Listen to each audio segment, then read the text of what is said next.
using force, right? Beating them to the punch. In this case, they're talking about creating turnovers. That's all they preach, all game long, all practice long, every meeting. Get the football. That's what they want. And he is going to be stopped cold behind the line of scrimmage. Officially, it's a 1-yard loss. That's going to bring up 2nd and 11.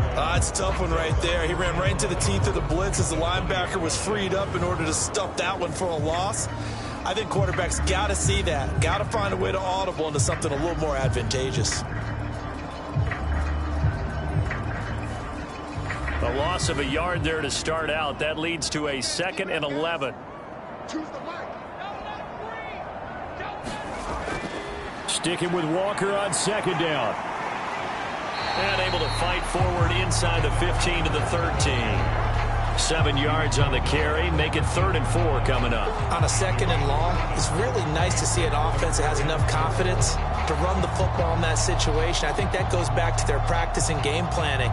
They've seen things that they've seen on tape and in previous games that led them to believe that even in a long-distance situation, they can still run the football and gain enough yardage to put themselves in a good spot on 3rd down. Looking to throw. Costello. Hard throw. Incomplete. Out is Carlson now for the Raider field goal. From the left hash. Should be a fairly easy one here. The kick by Carlson is good. And the Dolphins have come back now to regain the lead.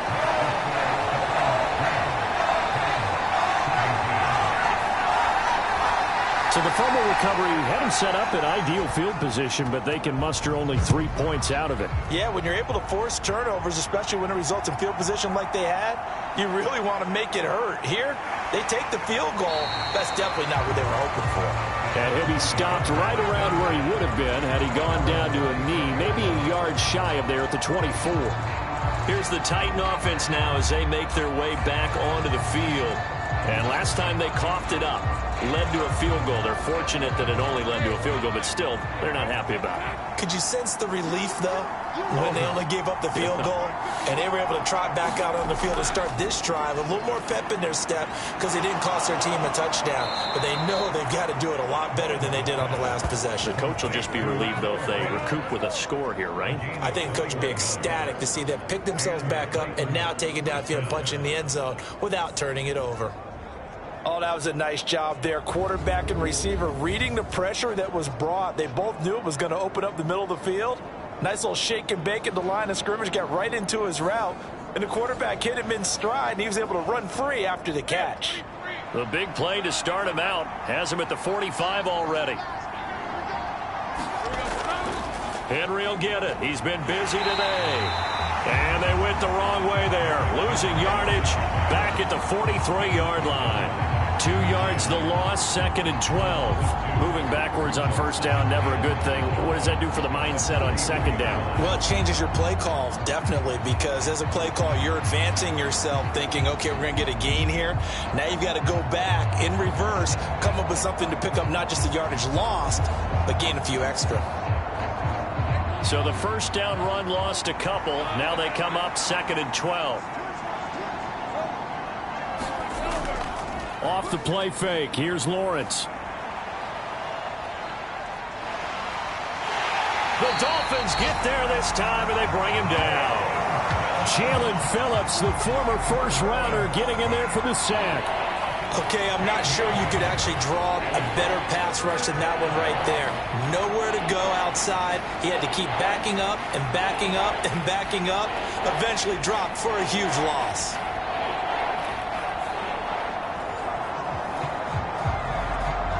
These guys have punted 4 times already, and they're staring at a 5th, barring a conversion here on 3rd down.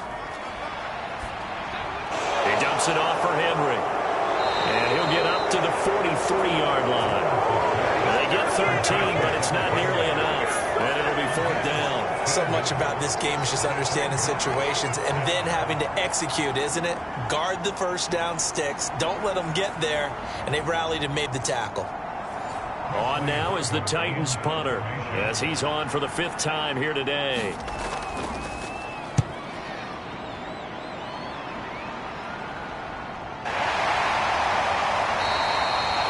40-yard punt, give him 3 on the return, and out will come the offense as they take over. Dolphins offense returning to the field. And last time they got 3 points, but it was a chip shot field goal. And when you go to the sideline after a chip shot field goal, maybe the offense not too happy. It's a balancing act, isn't it? Because you're exactly right. They're none too pleased that they didn't punch it in for 6 points. But they also have to remember they did put points on the board. 3 points is 3 points. And in this league, you take points when you can get them. Not easily done. The end result, 21 yards. As they began this drive, I was wondering how they were going to attack since they're playing with the lead. Would they continue to try and push the ball downfield? Well, after one play, it appears that the answer is yes.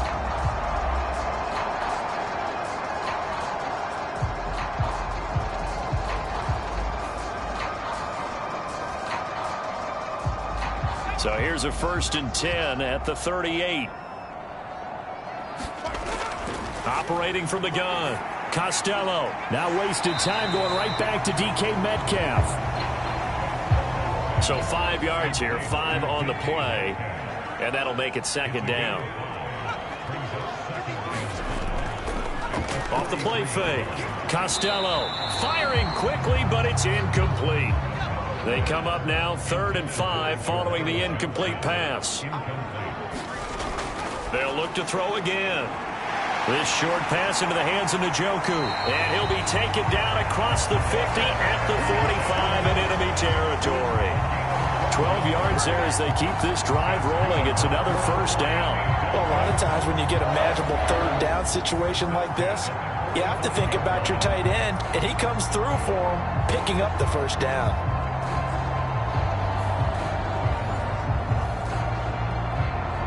So operating from Tennessee territory now. Here's 1st and 10 at the 45-yard line. Up the middle they run. It's Walker. And he'll maneuver his way forward for about 4. 2nd and 6.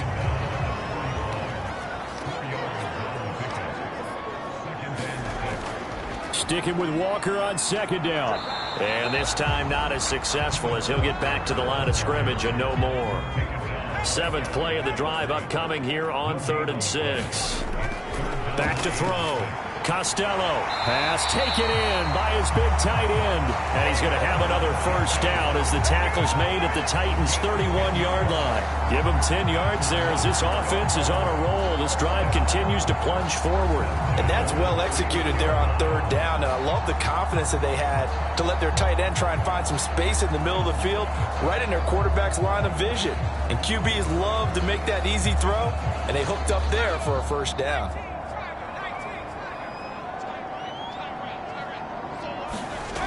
Throwing on 1st down. Costello over the middle and complete to Waddle. This will be stopped about 2 yards shy of the marker. 8-yard gain, 2nd and 2.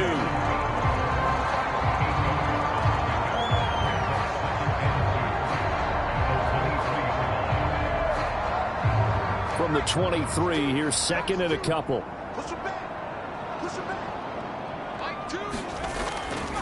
Off the bootleg. Costello. Throw out wide to Walker. And he'll go out of bounds inside the 15-yard line. The Dolphin passing game rolling here. They've got another 1st down. And we see another pitch and catch there to the running back. This position just continues to evolve. They become just as critical to the passing attack as a lot of receivers, tight ends, because their ability to make people miss in the open field can really generate big plays for an offense. Straight ahead, Walker. And he'll get this one down to about the 10-yard line. 7 yards left for 2nd down. Ball at the 10.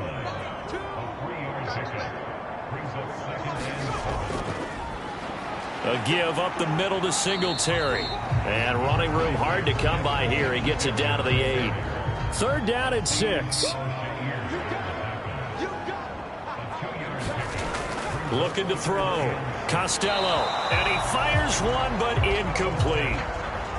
Now to try the field goal, here's Daniel Carlson. This from 25 yards out. Carlson able to put this one through, and that will double their lead as it's up to 6.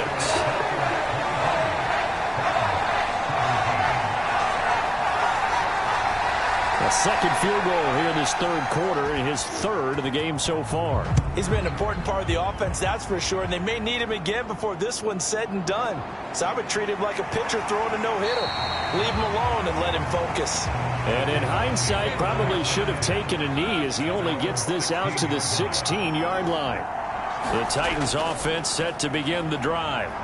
See if they can put this drive in the end zone, Charles, because it's been a little bit of a rough go at times. They've had to punt the football a ton in this ball game because of stalled-out drives. So are you saying that you're kind of tired of seeing the punter run out there and do his thing during this game? Is that what you're trying to say?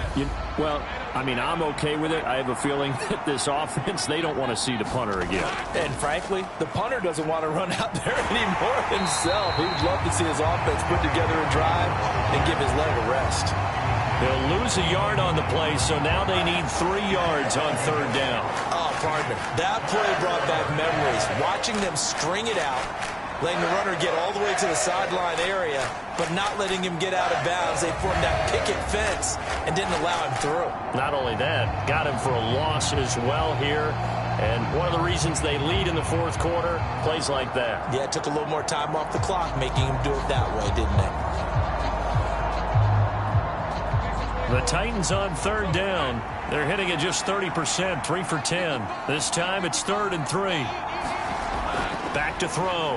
Lawrence. That's into a crowd and intercepted. And picked off by Pat Surtain. And they'll start with great field position at the 41-yard line. Before we came up to the booth, the last thing he said as we were walking off the field, want to play mistake-free football. Well, that just went out the window there with a pick. And do you remember what you said to me when we were walking up to the booth after he said that? You're like, oh, fatal last words. Every time we hear that, things tend to fall apart a little bit, and that's what we saw there. Didn't get enough on that throw, and it turned into an interception. They'll pass there over the middle to start things out. And he's going to get this inside the 30.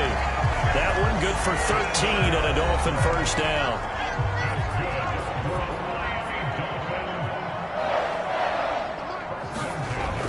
Out of the gun, they'll look to throw. And that one drops down, incomplete.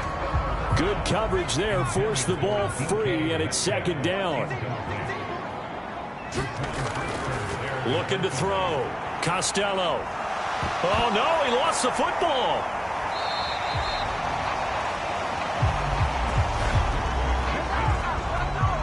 Second time in this game, Charles, the ball is squirted out from his hands. Luckily, his teammate was there to pounce on it. You're right. Got the lucky bounce, able to retain possession. You know, we often talk about the combine and why do we measure quarterbacks' hands. Is that really a big deal? It's for situations like this. Do you have the hands big enough and strong enough to hold on to the football while being jostled? So possession still theirs, but now they face a third down. Now a shotgun snap as they'll look to throw. That is caught. Touchdown, Dolphins. Jalen Waddle, 26 yards. And the Dolphins add on to their lead, and it's looking like that win streak is going to extend another week. They have to love seeing that from their young quarterback here in the fourth quarter, able to further that lead with a touchdown pass. He didn't go turtle, did he? And you know what I mean by that. I had an old coach used to say all the time, hey, when we have a lead late, don't just tuck in and try and ride it out. Go out and play and extend the lead. And that's what he did. Only had a couple of yards to gain there on the two-point conversion, and they were able to do it. And how many teams shy away from running the football in a two-point conversion? They treat 2 yards as if it were 20. If you're a good team running the ball, go to your strength. Go ahead and push it into the end zone. Yeah, they did. It worked. The kickoff team on the field now as they will send this one away.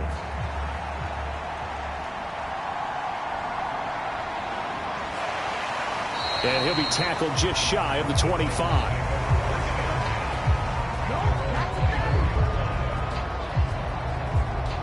The Titans offense now, they work their way back onto the field.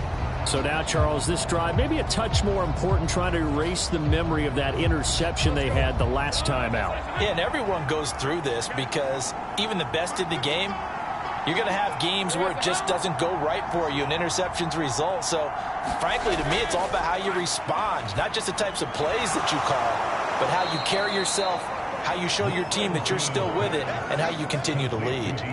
So give him 5 yards there on the pitch and catch, and that'll bring up second down. That's just his second catch of the game. They wanted to keep him silent. They have kept him silent. Defensive football 101. Don't let the best player on offense beat you. Take him out of the game, and they've done a great job of doing that. Now a quick throw there, but it's going to be incomplete. They come up now 3rd and 5 following the incomplete pass. Operating from the gun, Lawrence. He's got his running back out of the backfield. And he will have a Titans first down as they're able to get the 3rd down conversion. Fourth quarter, every drive so critical, and you figure may only get one more shot after this, so a touchdown's imperative on this drive. It is, but you also have to think to yourself in play calling, don't hold anything back. Don't save it for the second touchdown. You've got the first one for the second one to even matter. So signs of life in what's been a dormant offense in this second half. Here's 1st and 10. They'll stick with the passing game as he looks to throw. His throw incomplete. Now a 2nd and 10.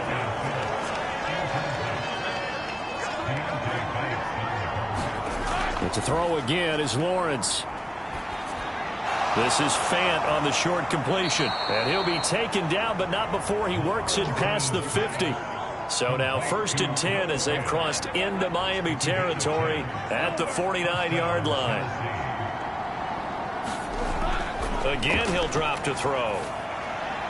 It's complete to Hopkins. So the completion good for just 3.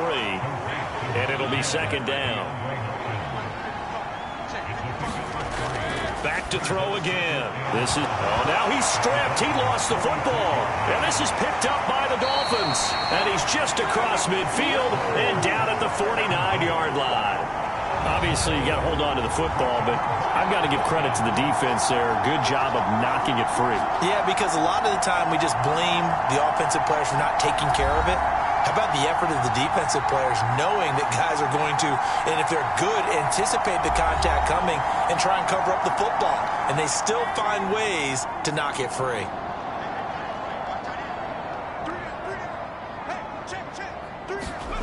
Following the fumble recovery, Costello. And they'll get him down as he's inside the 40. The Miami first down, that one going for a gain of 11.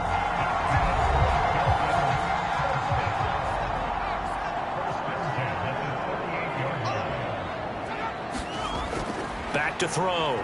Costello. Throw left side, complete to Tony. And he's going to get this down near the 20-yard line. 17 yards for the Dolphins there as they've got themselves a first down.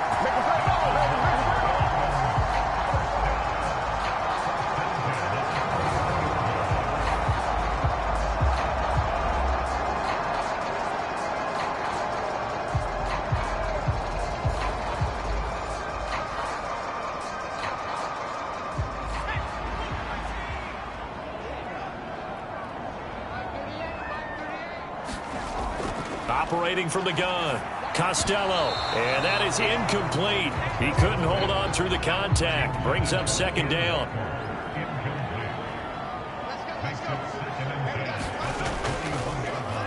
Up the middle, here's Walker. Sharp move, but can't find much space. Dropped just inside the 20. Here comes 3rd down at 7.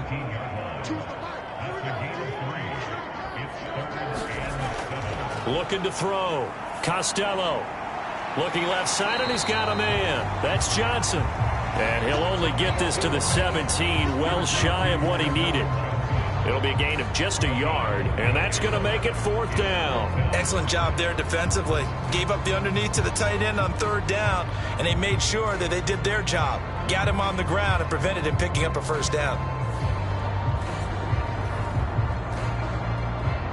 Out is Carlson now for the Raider field goal. This to make it a 3-score game late. The kick by Carlson is good, and the Dolphins will add on to their lead.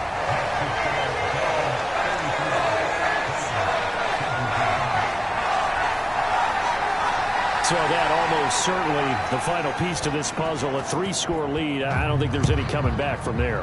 Well, you know, normally I'd get on you for giving up on the game right here, but I do think you're right in this case. This late in the game, 2 scores is tough enough. 3, I'm with you. That seems out of the question. The Titans set and ready to go on offense.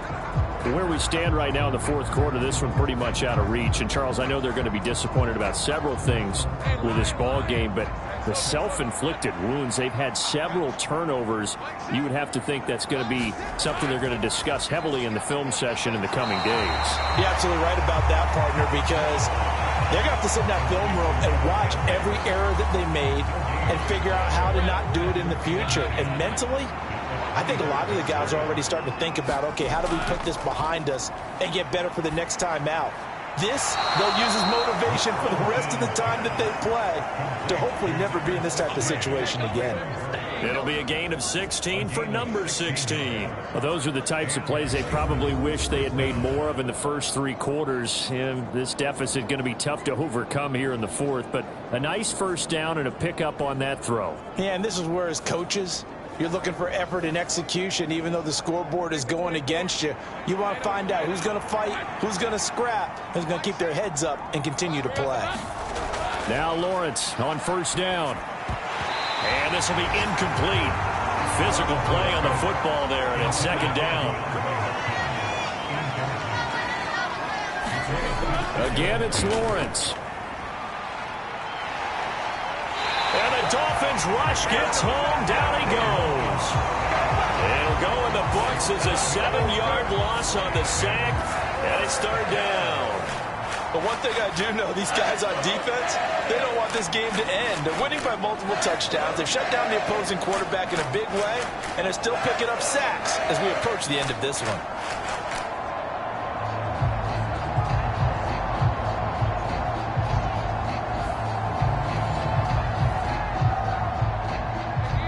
So a tough situation to overcome here. 3rd and 17.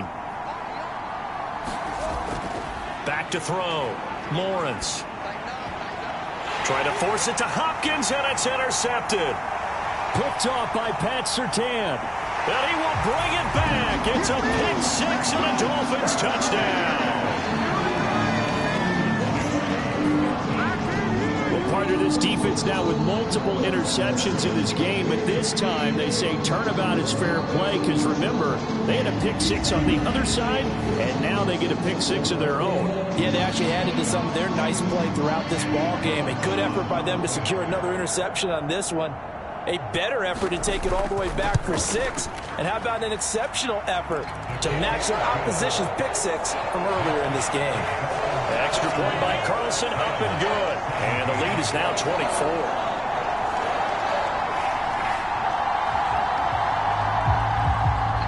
So they'll get another shot on offense following that pick 6. And now the kick is away.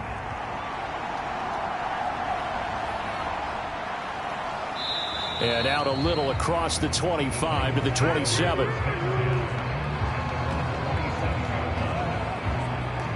The Titan offense now working their way back onto the field. And that last pick 6 may have been the backbreaker as they now face a 3-score deficit in the fourth quarter. They need points quickly.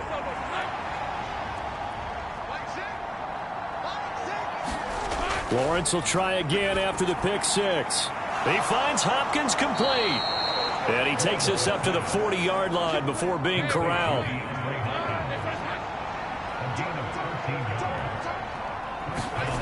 On 1st and 10, it's Lawrence. Oh, he dropped it. And that's pretty indicative of the way this one's gone. Here's 2nd and 10. Operating from the gun, Lawrence. That is taken in by the tight end Fant. And he's got another first down as he's brought down at the Dolphins' 44-yard line. A new set of downs after a strong pickup of 16 yards. You cannot write these guys off just yet, not with a quarterback like that under center. You mean it actually crossed your mind with him running the team that you could actually maybe write this game off? Not yet. Not a chance. Not with him. We've seen it too many times. So now 1st and 10 as they've crossed into Miami territory at the 44-yard line. Looking to throw. Lawrence.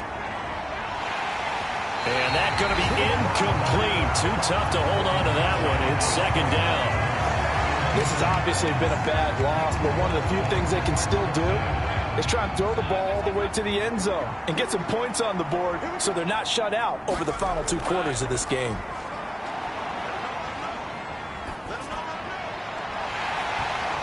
And he drops it incomplete. And their struggles continue here. Now they face a 3rd and 10 after back-to-back incompletions. Throwing again here. It's Lawrence. And that one almost intercepted. Well, he's got 2 already, nearly a 3rd, but not to be, and it's 4th down. Here we go. Got to have it. Lawrence. That is incomplete. The Titans try it, but ultimately they fail on 4th down. And the Dolphins' defense is able to hold. So now the Dolphins set to take over on offense. Their win streak at 6 coming in and counting as they've got the lead right now beginning this drive 1st and 10.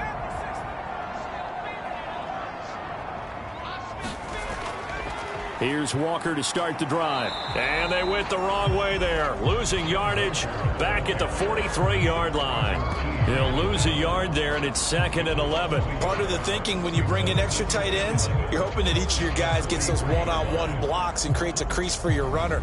You know what the converse is, though? You've got to win those one-on-one blocks, and when you don't, that's the result you end up with. Just 2 minutes remaining here in the 4th quarter of what has been a one-sided affair. So the Dolphins have it as we welcome you back in.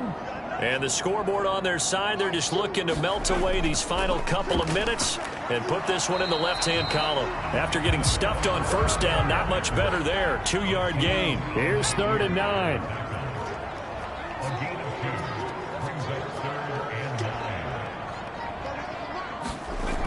Back to throw.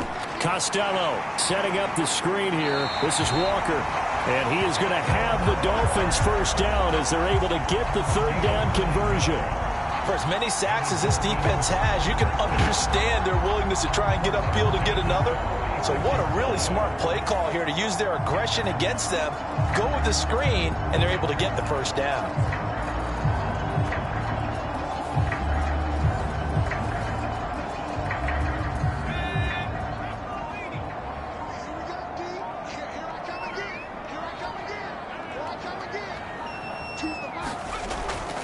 They'll give it up to the big man Walker. And a strong run there as he'll take this all the way down to the 35. 108 yards rushing now for the ball game on 24 carries. Well, we're beyond the tone setting right now. This guy's been the bell cow all day, and they'll continue to rely on him to move the chains, drain the clock, and lead his team.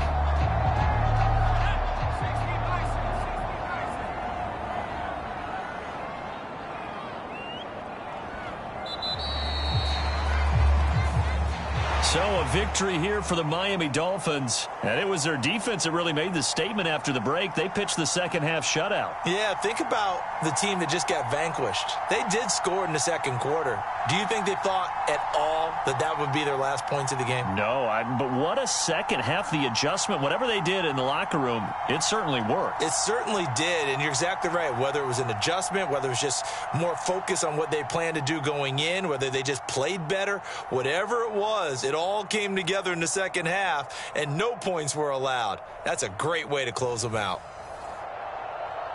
So for Miami, the victory moves them to 7-1 on the year. And they'll hit the road next week to take on the Buffalo Bills. Meanwhile, for Tennessee, things are kind of getting ugly as they drop to 1-7 now on the year. And they'll be on the road next week as they get a date with the Jaguars in Jacksonville.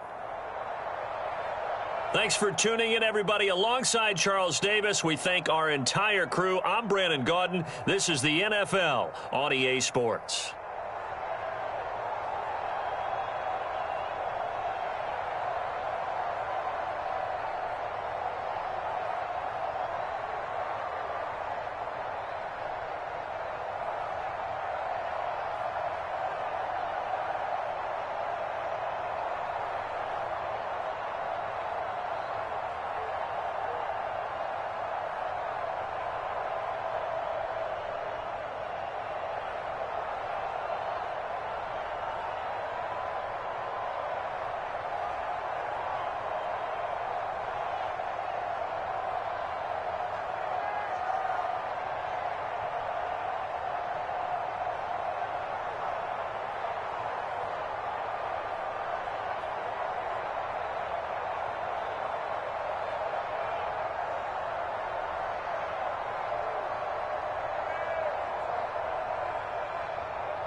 Tonight, from Soldier Field in Chicago, it's a special prime time edition of the NFL on EA Sports.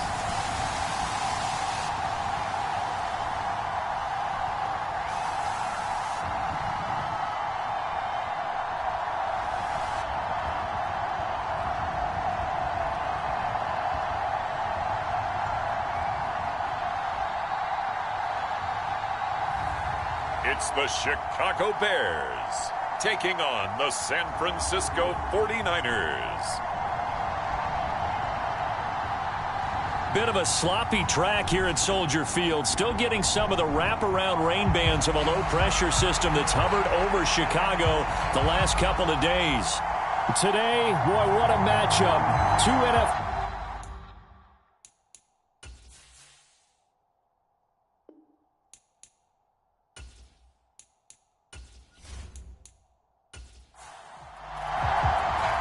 The first 2 months of the regular season down. What will the final two bring us as we're off in Week 9? Taking it about the 1.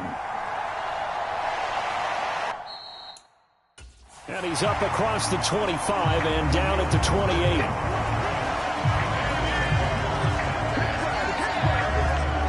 So here are the Bears now for their opening drive.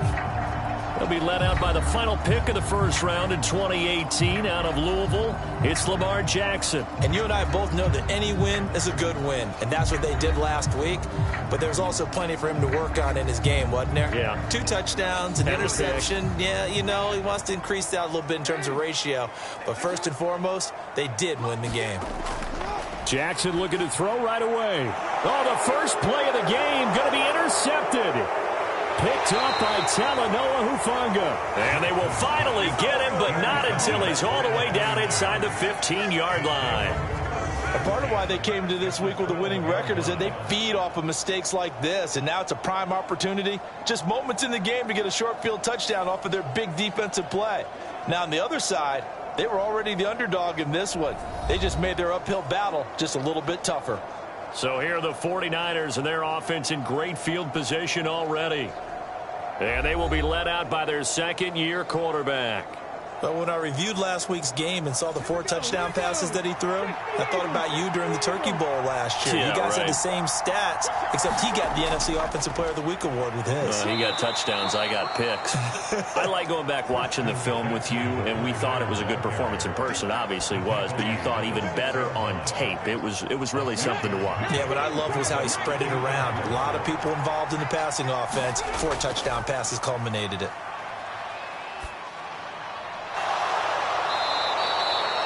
A 5-yard gain, and now they're set up first and goal.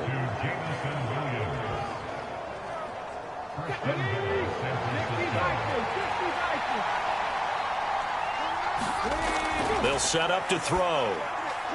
And he hauls it in the end zone. Touchdown, San Francisco. Jamison Williams. His 6th touchdown of the season. And the 49ers use the early turnover to get on the board first here in this one. Week after week, Charles, when we see this offense operate, I don't know, they just seem to get more impressive. They certainly do, and let's face it, it's no surprise they're the best in the NFL in scoring. This team designs things well and executes even better. And here, it only takes a few snaps before they're in the end zone. That's how they demoralize teams. That's how they put them on notice. A good hold in these wet conditions. The point after is up and good, and it's now a 7-0 game.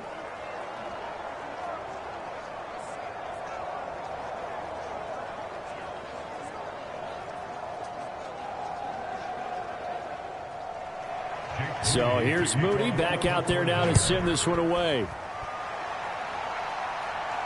This fielded right at the goal line. And not much happening on the return as he'll get this to about the 23. Chicago works their way back onto the field here for their second drive of the game. And the interception on that opening drive winds up leading to the touchdown, so now it's kind of time to start over. Yeah, it certainly is, and his first throw of the game. But I like the way his guys rallied around him. Oftentimes, The quarterback is the leader, right? He tells everyone what to do. In this case, I noticed his linemen around him kind of patting him, saying, let's go, big boy. You're still our leader. For Johnson, the numbers for his performance from last week, 12 carries, 83 yards. After the last game, they had plenty of reason to be confident in their running game. And even though they're facing a top 10 defense, they're not going to shy away from doing what they do best. Make them adjust to them. Make them stop what they do before they go to any type of a changeup. Now this one to his tight end out on the right side. A gain of 5, good enough for the first down. I got a kick out of that one, partner. You and I talk often about trying to hide receivers in certain situations, but a guy of his size can't really hide him. But the tight end drag route, definitely an effective way to sneak him across the formation for an easy completion and a first down. Darnell Mooney, the target there. And now it's second down. You look at this Niner defense. They come into this one ranked number 5 in the NFL against the run. Numbers don't tell you everything, but they do paint a pretty good picture. We're talking about 2 top 5 units going at each other. One in running the ball, one in stopping the run. I think this is going to be a whole lot of fun myself. So back-to-back incompletions, and that has them staring at a 3rd and 10. To throw again is Jackson. He'll fight his man, Laviska Shenault. And he'll be out of bounds after getting this one across the 40. That'll give him 8 that time, and that's going to bring up a 4th down. Now, that's going to be a tough one to explain when they get together and watch a game film, isn't it? I mean, they had the right call, had the out route. He's got to know where the first down sticks are, yet he steps out of bounds that close. Not their best play.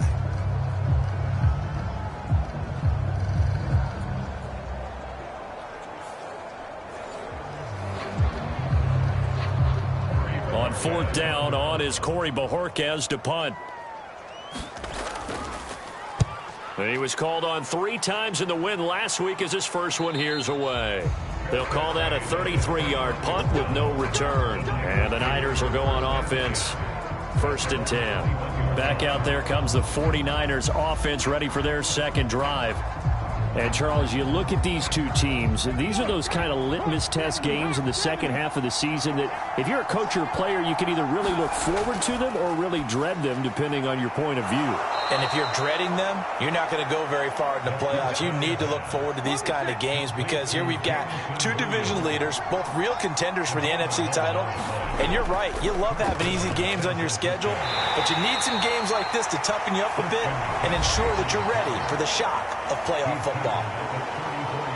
The numbers for McCaffrey last week. 2 trips to the end zone and well past 100 yards. And going back and watching the film, we saw every kind of run from him, didn't we? We saw some power, we saw finesse, we saw speed, and what I love the most, he finished each and every run.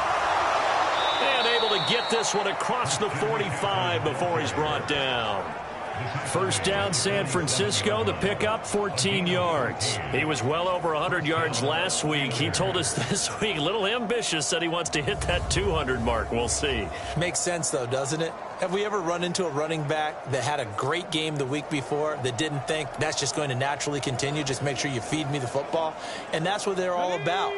Continuity, rhythm, number of carries. Just keep giving it to him. On first down, this is McCaffrey. And he's going to get a solid gain of 9 before being brought down. 2nd and right at a yard.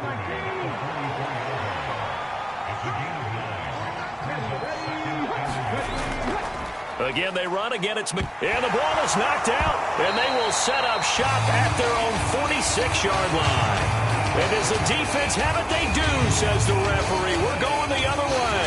And hopefully for both sides, not a sign of things to come, Charles.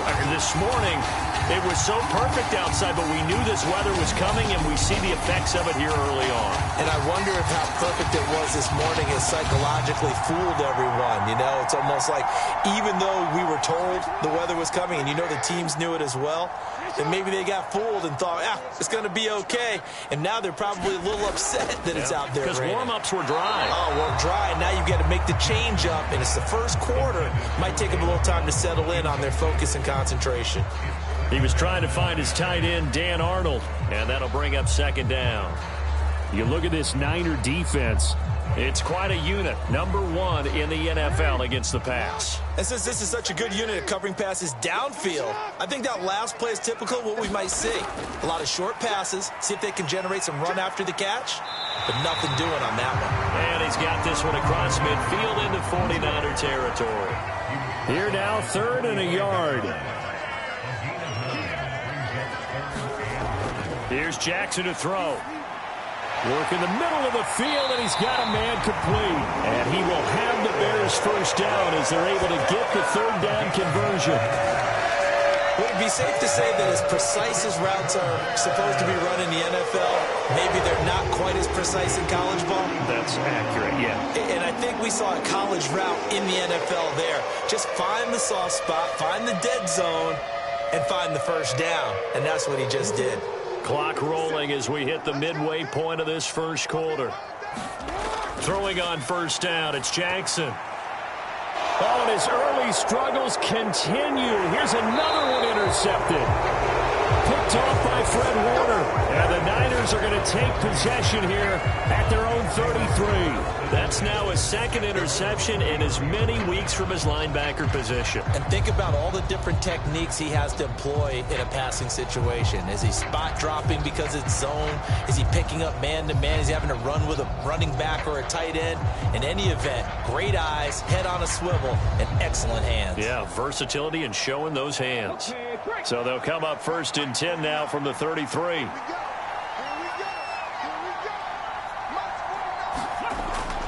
They start on the ground with McCaffrey. And he is met in his tracks behind the line of scrimmage. Officially, it's a 1-yard loss. That's going to bring up 2nd and 11. This defense for the Bears, they were terrific a week ago in that win over Detroit. And as in any game, takeaways are always a big key. They're always discussed on defense. There's an emphasis there. And they came away with 3 interceptions in that game. After the loss to start out, here's 2nd and 11.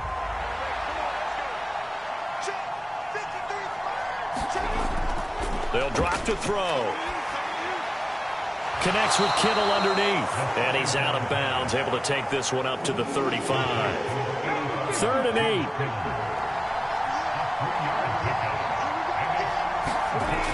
8. He'll drop to throw.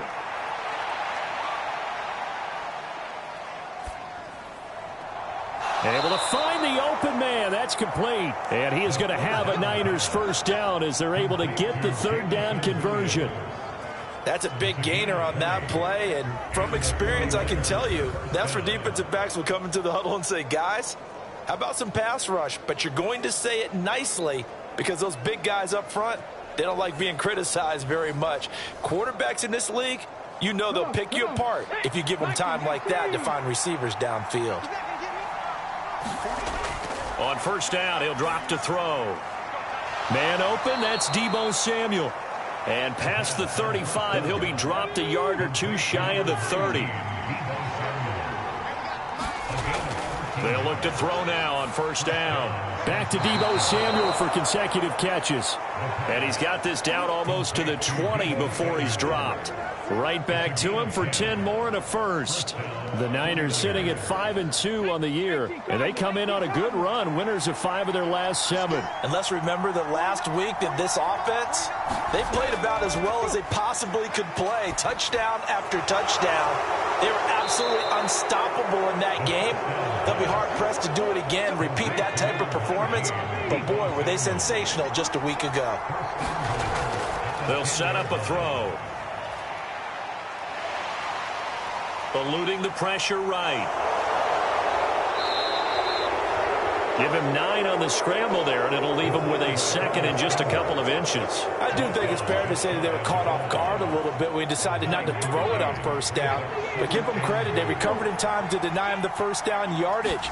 But it's only 2nd and short. And across the chalk, into the end zone, it's a 49er touchdown. Christian McCaffrey hitting double digits with his 10th rushing touchdown on the year. And the 49ers lead this now 13-0 here in the opening quarter of the ball game. So it's a pretty good season he's putting together running the football. That now 10 rushing touchdowns on the year. And we know this is a passing league, and those numbers throwing the football, they seem to go up and up every year. But there's still something to having a reliable back you can count on in the red zone to bring things home for you. And that's what he's been doing all season long. Moody good with the extra point. And it's now 14-0. So that drive goes 8 plays. And the last play on the drive, the touchdown run from Christian McCaffrey. So after the made field goal by Moody, he's back out to kick this one away. Khalil Herbert to return it from his end zone. And ultimately cannot get this out to the 25-yard line as he's dropped at the 23. Here's the Chicago offense coming back out onto the field. They find themselves in a good-sized hole here, and a good-sized hole early on in this game as they come up on first down.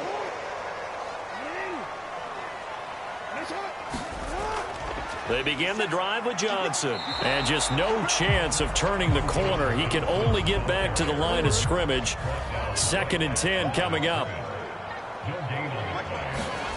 Now it's Jackson. That's complete to Mooney. And he is going to lose yardage here. It'll go as a loss of a yard, so now they deal with 3rd and 11. And that was a heck of a play there on the outside. Partner, sometimes I think on a play like this as a corner, you've got to think to yourself, all I've got to do is slow him down so others can come over and support. But in this case, he said, forget that. I've got this. Sorry you had to make the run for nothing, fellas.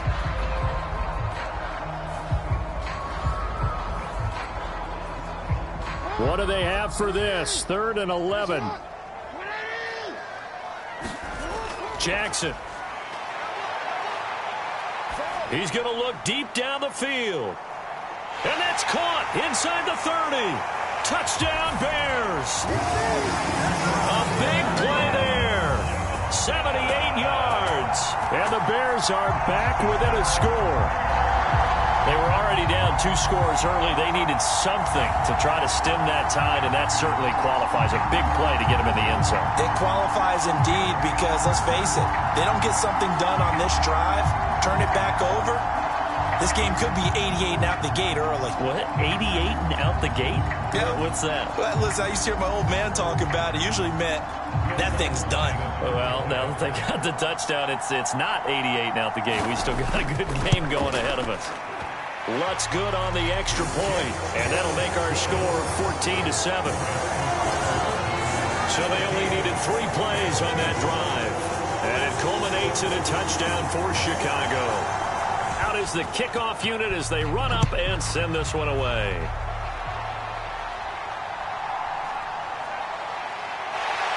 And he'll take it up past the 25 to the 26-yard line.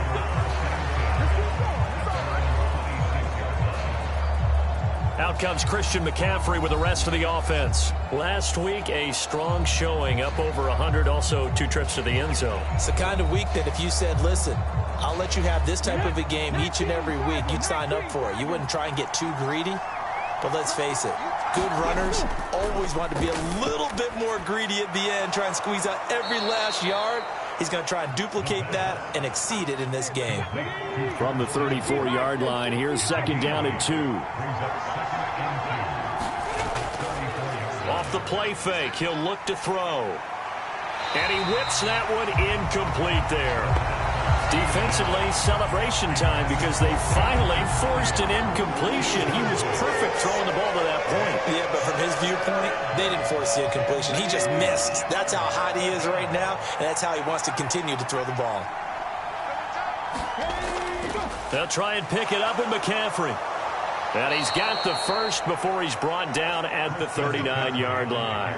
At 5 yards on the play there as the drive will continue. Well, they're making an effort to get the ground game going tonight. So far, it's working. I like what we're seeing from the offensive line. They seem to have the leverage going and are controlling things and reestablishing the line of scrimmage, moving that defensive front backwards. But also like what the runner's giving us, too. It appears that he's been waiting all day long to get out here and take off. Through 1 quarter, 14-7 our score. The 49ers with the football here to begin the second quarter. So into Bear territory now. This is 1st and 10 right at the 40. Looking to throw. He's going to let this go. Back of the end zone. And incomplete on the deep ball. After the incomplete pass, here now is 2nd and 10.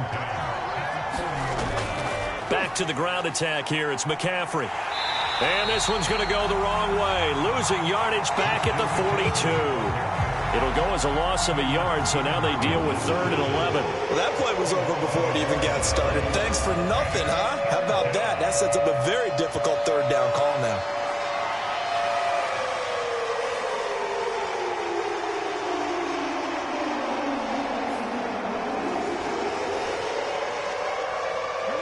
Seventh play of this drive coming up, but a long way to go on 3rd down. He'll look to throw. He's got his target. That's complete. And he's going to have another 1st down as the tackle's made here at the Bears' 24-yard line. Give them 18 on the play. Good strong throw and catch right there. And so far in this game, the alleys have been open for them to get completions, and they're taking advantage of it.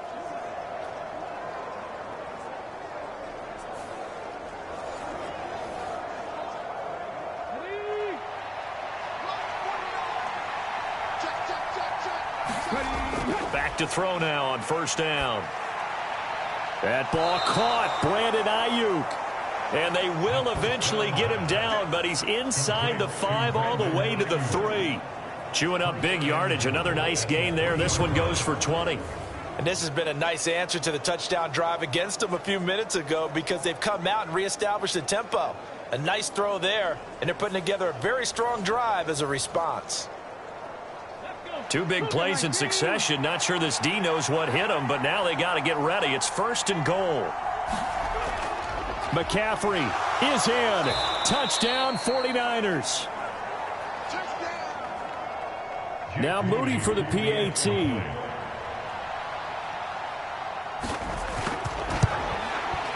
It's good, and it is now 21-7.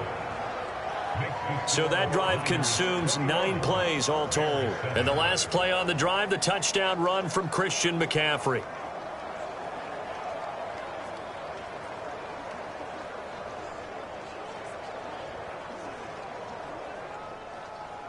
So following the touchdown, here's Moody back out to send it away.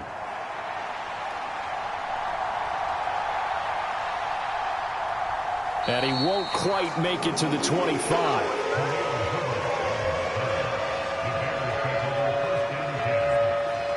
Another drive coming up for this Chicago offense. And this not an easy situation. You're down early, in the elements, you're on the road. How do you get the mojo back? Well, one thing is to remember that as an offensive player, you have a much better idea of what you're trying to accomplish and where you're trying to go than the defender. So in this case, because you know it, you can make your cuts with a little more decisiveness, maybe a second fake, some double moves, things of that nature, to go ahead and try and put some pressure on the defense. Here's Johnson again on 2nd down. And he'll be brought down right around the 37. Line of scrimmage, the 37 on 1st and 10. Again, it's Johnson. And nothing much materializing there on the 1st down run. He'll get a couple, and that's it. 2nd down and 8. And now Jackson will look to throw it. Over the middle, that's caught by Scott. Well, that'll get him the 1st down as they get 9 yards out of that quick slant. This has to go down as one of the simpler routes in the playbook, but oh so effective. Nice completion there. Keeps the sticks moving.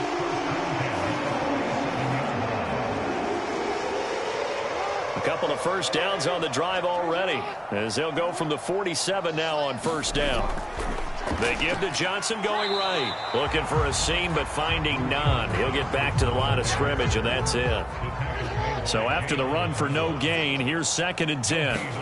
Jackson. This to Arnold on the short pass. And they're well past midfield, just a yard or two shy of the 40. Give them 10 yards there as this offense is on a roll. This drive continues to plunge forward. When the offense reads blitz, doesn't matter where it's coming from, tight ends know that they become a big part of the passing game because they should be an easy outlet when all those extra bodies are trying to get to the quarterback. A hot route, so to speak. On 1st and 10, it's Herbert. Just a yard on the pickup there, and it'll bring up a 2nd and 9.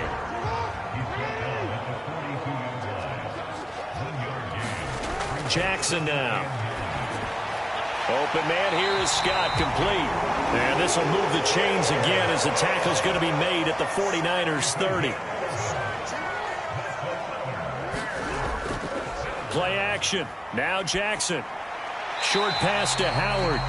They'll give him 4 yards there, and it'll be 2nd down. They gave up the completion there, but this is what zone defenses count on.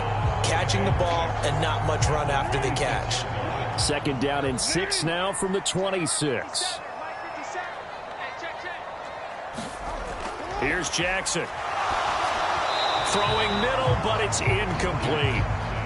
The Bears on 3rd down. They've been okay, 2 for 3 thus far. This will be 3rd and 6. Jackson will throw again. And that is incomplete. Now Lutz for the field goal try. From the left hash mark, this a 43-yard attempt. The kick by Lutz is good. And that will get the disadvantage now back down to 11.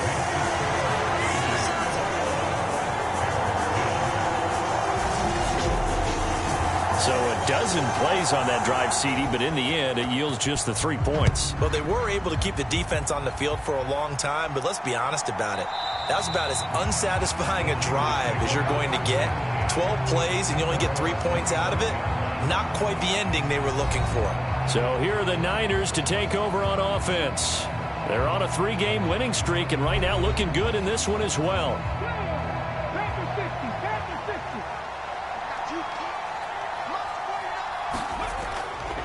The drive begins with a run by McCaffrey. And this will be a gain of 5 as he gets it to the 30. I think we all suspected that they were going back to him after he found the end zone on his last carry, and they kept the positive momentum going there. Another nice run by him. Ball on the 30. They'll come up with a 2nd and 5. They'll look to throw. He'll get this into the hands of Ayuk. And they get him down, but not before he takes it across the 40-yard line.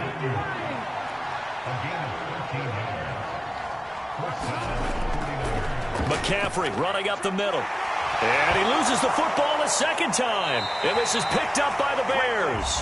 And they will set up shop at their own 46-yard line. So holding on the offense, they go ahead and decline the penalty, and the ball will change hands on the fumble recovery. On 1st and 10, it's Jackson. Dumping it off for Johnson. And a gain of 4 gets him right to the midfield stripe. Ball right on the 50-yard line. Here's the 2nd down and 6. From midfield now, here's Jackson. Short pass to Howard. And he's going to be out of bounds, but not before he takes it inside the 40. Line of scrimmage, the 37 on 1st and 10. From the gun, a run for Johnson. Yeah, boy, this defense again really making things tough on him as they stop him for no gain. Officially nothing on that last run. They'll try again, 2nd and 10. They go to Johnson again. The 2nd down play, not much better than the first, just a gain of 1 there. So 3rd down now. They need the 27-yard line for a first. Now it's Jackson. And that is incomplete. Now Lutz for the field goal try. It'll be spotted on the right hash, a 52-yard attempt. And I don't think this has the carry. It does not. It's no good. And they will remain 2 scores down as the difference holds at 11.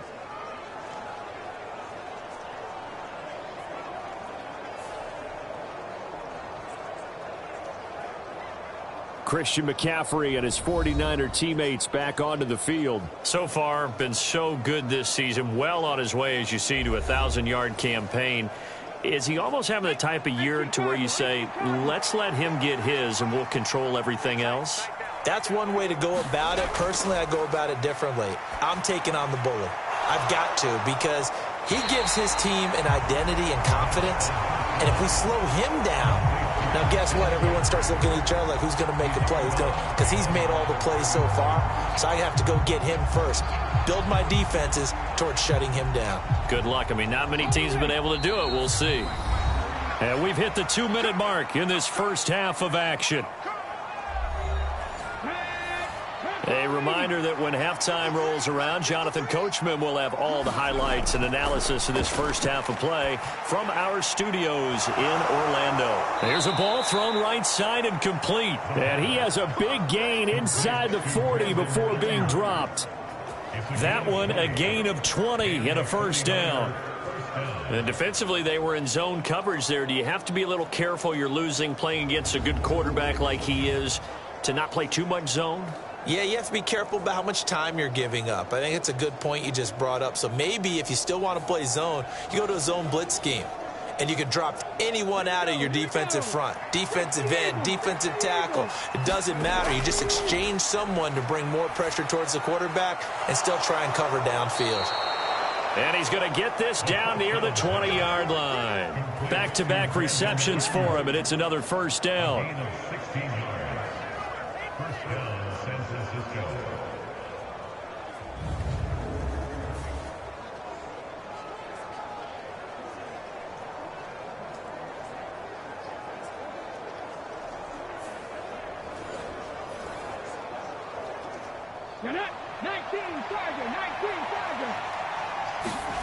They'll stick with the passing game as he looks to throw. Oh, he's got a man wide open, complete. And he doesn't quite make it, taking it within an eyelash. Dropped at the 1. Chewing up big yardage. Another nice gain there. This one goes for 20. I think he has to be saying to himself, how did that not wind up a touchdown? Remember, you just need the tip of the ball to cross the plane. It's not going to get there, but they're going to be set up in great shape with first and goal. A chance to really cap off a big first half here as they come up on first and goal. They'll try to run with McCaffrey, and he'll take this into the end zone for a San Francisco touchdown. Christian McCaffrey on his way to a monster game. 3 first-half touchdowns. And the 49ers will extend their lead in the final minute of the half. Boy, we talk a lot about Christian McCaffrey and what he can do in the open field, and it's easy to gloss over how tough he can be to stop near the goal line. And he shows you just how tough he is on that carry as he takes it into the end zone. The extra point try now for Moody.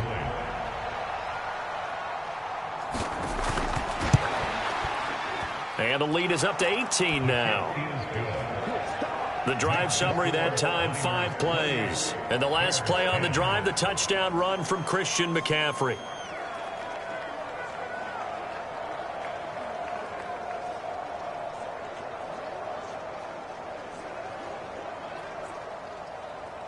So here's Moody back out there now to send this one away.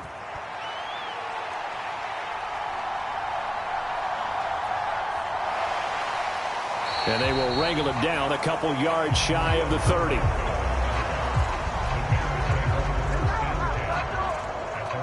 The Bears going to take over now late in this first half. And with a little under a minute remaining, they may try to put something together here just to try to cut into that deficit.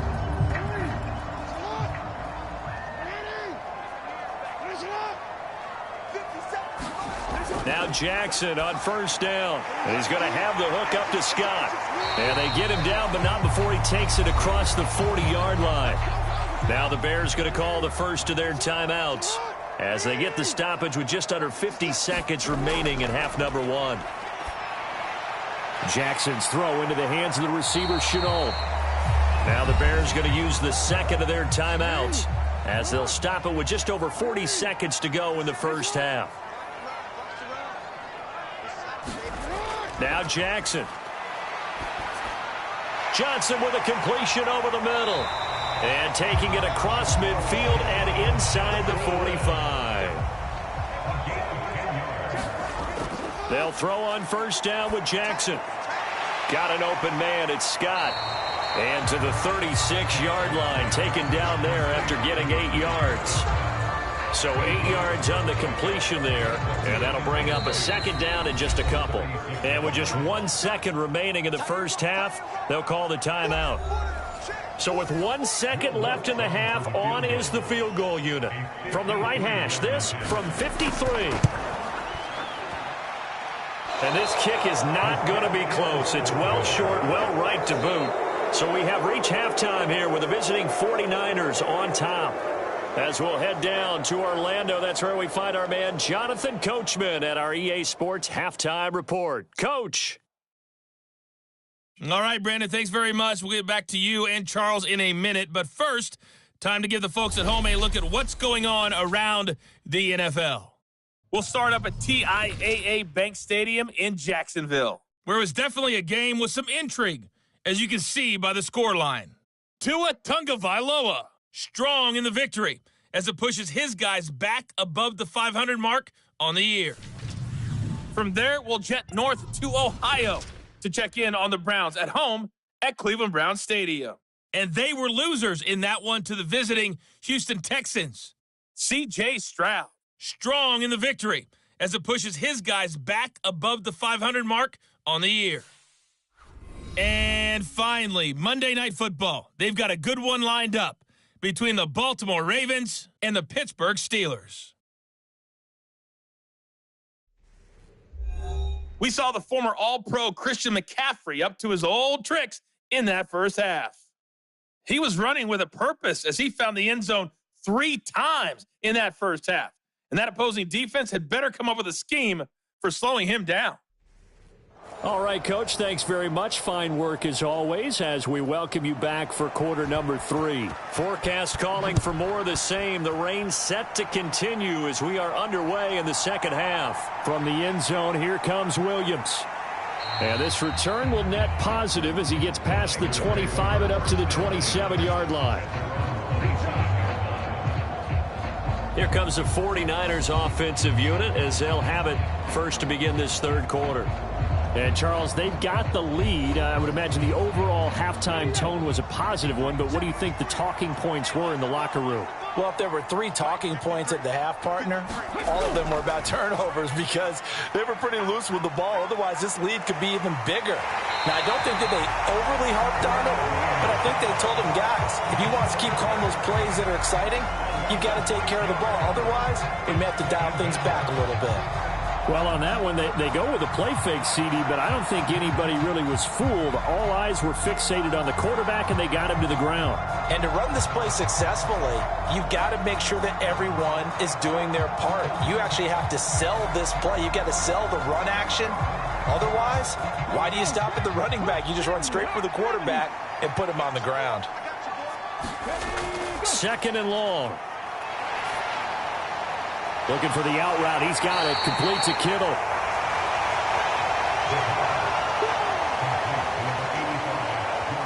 And that was yardage that they needed there after the sack on first down. They didn't get all of it back, but now they look at third down as a manageable situation, one that they have a much better chance of picking up. They'll come up now, 3rd and 3.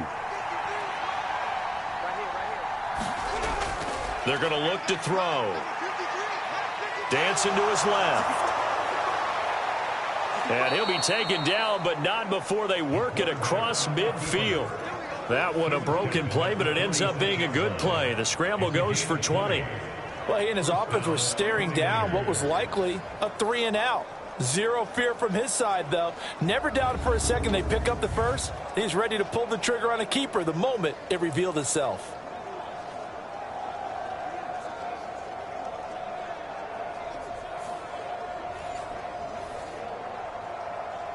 So into Bear territory now. This is 1st and 10 at the 46. From the shotgun to McCaffrey. And he'll work down inside the 45. From the 44-yard line, here's 2nd down and 8. Now back to throw. He's got it to Williams. And he's going to have another first down as the tackle's made here at the Bears' 28. That one good for 16 as the drive continues.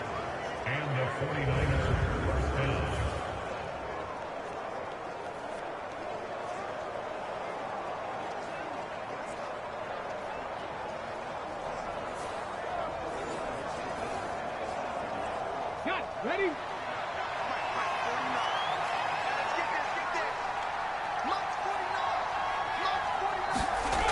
Now on first down, he'll drop to throw it. That's going to be caught by Samuel.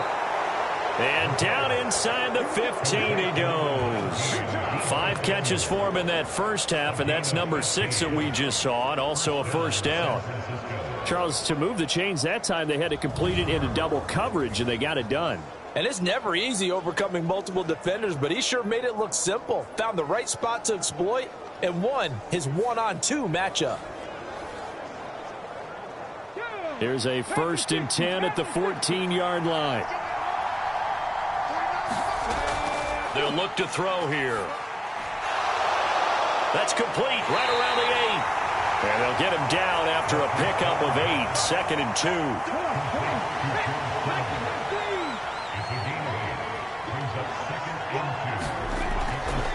Up the gut, McCaffrey. And he's able to get it down to the 2-yard line.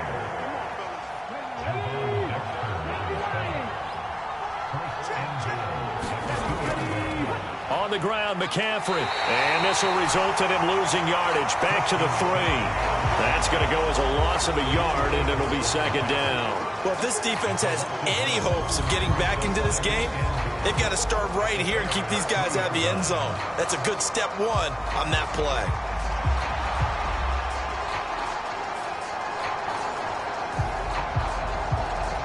So they're backed up to the 3-yard line, 2nd and goal. They run with McCaffrey off the option. And he will fight his way into the end zone for a touchdown. Christian McCaffrey. A 3-yard touchdown run. And the Niners take the opening kickoff of the 3rd quarter and drive right down the field to extend their lead. So a great second effort there as he's able to stay upright and get into the end zone. I think not just a second effort. I think a 3rd effort was what got him in. Maybe possibly even a 4th. Yeah, whatever it was, he was not going to be denied.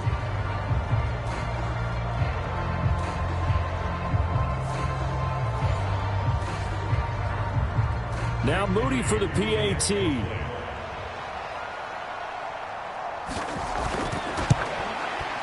And he's been a busy man, 5 for 5 now as he knocks another one through to extend the lead. So that drive goes a full 80 yards in 10 plays. And the last play on the drive, the touchdown run from Christian McCaffrey. So after the made field goal by Moody, he's back out to kick this one away. And it's a pretty good return here as he'll get this up to the 29. So here are the Bears now as they get set for their first possession of the second half. CD, they certainly know the hole that they face as they begin the second half. They have to do what precious few teams have done in NFL history. That's try to come back from a 4-possession deficit. And, partner, you know as that team gathers, they're saying to each other, you never say never, right? Because if you're on an NFL roster, that's how you have to think. You can always come back and win a ball game. And let's face it, we saw a certain Super Bowl, a 25-point lead late that wasn't enough to put someone away. But that being said, this task is near impossible. Let's face it. And bottom line is, it officially becomes impossible if this possession is an empty one. Now a 3rd and 6. Throwing is Jackson. Oh, he had him. He was open, but he couldn't get it to him. It's incomplete. Here comes the Bears punter now as he'll punt it away for the 2nd time. Now Brown. Call it an even 40-yard punt. 7, though, on the return. San Francisco set to go on offense once more. A long drive last time out for this offense, Charles. If you remember, they started basically in the shadows of their own end zone, marched it down the field, and a lot of that was through the passing game. And, partner, as a former defensive back, I'm having almost a physical reaction watching what's happening right now. But let's give credit where it's due, because they've done an excellent job moving the ball through the air. Secondary getting picked apart pass by pass. Obviously, they need to make some adjustments there on the back end. And because offensively, we know that they're not going to be shy about throwing that football. Here's a play fake as they set up to throw. And that's caught inside the 30. And he is out of bounds, but not before he's inside the 30. An excellent gain, 35 yards. Everything's been going right here in this one. This offense, they've been in complete control from the outset. And here's another big play. These kind of routes have been open all game long, and they continue to take advantage. So now then, the big play has them all the way inside the 30 now, 1st and 10. Back to throw.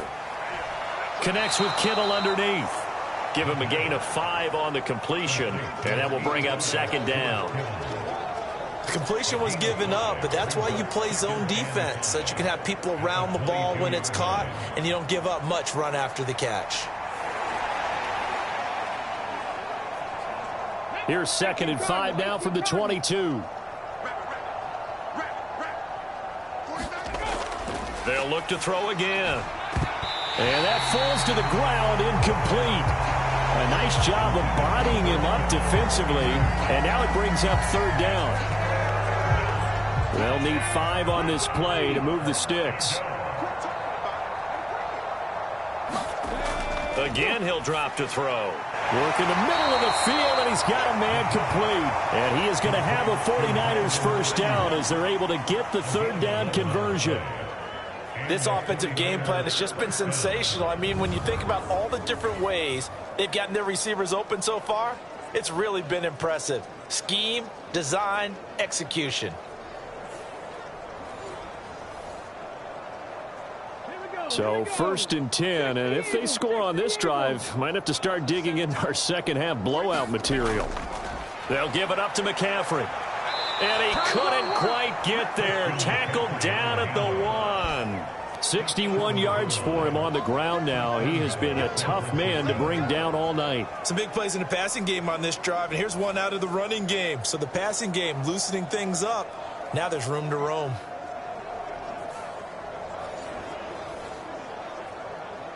You're not 19 Tiger, 19 Tiger.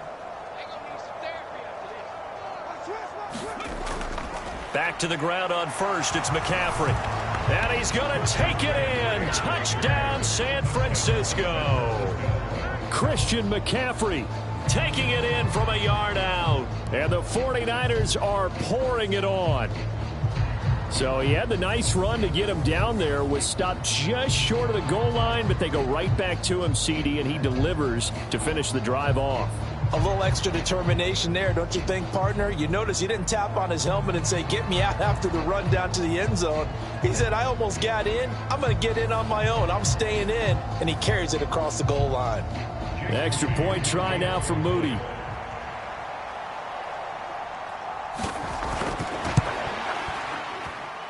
And the lead grows even larger here in the 3rd quarter. So that drive 7 plays in length. And the last play on the drive, the touchdown run from Christian McCaffrey.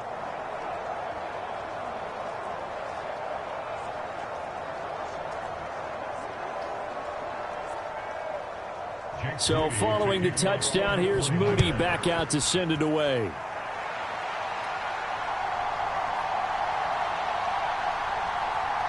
And he takes this near the 25. Just a little pass there. Call it the 26.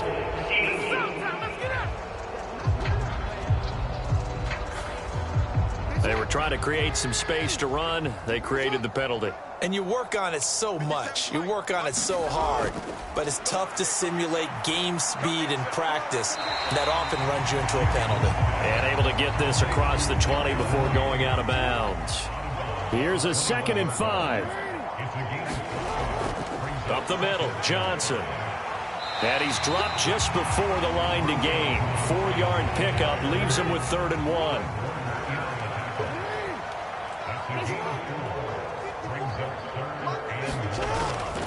They'll try and run for it. Here's Johnson. And he picks up the first before he's taken down at the 29. They're able to convert with a gain of 4. I don't know about you, but that almost felt like old-time football there. 3rd and 2 is not necessarily just a running down anymore. A lot of times they want to throw the ball. They went back to the roots and powered forward and got the first down.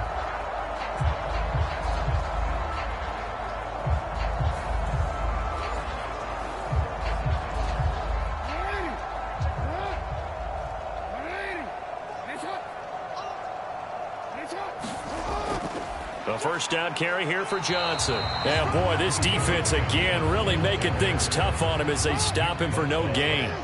We're glad you're with us from Soldier Field in Chicago. 3rd quarter here, 2nd and 10. And tough going there as he'll only get it up to about the 31. Back-to-back 1-yard runs here, so that leaves him with a 3rd down and 8. They'll be in search of 8 yards here as they hope to convert the first down. On 3rd down, Jackson. That is caught, and he's taken down right at the 45-yard line. A pickup of 24 on the 3rd down conversion. A lot of ground left to make up, obviously. A lopsided contest, and we're already in the 3rd quarter. And they won't get it all back in one play or one drive. That's cliche, but it's true, Charles. If they can just maybe get plays like that and get a little momentum built, they can get the scoreboard a little closer. And can you add some blinders to the cliche, meaning keep these guys from looking at the scoreboard, because that doesn't help them at all right now. Their focus needs to be on finishing every drive with points and playing mistake-free football from here on out. On 2nd down, a run with Herbert. It's a pickup of 10 and a Bears first down.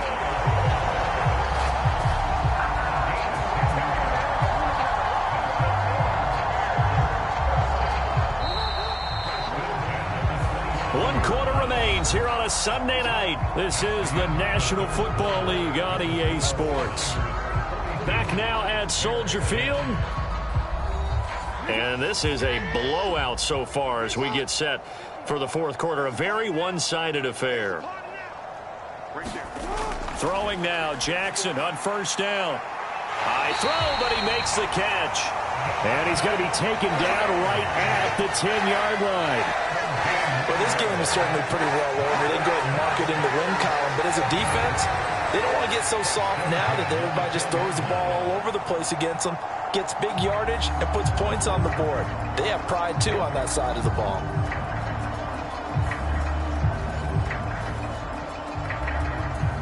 So not quite a 1st and goal. It's 1st and 10 from the 10. Running from the gun, Johnson. And this carry brought to an end at the 8. Good stick skills, just not much room there to operate.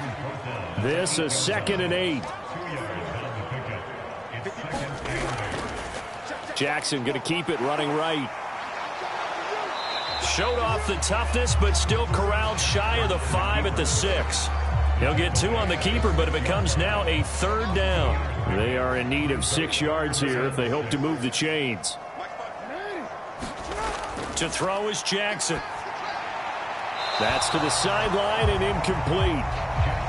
A field goal does you no good, so they're going to stay out there and go for it on 4th. Here we go. It's Jackson on 4th down. And that's going to be caught. Oh, one-handed grab there. He's got it for the touchdown. A lot of people might call this backyard football. Sometimes just understanding who you've got out wide and who you're going to throw it to. Give him an opportunity to go up and make a play, even when contested. Looks like that one worked out pretty well. The trust factor in effect.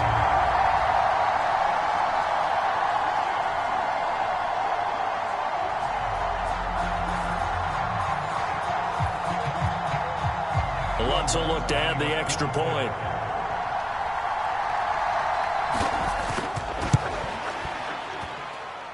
And that will cut this lead down to 25. So that drive spans 13 plays. And it was finished off by the Chase Claypool touchdown catch.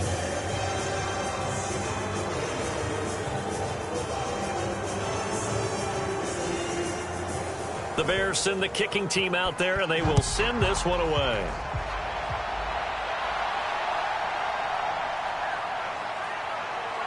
And a good return as he'll be stopped just shy of the 30-yard line. Deebo Samuel trotting out with his offense to start this next drive. And I know that they've double-teamed him a couple times, but not a ton. Whatever they're doing isn't working. He's up over 100 yards. We'll see how they adjust. And when they do that, they weaken their defense in other places as well. And how many times have we done games where we've seen a guy have a big game like this? But it's usually not by himself, is it? Right. Usually it opens it up for other people to have big games as well. 2nd and 9.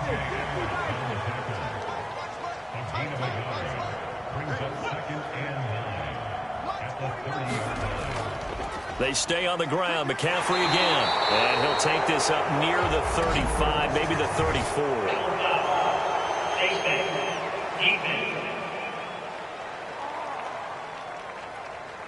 They're down here in the 4th, and that personal foul penalty is not going to help. No, in these types of situations, players will tell you that's extra intensity. From where we sit, it's actually frustration. Not a good play. So now factoring in the face mask, here's 1st and 10. This is McCaffrey on the give. And this will leave him a yard short. Nice pickup of 9 yards on 1st down.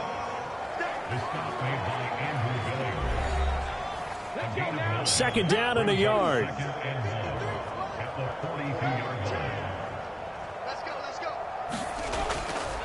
The play action fake. They'll look to throw. It's Williams on the catch.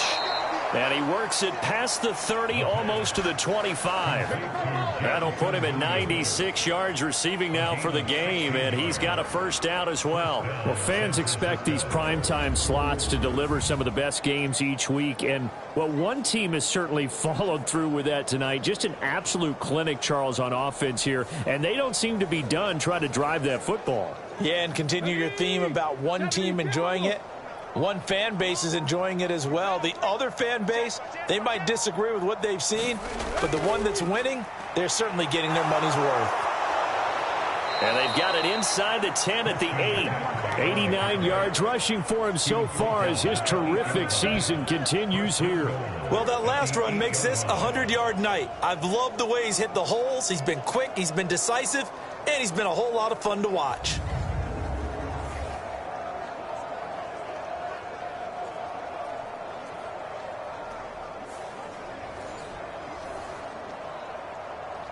Two big plays in succession. Not sure this D knows what hit him, but now they got to get ready. It's 1st and goal. And it's complete. In the end zone, touchdown 49ers. Jamison Williams with his 2nd touchdown of the game, number 7 on the year. And the Niners are closing in on a 6-2 start as they extend this 4th quarter advantage. Well, Charles, they had the comfortable lead, and now it's even more comfortable. Another score here in the 4th quarter to grow that lead. Part, I think your initial reaction is surprise when you see a team piling it on this late in a blowout. But there are plenty of coaches who also think that if you pull up completely and stop trying to play the game, it shows disrespect to their opponent. So they don't want to embarrass them. They continue to let their players go for it.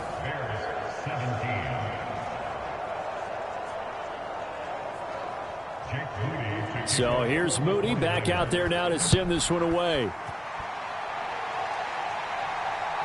From the end zone, here comes Herbert. And they'll get him down inside the 30 at the 27.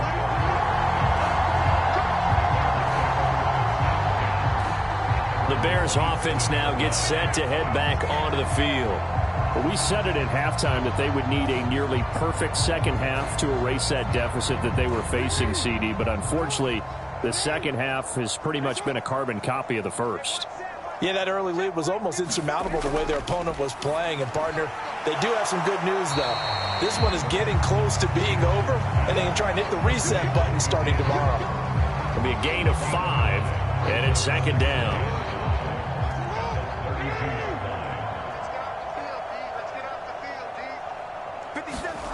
Jackson. And that throw behind his man. He missed him. Incomplete.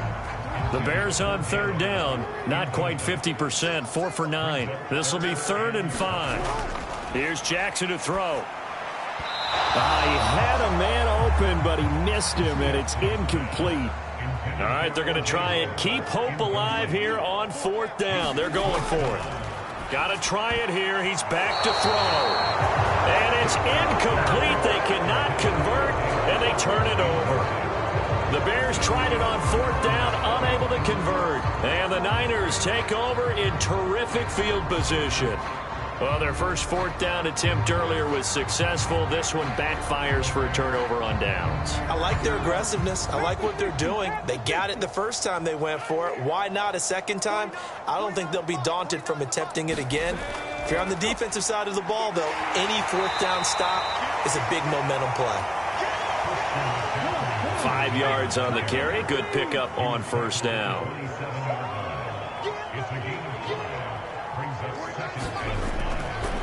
Another run with McCaffrey on 2nd down. And a strong run there as he'll maneuver his way down inside the 15.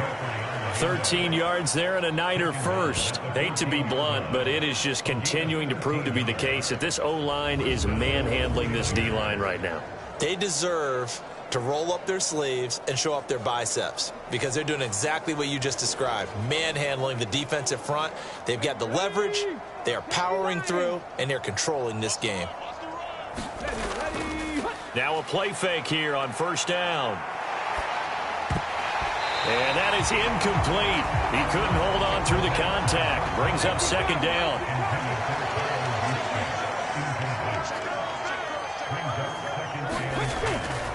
Back to throw here.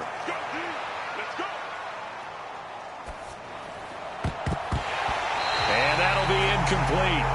Took a pretty good shot as he tried to pull that one in. Couldn't hang on 3rd down.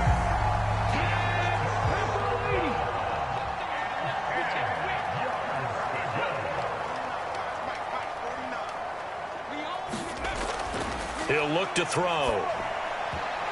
Toward the end zone, but that's going to wind up incomplete. Give them credit for excellent coverage, tight coverage. They're doing a lot of things that we talk about in basketball. They're causing disruptions in the passing game. And as long as that continues, it'll be tough for them to gain any momentum throwing the ball downfield. And his kick here is good. And that will extend their lead even further.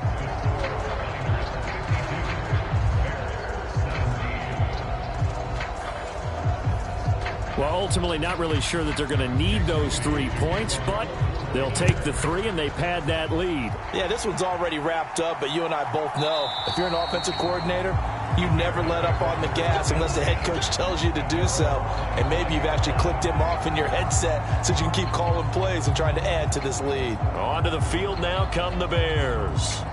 Well, this game, it has had no shortage of offense. They've been able to put up a decent amount of points on this side, Charles. They just have not been able to keep pace with the other offense they're going against here. Yeah, that's a good way of pointing things out because now it's not a total loss because, as you said, they've scored some points, so there's some plays they can build on, moments where the game plan actually worked. But overall, though, they were just out-personnelled. They were going up against a team that's playing at an elite level. Now it's Jackson. This to Arnold. Now a loose football. The ball comes out. And now this is scooped up by the 49ers. And this one will be brought back to the 22.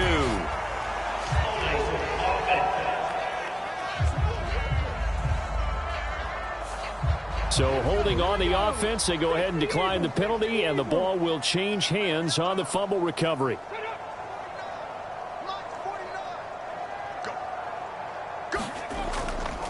Now a run with McCaffrey.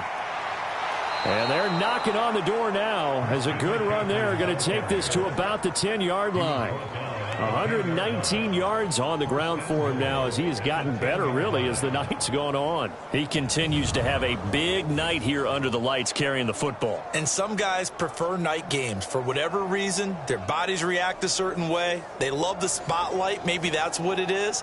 The best seats in the house, the ones where he's carrying the football for his offensive teammates. The worst seats, the 11 guys trying to tackle him on defense. And running room hard to come by here. He gets it down to the 8. Here's 2nd and goal, operating from the 8-yard line. Again, they run. Again, it's McCaffrey. And he'll be stopped just outside the 5 at the 6. Now, they'd really like to make the short field pay off. We'll see if they can, but this is 3rd and goal. Out of the gun, they'll look to throw. This is caught. And able to use the stiff arm to gain leverage initially, but not much room thereafter. A terrific job there to keep him out of the end zone. And now it'll be 4th and goal. Nice completion, nice gain. Great tackle. Really good tackle. Kept him in bounds, kept things going. What do you do here? That's the question. Let's see what they do.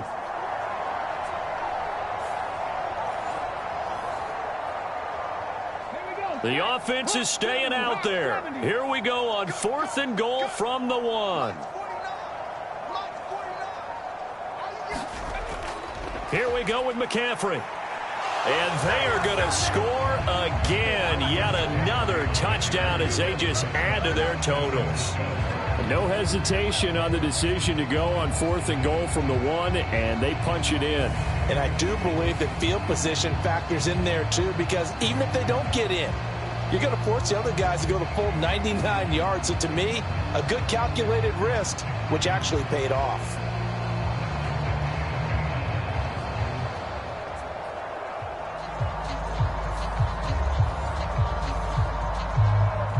Now Moody for the PAT.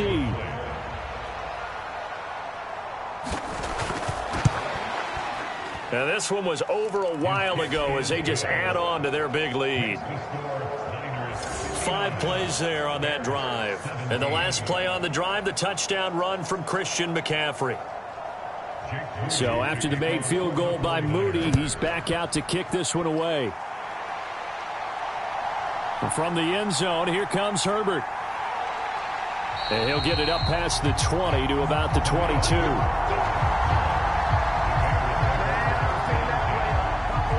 And now Chicago getting ready to go as they take the field. Last time out, they had the fumble. That led to the touchdown. Not a great look on either side of the ball as the defense gave up the points too, Charles. But they've got to take care of the football and do better here on this possession. It's certainly been a tough stretch, partner, for both of those units, and they kind of put their defensive mates in a... Oh, and for the 3rd time, Jackson going to be intercepted. Picked up by Denzel Ward. And they'll take over inside the 45 at the 44-yard line. Oh, my goodness, CD. I mean, this defense just continuing to dominate. They're really dominating on both sides of the ball, but for the defense, that's now 3 interceptions for them here in this ball game. And what a great teaching tape for this defensive coordinator, right? When they go back and review this game, what does he always tell us that he preaches to his team? We're going to lead the league in effort. Well, they're doing that in this game as well as making big plays. On 1st down, this is McCaffrey. And good space to operate there as he takes this down inside the 35-yard line. The Niners have the 1st down on a gain of 11. And he continues to pile up the yardage. That puts him over $150 now. And this defense has really had its problems trying to keep him contained.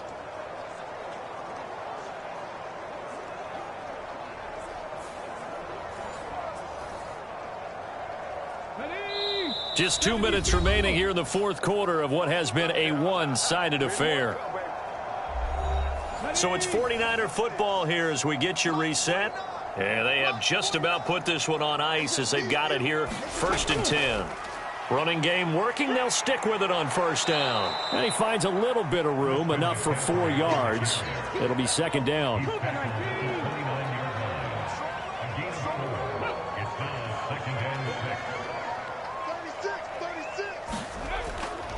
On the ground, McCaffrey.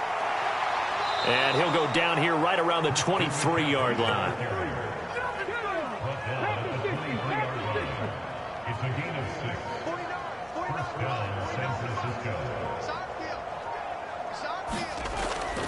McCaffrey running up the middle. 151 yards rushing for him now in the ball game. And when you get good yardage like that on 1st down, it really does a whole lot of good for your entire offense. But I love the way he's finishing those runs. At the end of things, he's making sure he gets just a little bit extra.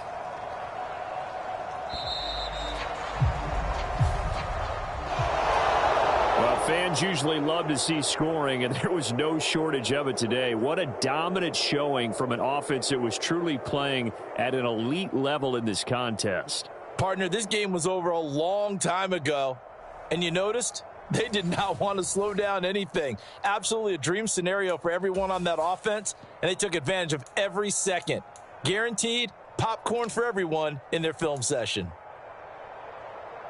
So for San Francisco, they climbed to 6-2 on the year as they close in on the midpoint of this 17-game schedule. And they will head back home next week. Meanwhile, for the Bears, they fall 2 games under 500 now at 3-5.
Tonight, from Acrisure Stadium in Pittsburgh, it's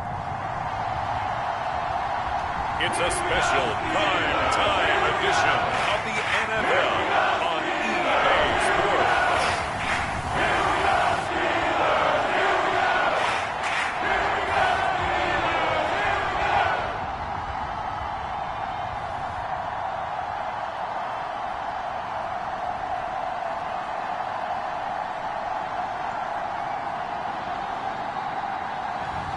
As we'll see Kenny Pickett and the Pittsburgh Steelers taking on Daniel Jones and the Baltimore Ravens.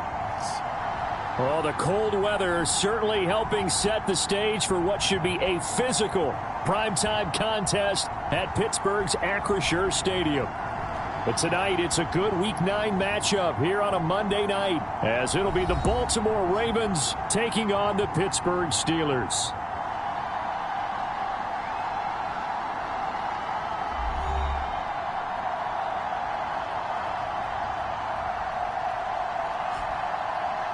With Charles Davis, I'm Brandon Gaudin. Charles, we look at this Steeler ball club entering play. The losers their last time out, so they'll look to make amends here. And one of the best ways you can do that,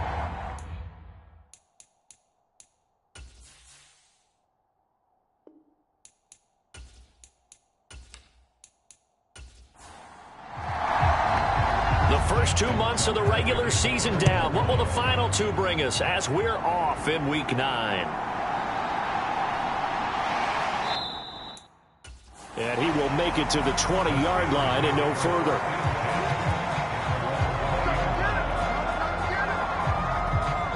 So the Steelers offense getting set for their first drive. And a glance here at their quarterback standing 6'3". and the numbers were not pretty. I mean, they don't look right. When you throw 2 interceptions, no touchdown passes, there's no way to really make that work. But I thought there were a lot of positives in watching his game tape. I think he's close to putting on a good performance. Let's see if he can flip those numbers around in this game. And, of course, rally his team to a win. Meanwhile, Pickett's throw into the hands of Pickens. Here's 2nd and 3.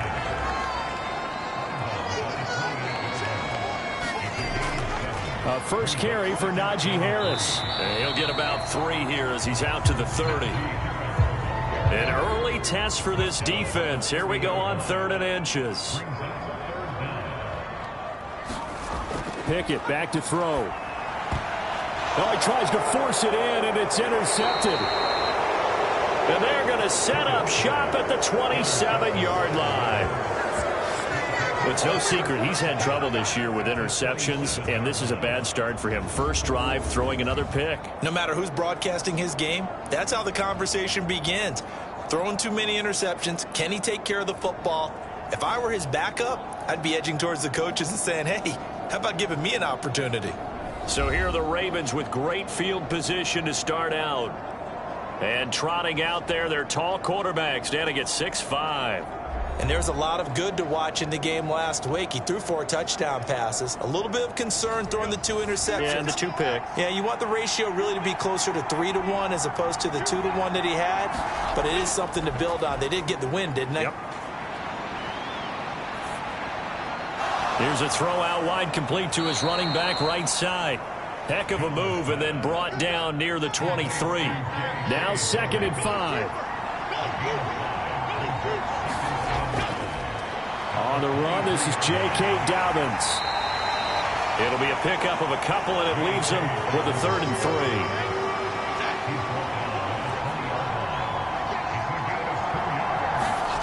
Now Jones. Able to find the open man. That's complete. And the Ravens are going to have 1st and goal as they try to finish off this drive with 6 points. That's a sharp throw right there on 3rd down. They're looking to get the first points of the game, and they certainly don't want to be on a field goal. So that's a nice job to get the hook up and set up a 1st and goal.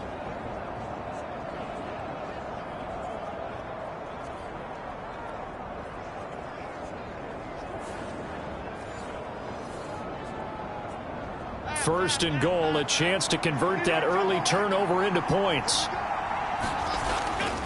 Dobbins.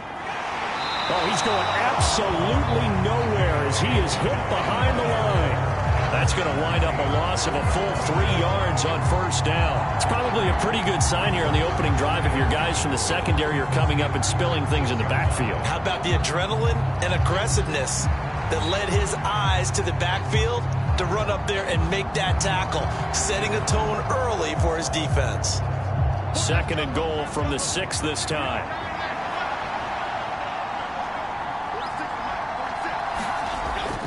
One more time with Dobbins. And he'll take it into the end zone for a Ravens touchdown. J.K. Dobbins, his 7th rushing touchdown on the year. And the Ravens take the early turnover and convert it into an opening touchdown. They go I formation. Fullback leads the way for the touchdown. Sort of a lost art, isn't it? It really is, but sometimes when you're able to bring it back and use it against other teams, they're not prepared for it. They haven't seen it in a while, and now you gain an advantage, and we just saw that advantage result in a touchdown.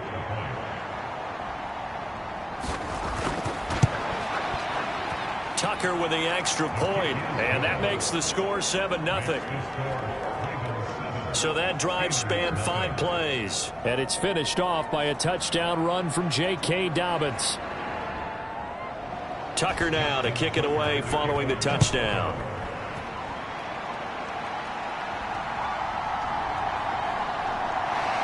And makes it across the 20 as his guys will set up shop at the 23-yard line. So Pittsburgh retakes the field for their second offensive possession. They threw an interception the first time they had the football, wound up leading to a touchdown the other way. How do you approach drive number 2? Going back to your game plan coming in, everyone has matchups that they like better than others, where they think they have an advantage. Dial up some of those plays. Try and go to those spots and get your offense moving. A look at the numbers for Harrison last week's game. Pretty good as he found himself in the end zone on 2 separate occasions. And those are the most important numbers, because no matter what you pile up prior to the goal line, getting in is all that matters. Putting those numbers up on the board, and they love them when they're 6s. And he's able to plow forward up to about the 29, just shy of the 30. Well, this defense for the Ravens, they were very strong in the win last week over the Giants. And what keyed their victory? The pass rush. Got to the quarterback 6 times for sacks, and plenty of other turbulence in the pocket for him as well. Hard to throw the ball downfield when all you're seeing is opposing jerseys come at you. Here's 3rd and 3. Looking to throw, Pickett. And that's going to be incomplete. The contact there enough to jar that ball free, and it brings up 4th down. Looks like a second empty possession to start the game, and certainly not the way you want to start when you're coming off of a loss last week. Every team talks about starting fast. They're hoping on their next possession it can be a delayed fast start and get them going. This is fielded at the 27. A good kick that time, but also a pretty good 15-yard return. And the Ravens, they'll take over. J.K. Dobbins leading the way as the offense returns to the field. And you see his numbers from a week ago. He was up over 100 yards then, and he's already hit pay dirt here once in this one. We always talk about quarterbacks and receivers getting into rhythm, right? Really feeling good, finding each other downfield. I think running backs operate the same way. They can hit a good rhythm and a good stride, and he's carrying it over from last week. The drive will commence with a run by J.K. Dobbins. And some good acceleration there as he's across midfield to the 48-yard line. 10 yards there to start the drive, and just enough by about the length of the football for a 1st down. He was solid last week, over 100 yards in their victory on the ground. They want to get that going again. Absolutely. What they also understand is that from week to week, it's not necessarily the same, but they want it to be, right? What they saw last week on the ground, they want to see in this game as well.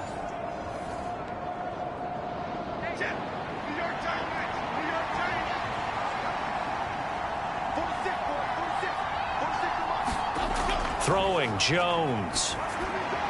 That's complete. It's Zay Flowers with it. And he gets it inside the 35 and just shy of the 30.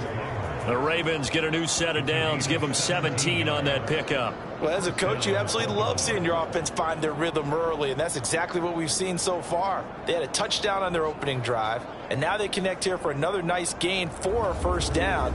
This offense is moving the ball well, exactly as he drew it up in practice.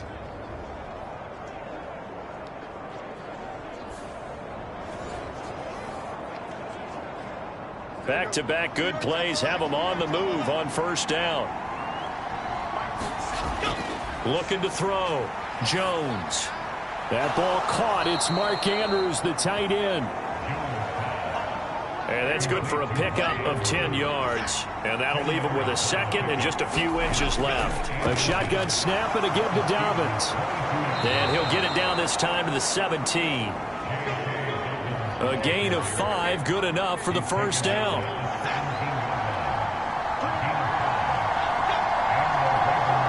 Moore, the man in motion.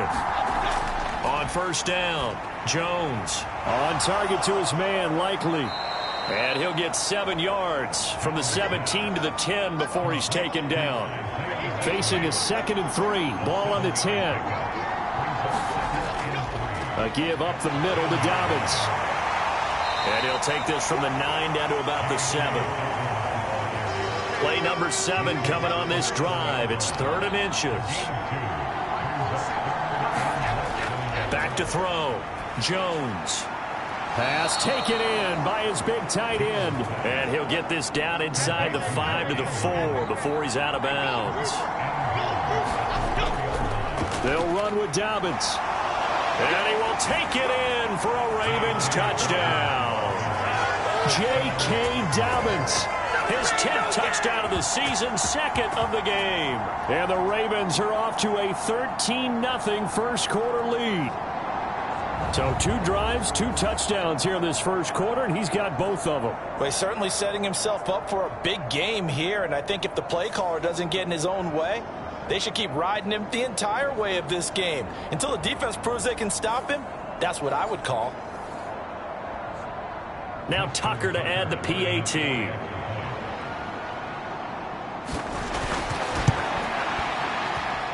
And it's good, and they have jumped out here to a quick 14-0 first quarter lead.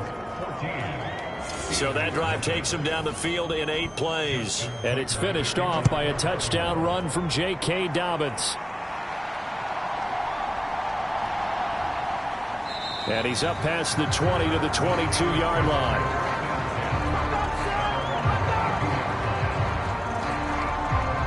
And Pittsburgh getting set to take the field. Yeah, they dipped a game below 500 following the loss last week, and you get the sense that maybe this team's at a little bit of a crossroads here. Yeah, I think that's a really good way to put it, because what's that old malaprop? If you come to a fork in the road, take it. Because this crew, they're losing ground fast. They've got to start winning some ball games. And the good teams, they're starting to separate themselves, and these guys are being left behind. 2nd down and 3.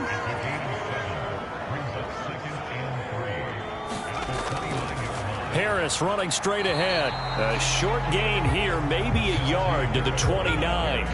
3rd and 2.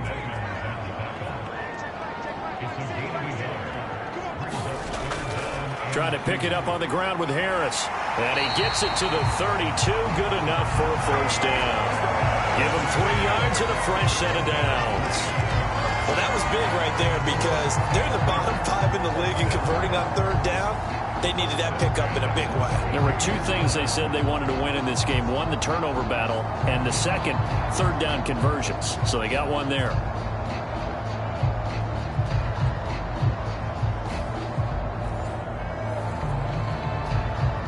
From the 32 now, here's 1st and 10.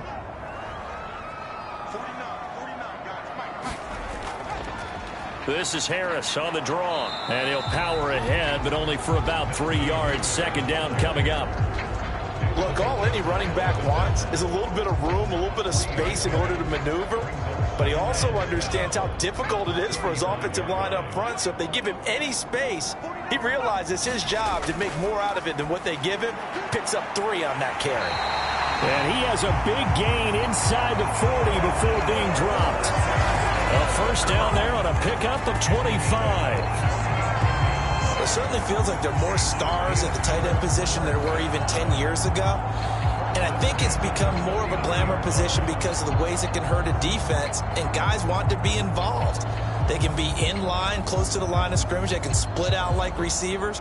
But hands, route running, speed, and some toughness to go across the middle, you put it all together, you get a heck of a tight end candidate.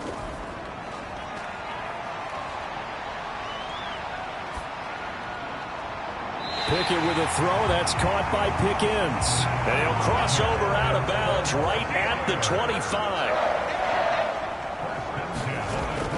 Now a first down carry for Harris. And he'll power ahead, but only for about 3 yards. 2nd down coming up.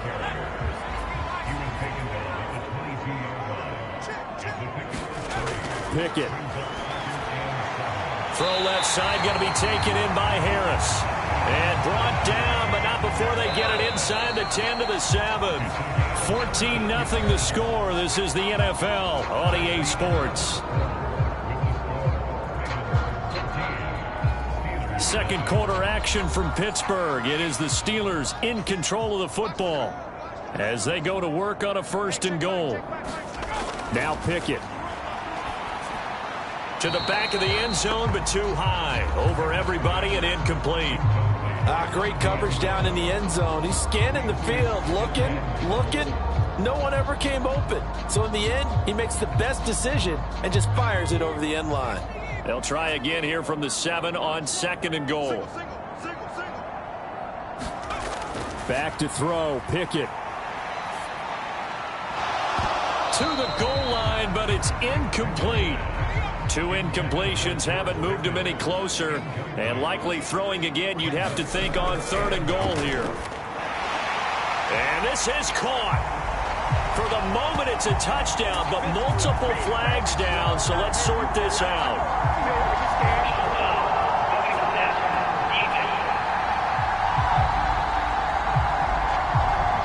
So obviously they will decline the penalty there, and the result is 6 points.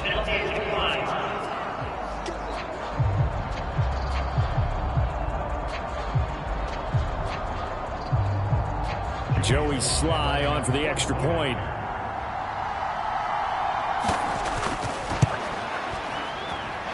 And that one makes it 14-7. So that one a long 11-play drive. And it was finished off by a George Pickens touchdown grab. Joey Sly now to kick off after the touchdown.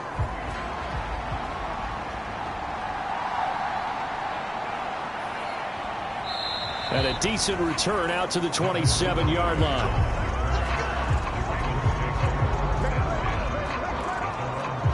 So here are the Ravens to take over on offense. They've won 2 straight, and they lead this one as well as they come up on 1st and 10.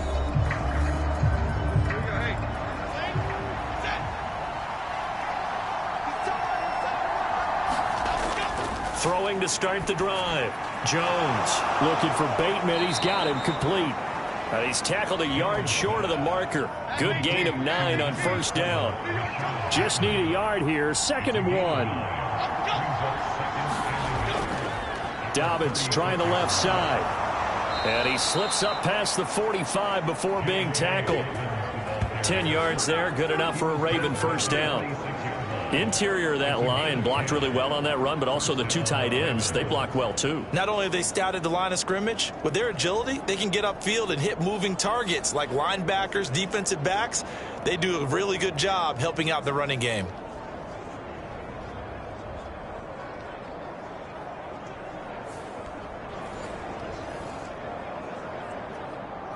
Back-to-back good plays have them on the move on 1st down.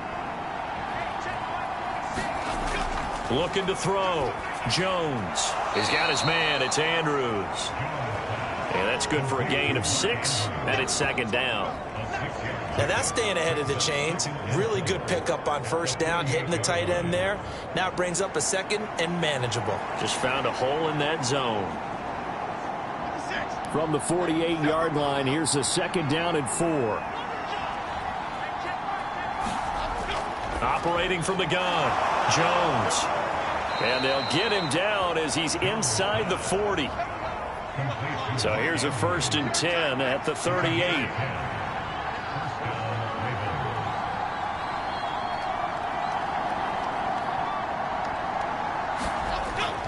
They'll run up the gut with Dobbins. He'll be hit down at the 33, 5 yards on the play.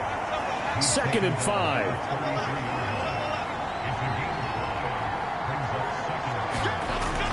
Back to throw.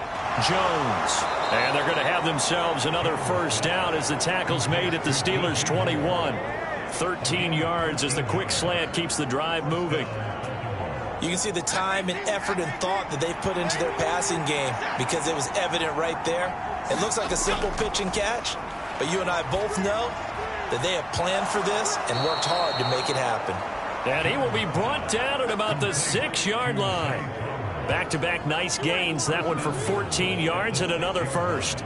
That was a nicely run slant route, and what the receiver's trying to do is make the defender think he's going upfield for a deeper route and then breaks it off, usually after about 3 to 4 steps, and cuts towards the middle of the field. And now what he's trying to do is use his body to keep the defender away from the football and give the quarterback a really nice target. On 1st and 10, it's Dobbins. And he's able to get it down to the 2-yard line. From the 2 now, 2nd and goal. Dobbins once more. And he is into the end zone for a Baltimore touchdown. J.K. Dobbins on his way to a monster game. 3 first-half touchdowns. And the Ravens go up by 2 touchdowns. So what a first half that he has had running the football. That now 3 touchdown runs. And I would anticipate that when they get down in the red zone, he's going to get more chances as this game goes on. And I think that the guys blocking for him are going to ask for him to get more chances. They like the rhythm they've developed. Tucker now for the extra point.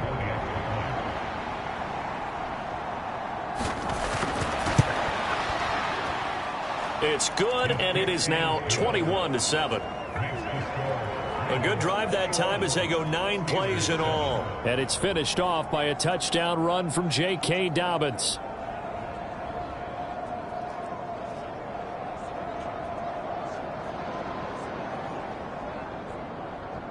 Tucker now to kick it away following the touchdown. No run back here for Hall, and this will come out to the 25. Najee Harris and the Steeler offense set to go to work once again. Those are his numbers through roughly the first half of the season, and given that, you'd have to think he's on pace for a 1,000-yard campaign. Steady as he goes, steady goes the offense. But you know what else is happening, too, because they are a team now recognized with the ability to run the football. You've got to be able to throw it better now, right? Better throwing lanes, better opportunities for the guys downfield, maybe more one-on-one coverage, which you should be able to beat easier. Yeah, he's establishing not just a tone, but an identity for his team. And that's a discussion we had a couple days ago in the team meetings, talking about this running game, opening up the passing game. We'll see if that continues to happen.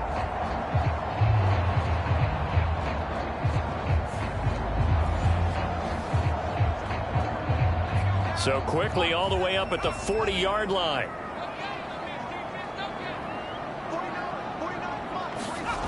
Pickett will look to throw it here. And that is incomplete. Oh, the coverage a little too good there, and it's second down. Here's Pickett. Throwing quickly there, but it's incomplete. The offense on third down tonight, they've hit 2 for 4 thus far. This is 3rd and 10. Pickett, he'll look to throw it. He's got his target. That's complete. And he'll take this to the other side of midfield before going out of bounds. Pickett finding Johnson there. First down, Steelers.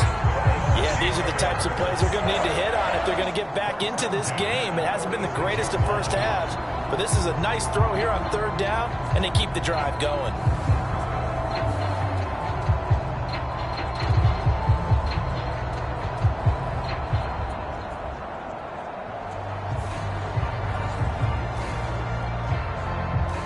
So in Raven territory now. Here's a 1st and 10 at the 46. On the give, this is Harris. And he's got this down to the 35. 11 more on that one, and another first down. And that's the big fella's MO right there. Running through tackles, keeping the sticks moving forward. This defense, if you don't bring 11 guys to the ball to try and get him on the ground, he's going to keep making runs like that. I feel the press box shaking every time he touches the rock.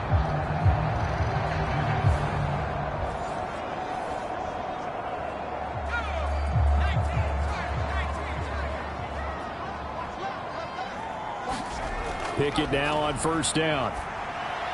That's going to be caught by Pickens.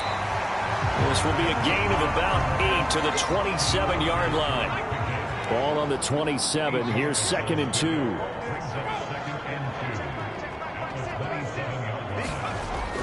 Off the play fake. Here's Pickett. Washington's got it. And he's going to be taken down with the first down at the Ravens 14. Working out of the gun, it's Pickett. And he'll go down. Brought down at the 20-yard line. The sack there by Roquan Smith. They just gave up a sack there, and if I'm not mistaken, they gave up 4 last week, didn't they? Yes. And just looking really porous, aren't they? They really are, and I'm wondering if they're going to have to start thinking about keeping the tight end in, maybe a back, someone to help assist, because right now their quarterback's been getting hit a lot in the last couple of games. Protection certainly going to need to be a bit better here on 2nd and 16.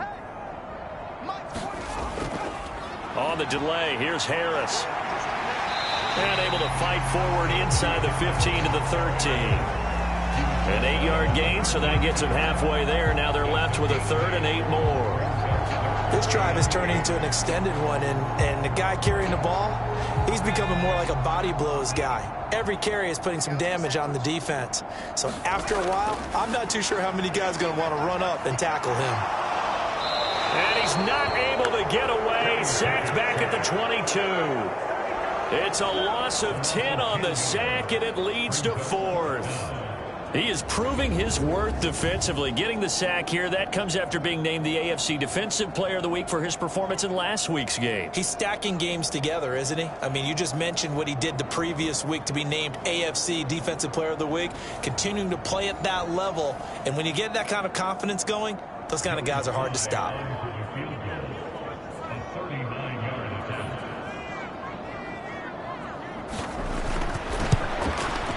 Sly able to put this one through. And that will get the disadvantage now back down to 11.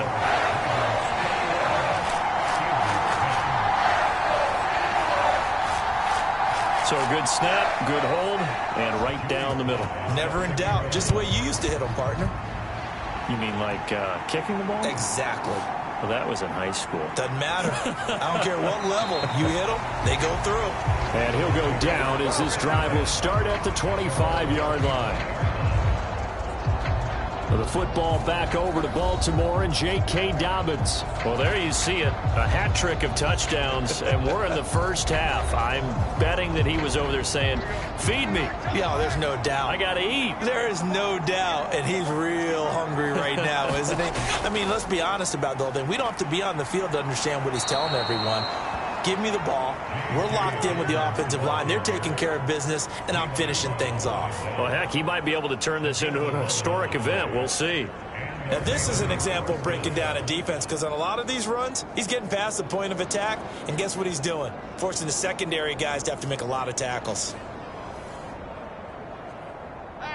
Ball up to the 35 now as they come up on 1st and 10. Off the play fake, Jones. And that's going to be incomplete. Now a 2nd and 10.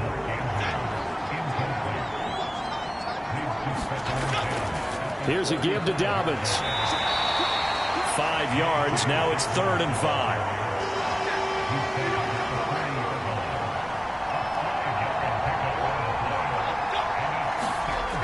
Operating from the gun, Jones.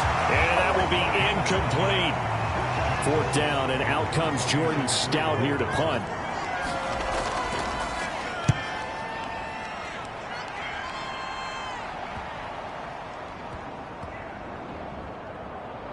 Did they keep it in? They did. They kept it in. It's down close to the goal line at the 1-yard line.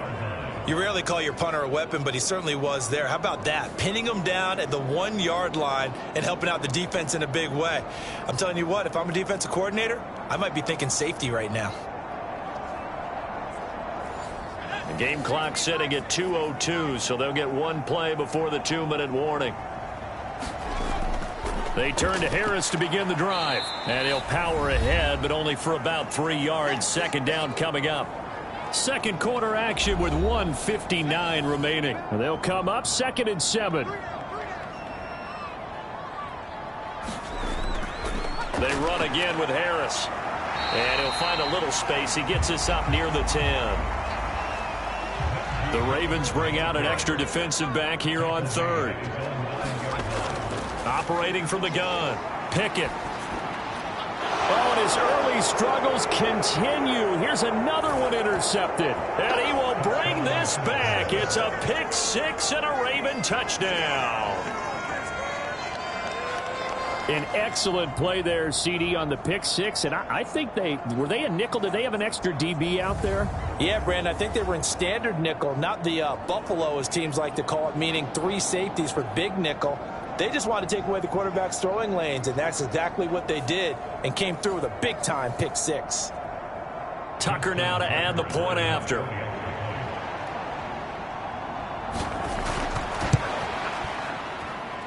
And the lead is up to 18 now. So the defense creating some points, not only getting the interception, but then returning it to the end zone for the pick six. So they throw the pick six. They'll get another shot at it now as this one's in the air. And Hall not going to bring this one out. And Pittsburgh getting set to take the field. Charles, we'll see what they can do here. Not a ton of time left, but enough certainly to get points out of this drive, and they need them right now because they're trailing. Yeah, this is exactly why you practice a 2-minute drill all through camp and at least one practice each week before a game. A minute left, more than enough time to string a few completions together, reach the end zone, and then make that walk back to the locker room just a little more animating. Early on, the running game's been working well, and the offensive line has been pleased by that. The thought process there, catch those safeties creeping up, trying to help against the running game. They tried to hit them over the top, unsuccessfully. Pickett's throw hauled in by Washington. He'll be dropped after a gain of about 6 across the 30 to the 31. That is caught by Washington. And he will have a Steelers first down as they're able to get the third down conversion. Now a timeout called for by the offense. 1st and 10, here's Pickett. As the stoppage will come with a little under a minute to go in this first half. Now the Steelers use the second of their 3 timeouts. So that means they're down to 1 remaining here as we head toward halftime. Down several scores and playing behind the chains is not the way to have success in this one. Right now, if you're the offensive line, your big concern, protecting your quarterback and give him a chance to try and throw something downfield to pick up the needed yardage. On 3rd down, here's Harris. And he'll push his way up to about the 44 here. Now the Ravens going to use one of their timeouts as they get the stoppage with a little over 50 seconds to go in the first half. 44 on his first punt, and this is a good kick as well. 40 yards on the punt, 2 on the return, and the Ravens will get it. 1st and 10 from deep in their own territory. J.K. Dobbins leading the way as the offense returns to the field. And it may just be the second quarter, but he's in his zone, well on his way to eclipsing that 100-yard mark. And when a back has a game, as we're witnessing right now, his name's going to be in the books, but it's really a collective deal, isn't it? Because that means he's getting plenty of blocking, a lot of help from his teammates, but he's making the most of it. Yeah, he's made the most of it to this point. They'll wind up getting 7 on the play, and it'll be 2nd down. Looking to throw. Jones. Throw caught by Flowers. The Ravens going to use the second of their timeouts as the clock will stop with 33 seconds to go in the first half. So they'll come up 1st and 10 now from the 33. Operating from the gun. Jones. Finding more on the out route for the completion. And he gets this up across the 35 before he's out of bounds. To throw again on 2nd down. Jones. And the Steeler pressure too much here. He's going down. Keanu Benton in there to drop him for his 11th sack of the year. Ravens going to use their 3rd and final timeout. And with halftime on the horizon, they'll be out of timeouts from here forward. Here's Jones on 3rd down. He gets this underneath to Dobbins. And he's going to be taken down at the 39, clearly short of the first by a few yards. Out now is the punter, Jordan Stout.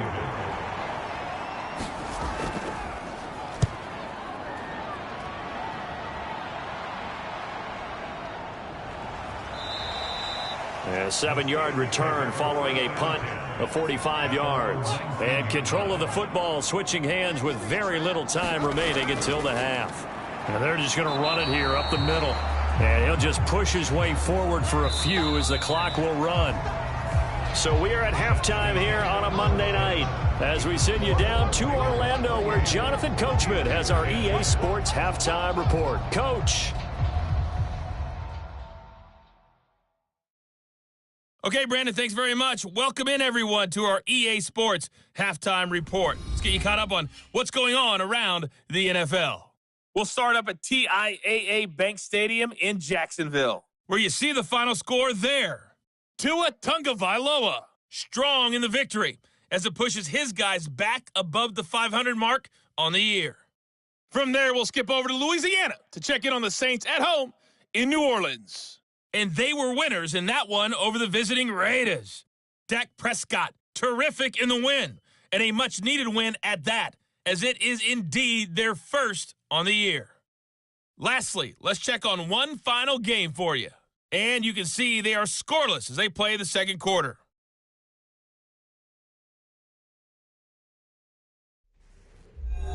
We were treated to a fine first half from running back J.K. Dobbins. He was running with a purpose as he found the end zone 3 times in that first half. And that opposing defense had better come up with a scheme for slowing him down. All right, Coach, thank you very much. As we welcome you back for quarter number 3. The Ravens ready to receive it, and they've got the lead as well as we resume play in the second half. And that'll carry over the back line of the end zone for a touchback.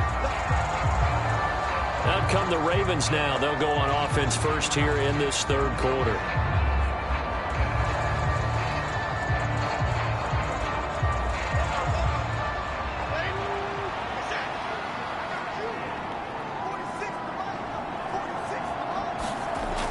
Jones throwing to start the drive. That's into the hands of Flowers over the middle. And they're able to get this one across the 35.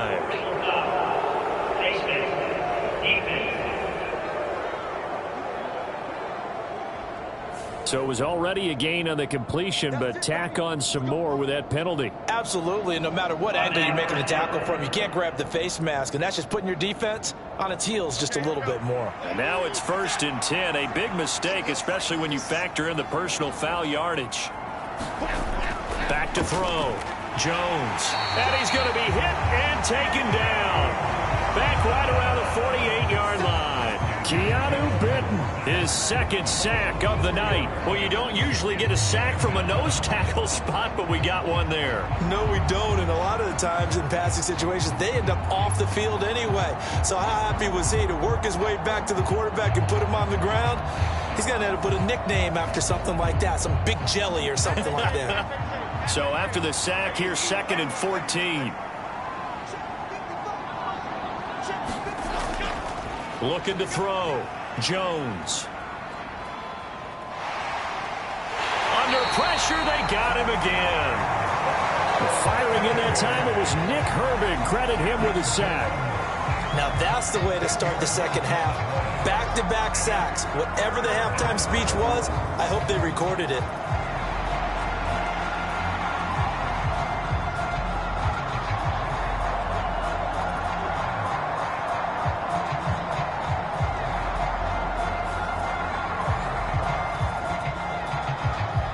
Now 3rd down and very long.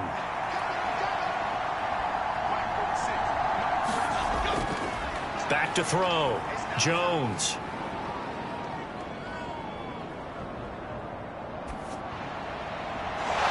And he's got the hook up to Moore. And he is brought down, but not before reaching the 30. A real letdown defensively. That was 3rd and a bundle, but they allow the conversion. Well, as my dad would say sometimes, I'm just scratching my head here trying to figure out what was going on there defensively. How did you lose him in the middle of the field? If you're going to lose a receiver, make sure it's someone on the short side of things, not deep downfield, that can hurt your defense.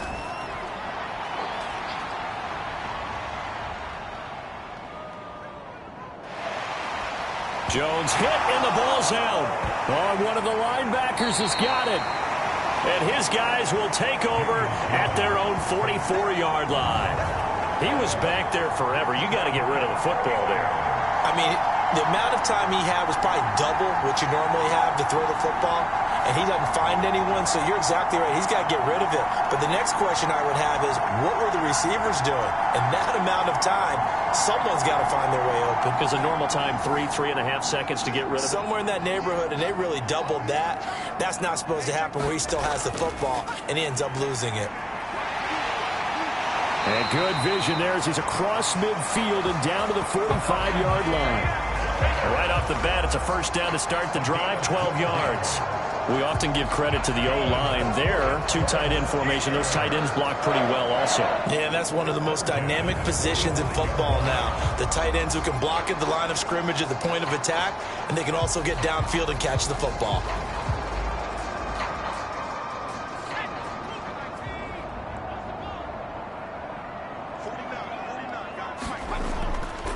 First down, and they go back to Harris.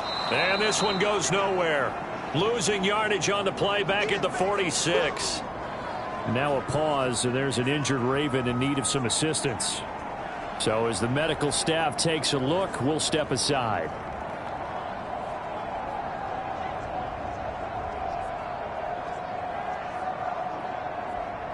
Looking at a 2nd and 11 now after the loss. They stay on the ground. Again, it's Harris. Trying to keep those big legs churning, but he's going to go down in the backfield. It'll be a loss of a full 3 yards there, and it also brings up 3rd down. Continues to be a struggle for this offense and this home crowd. They're growing a little restless here in the second half. And I think they've just got to look at how they're trying to move the football. Yeah, you want to run it, but maybe you spread it out, maybe some swing passes that can take the place of runs and give you a little more space. Now on 3rd and long, they'll look to throw. And that's going to be incomplete. The coverage too good there. The contact popped the ball free, and it's 4th down. Now on 4th down, on is the punt team sending this one away.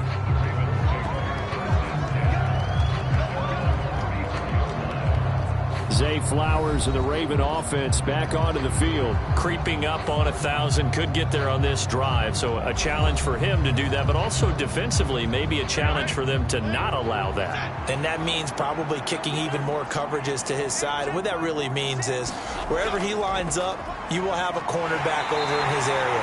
Now instead of blitzing your linebacker, drop him into coverage. Instead of the safety dropping into regular coverage, that safety moves into that area to try and discourage the quarterback from going to him. That means everyone else, win your routes. You got an opportunity to catch passes now, too. Yeah, a little bit of a cat and mouse game. And he'll take this to the other side of midfield before going out of bounds. His 5th catch tonight, and it's good for a 1st down. That's a pretty throw right there. That ball's in the air a long time, but it's right on the money on the right sideline. A really good route. Moving the defenders towards the middle of the field before breaking to the sideline. What a completion there. Big-time arm strength. Very nice route.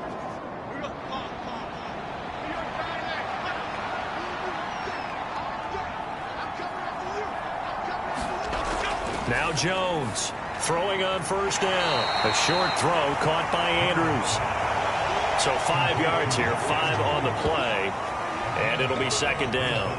How about the timing on that one? Boy, they were in sync, weren't they? 3-step drop, balls out of his hands, right to the tight end. Nice completion, just like they do it in practice.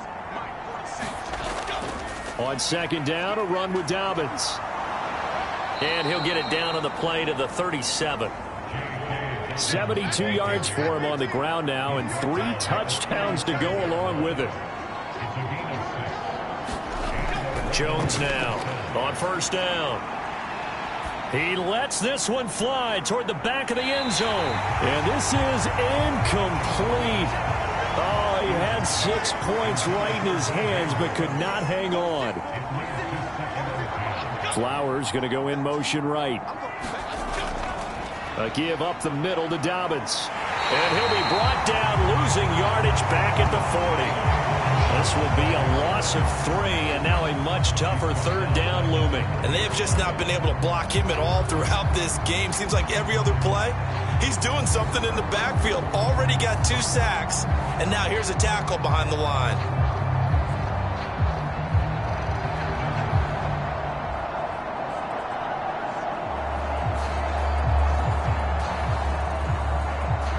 Seventh play of this drive coming up, but a long way to go on third down. Looking to throw. Jones. And that'll be complete to Dobbins.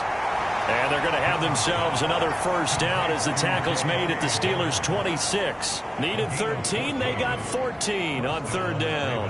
Well, they certainly had success throughout this contest, getting him the ball in the passing game, and there he picks up another first down. Whatever they saw going into this one, they've been able to capitalize on it, and no adjustment has been made to take it away.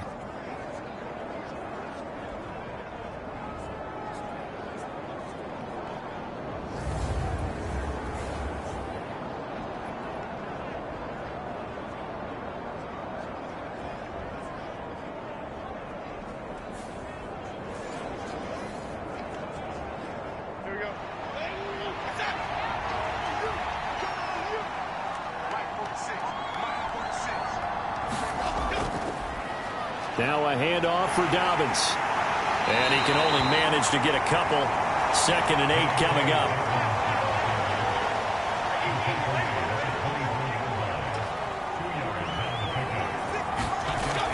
Back to throw. Jones. That's complete to his receiver, Bateman. Will go down as a gain of 6. And now 2 yards to go on third down. Off-play action. Jones. Now a battle for the football. It's caught. It's a touchdown. Zay Flowers. High in the air to bring it in. And the Ravens are able to widen their advantage. And in the red zone, I guess this is why you have a guy like that on your roster. Without a doubt, and if you have him, you use him, because he's a guy who's going to win just about every time. I don't care what the coverage is.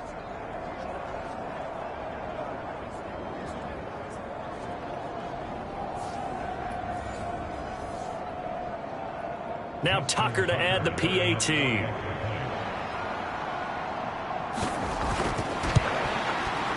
And he's been a busy man, 5 for 5 now as he knocks another one through to extend the lead. A 10-play drive that time. And it's capped off with a Ravens touchdown.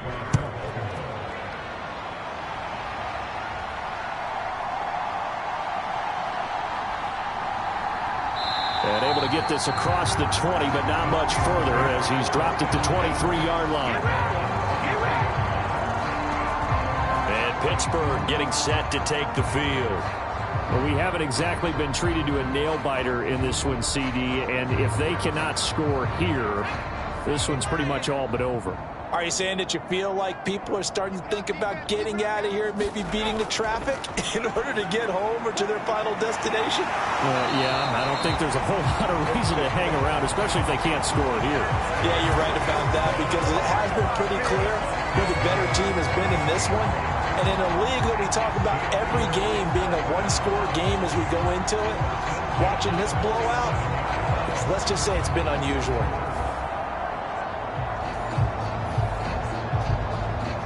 A big hitter to start the drive has him up near midfield here for 1st and 10. Off play action. Pickett. Throwing left sideline there, but it's incomplete. Third quarter on a Monday night with a 2nd and 10 coming up. A run with Harris out of the shotgun. And they'll get this just to the 47. 1-yard gain. Now it appears we have a Steeler here slow to get up.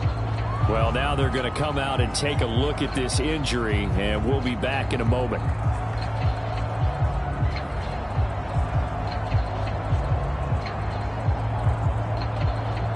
Third and 9 here.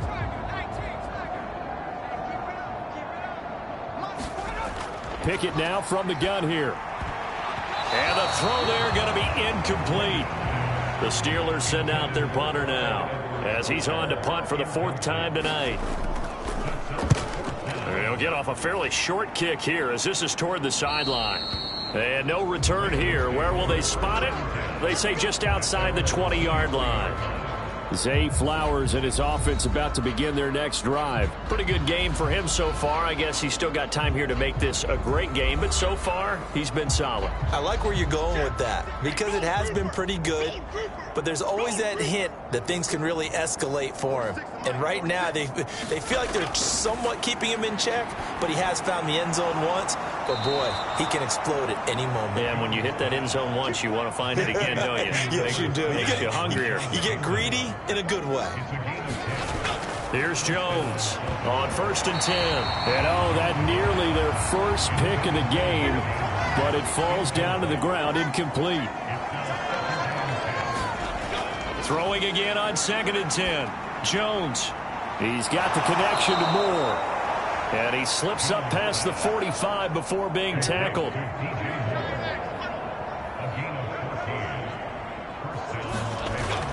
Back to throw again. This one caught by his tight end, Andrews. And they get to him after a gain of 6 to the 46.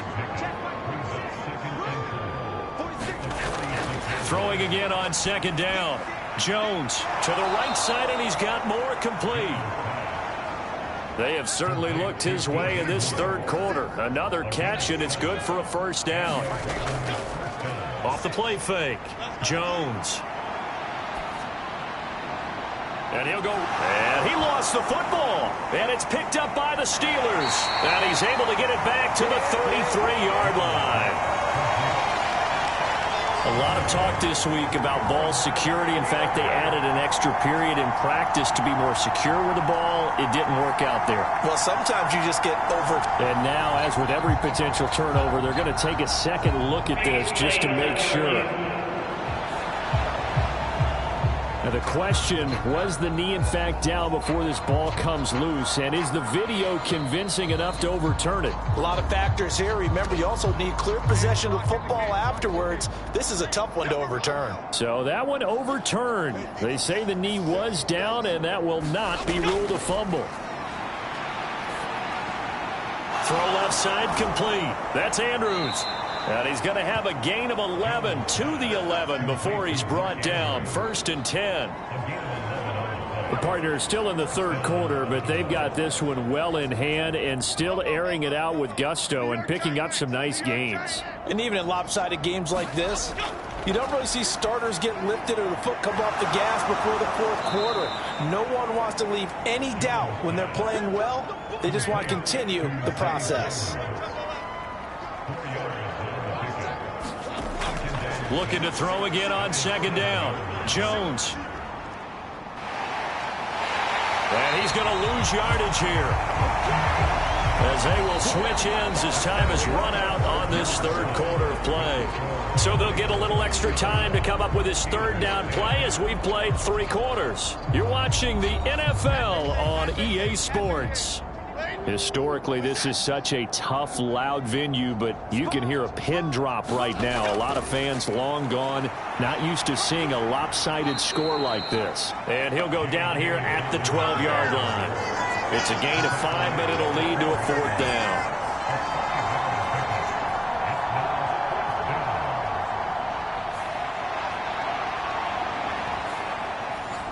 Here's Justin Tucker now for the Raven field goal try. From the left hash, a chip shot here. Tucker's kick is good, and that will extend their lead even further.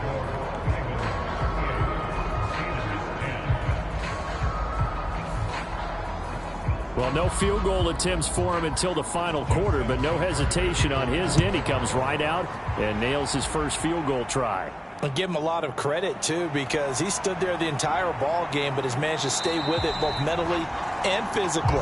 When they called on him, he was ready, and he knocked it through the posts.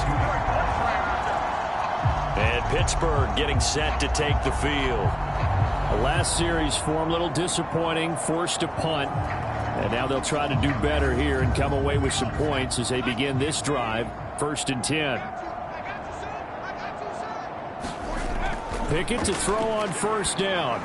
And he'll look underneath here for Edwards-Helaire. The result, only 4 yards there on the play. And that'll bring up second down.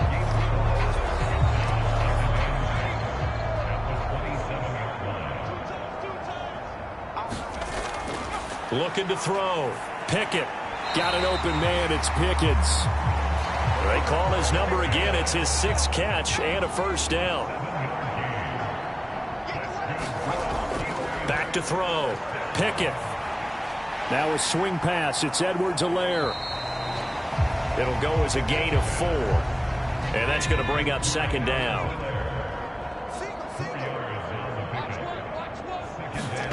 Pickett. He's going to throw it again. Pickens on the slant. 7 catches for him now, and this last one, a first down.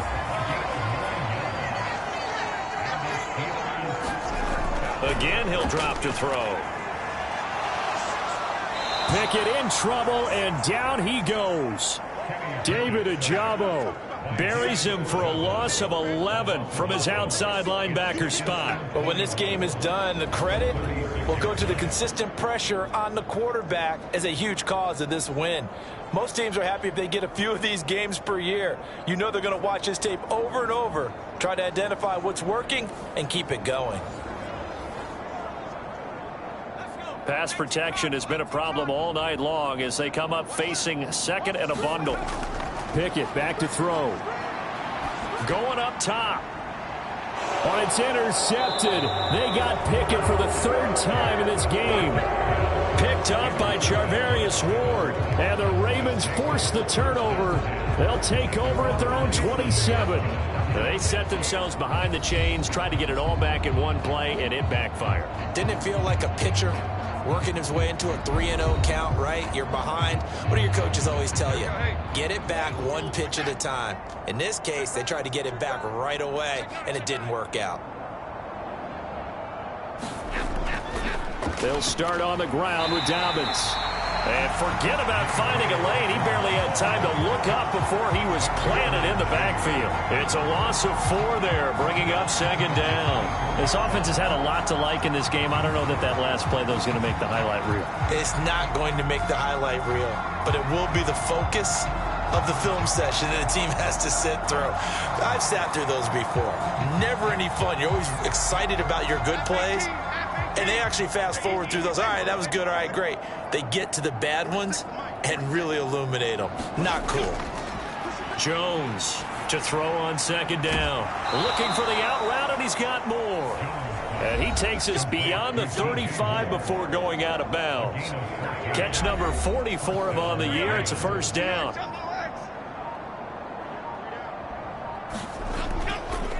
On the counter now, it's Dobbins. And he'll take this to the other side of midfield before going out of bounds. 88 yards on the ground here for Dobbins, and a first down coming up. He continues to be a major factor carrying the football here into the 4th quarter, Charles. Another big gain on the ground. Big guys working strong up front. A lot of them not just taking care of business at the line of scrimmage, but getting into the linebacker spots and taking care of the second level as well. And they're taking advantage of everything right now on the scoreboard with that lead. Operating out of Steeler territory now. Here's 1st and 10 at the 46. Another run here with Dobbins.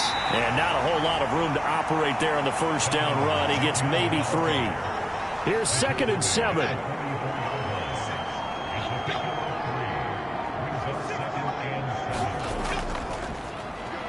Up the middle, it's Edwards. And that one opened up for him well as he'll take this down to the 26-yard line. The Ravens get a new set of downs, give him 17 on that pickup. Not too shabby for his first carry of the game. That's exactly what most teams are looking for, a really good change of pace back.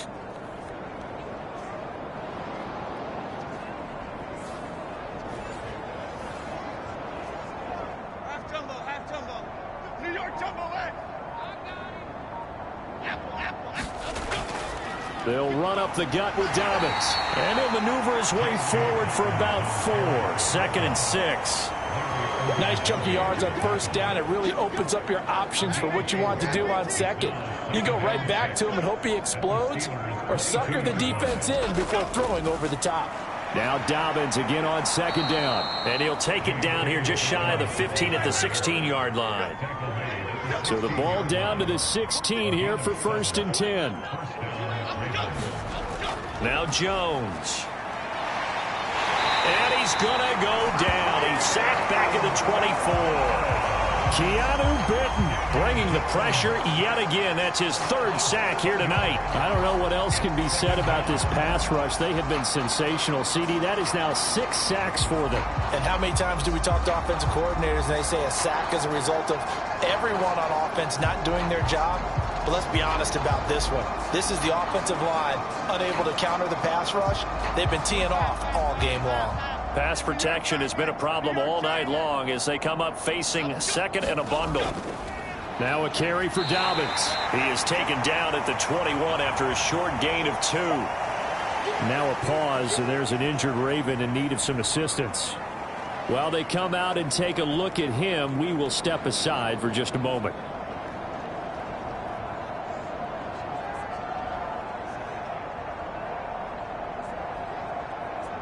The offense on 3rd down tonight, they've had good success, 5 for 8 to this point. This will be 3rd and 15.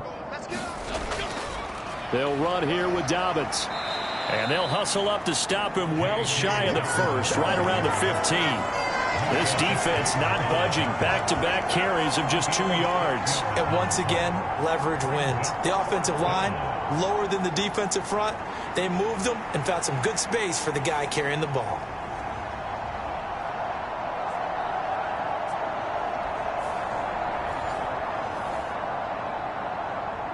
Here's Justin Tucker now for the Raven field goal try. This from 32 yards away.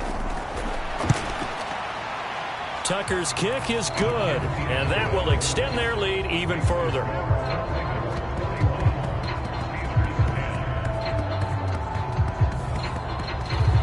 Well, the only silver lining on the other sideline, CD, is that they kept him out of the end zone, but still, that's another 3 points added on to this large lead.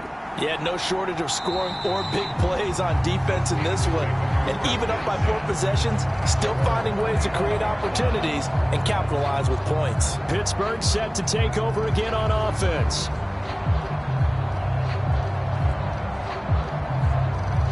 Pickett leads the Steelers up here with a fresh set of downs. At their own 25-yard line. Trying to shake off the interception from the last drive. He'll look to throw. Now the ball comes loose, and it's picked up by the Ravens. And they will take over at the 29-yard line. All right, you've had to put up with me in this booth. I'm going to try and be simple this time and succinct. It simply has not been their night. No, I think that fumble's kind of indicative of how this whole evening's gone, isn't it? Without a doubt. I mean, they've tried, but nothing has ever really taken throughout the game. That's why they're down so big. On 1st and 10, it's Dobbins. And he's going to get a solid gain of 9 before being brought down. 2nd and right at a yard.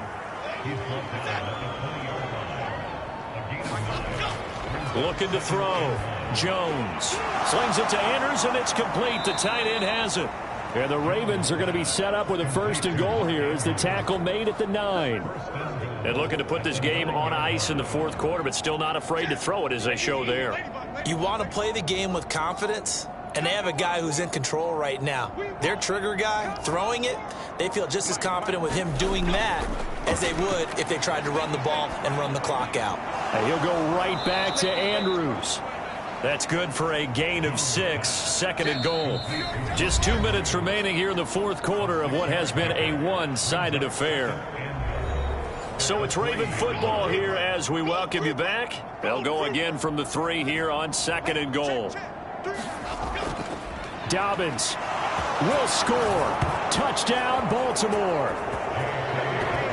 Well, when coaches come into a game preaching total team effort, CD, I think this is the type of ball game that they're dreaming of. It was pretty apparent early on that they were clicking in all 3 phases. It's been fun to watch. Yeah, sometimes in the NFL you end up with matchups like we've been watching here. And when you go back through the early drives, you can just see that one squad was on a different level in this game. Safe to say, we haven't been disappointed in watching their execution throughout this contest.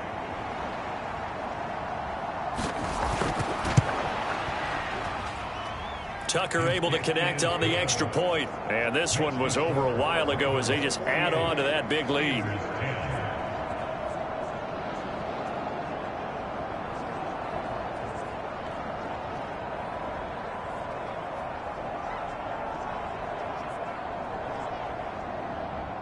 Tucker now to kick it away following the touchdown. No run back here for Hall, and this will come out to the 25. And the Steelers set to take the field. CD, it's all window dressing at this point. I mean, the best they can do is end the game with a nice drive to maybe build some momentum to move forward into their next contest. Yeah, and with how lopsided this game has been, even one score might not do a lot of cosmetic good on the scoreboard, partner, because it's just about looking forward at this point. Get a touchdown here, give yourself some positive momentum and reps to focus on when you get back to practice in the next couple of days. And now it appears that the referee's been buzzed, and we'll get a review. And this being inside 2 minutes of play, everything coming from up above.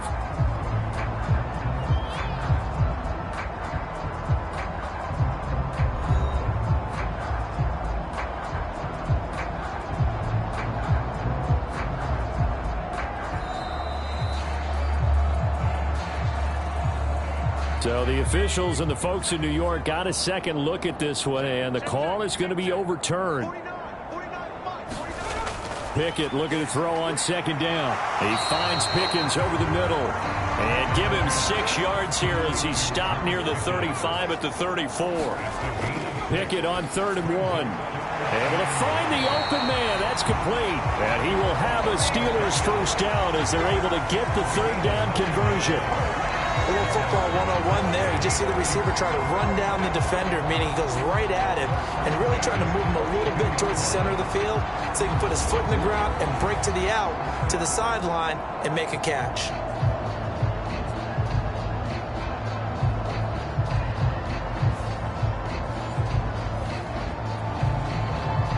So signs of life in what's been a dormant offense in this second half. Here's 1st and 10. And this will be incomplete. Physical play on the football there, and it's 2nd down. They lead big, and a major part of that has been how they've taken their play to a whole new level this second half.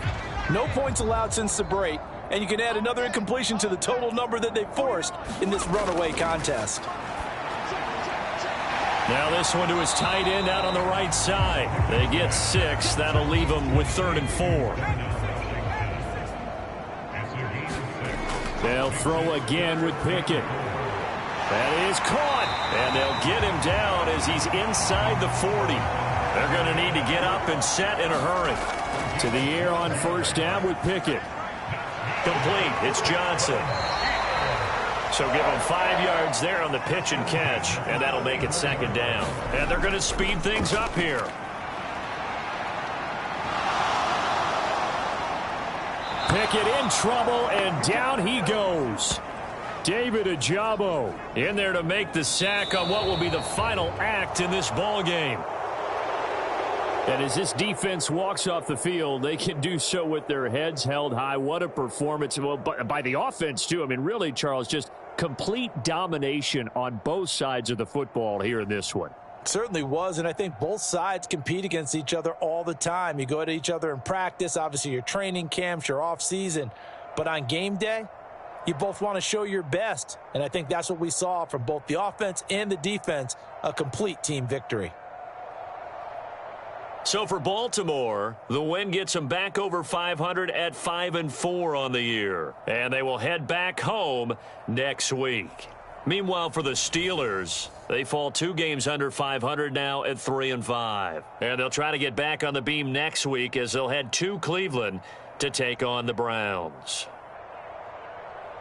And for Charles Davis and our entire crew, I'm Brandon Gaudin. You've been watching the NFL on EA Sports.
today.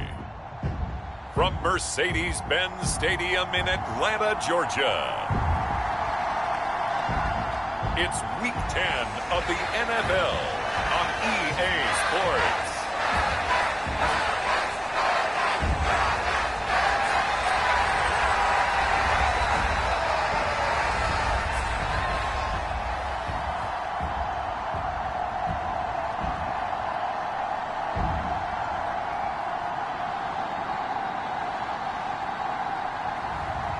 It's the Atlanta Falcons taking on the Dallas Cowboys.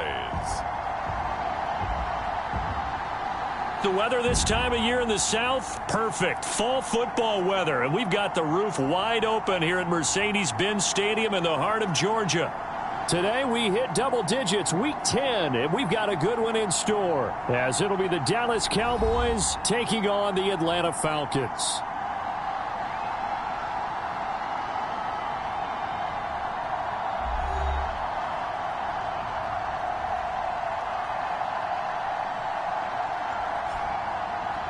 Hello again, everyone. Brandon Gaudin along with Charles Davis. And, Charles, we take a look at this Falcons team as they enter play.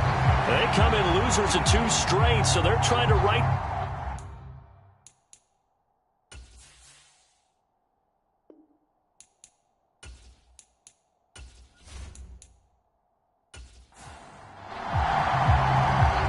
Two teams more than ready to get this one started. And off we go on EA Sports.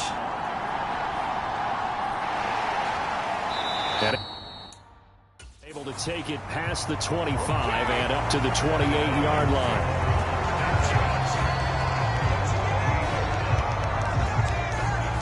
So here come the Falcons now to get the football for the first time. And a look at a guy, definitely got a little razzle-dazzle to him. Can do it with his arm or his legs. Their mobile QB. Okay, I thought there was something to build on in last week's game by his performance. I thought he played fairly well overall. The numbers won't knock your socks off. 2 touchdown passes and an interception. The bottom line, though, they lost. Yeah. How does he eliminate that 1 interception, continue to take care of the ball, and maybe increase the number of times he puts the ball in the end zone with a receiver? A bad start there. A big loss on their first play from scrimmage. It's second down. Part of their struggles last week was getting these negative plays on first and second down. That's something they have to be wary of as this game continues.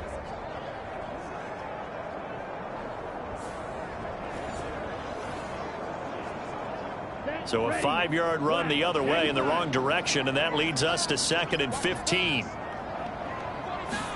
Here's Ritter.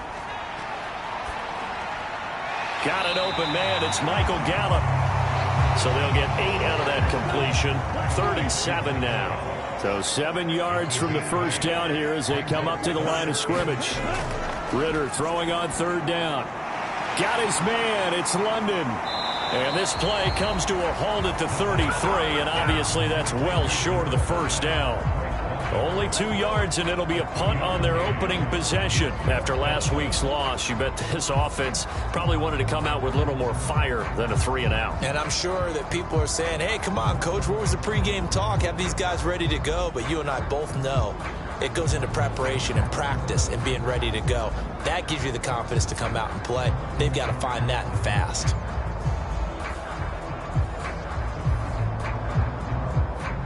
So on now is the Clemson man, Bradley Pinion, to punt this one away. Kevontae Turpin deep for the Cowboys. He punted 4 times in the loss last week as he gets this one away here. Fielded at the 20.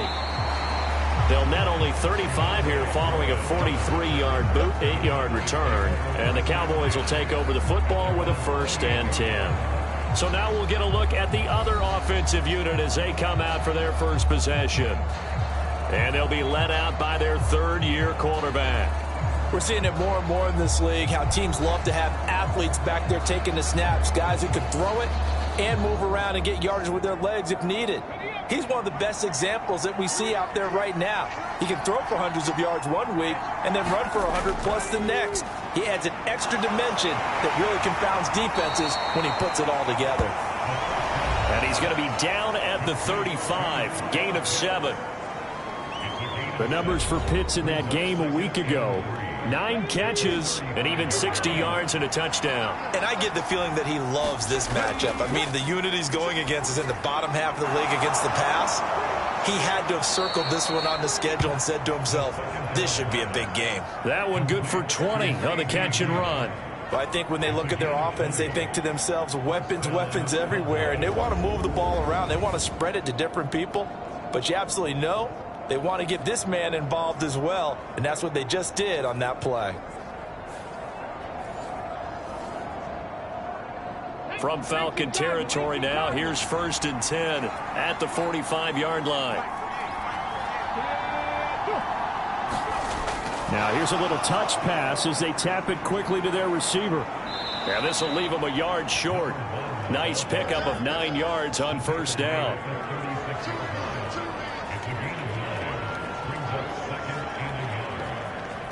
Second down and a little more than a yard here. They'll look to throw again. And he will slide to a stop. He does have the 1st down. Give him 7 on the tuck and run, and it'll get him a new set of downs. Well, it looked like a quick hitter, a 3-step drop, but when it's not there, what do? He elects to try and escape through the massive bodies up the middle, and he does so and picks up positive yardage. Out of his hands quickly to CeeDee Lamb. That's good. The completion there for 7 yards, and that will bring up 2nd down. They'll set up a throw. Now he'll dump it underneath to his running back, complete. And they've got it inside the 10 at the 8. From the 8, they've got it 1st and goal.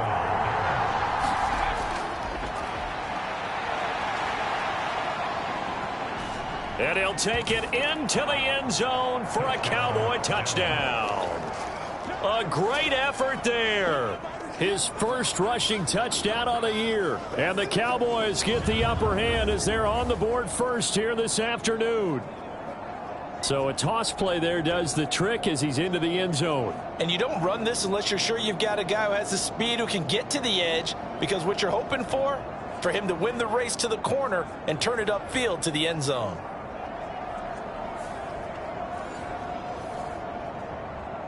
Matt Gay on for the extra point.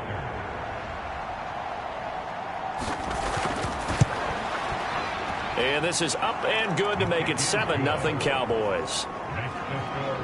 So that winds up a 7-play drive all told. And the capper that put it in the end zone, a run of 8 yards.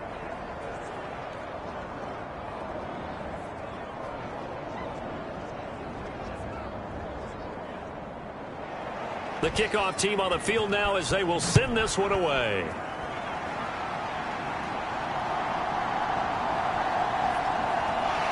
And he'll be tackled just shy of the 25.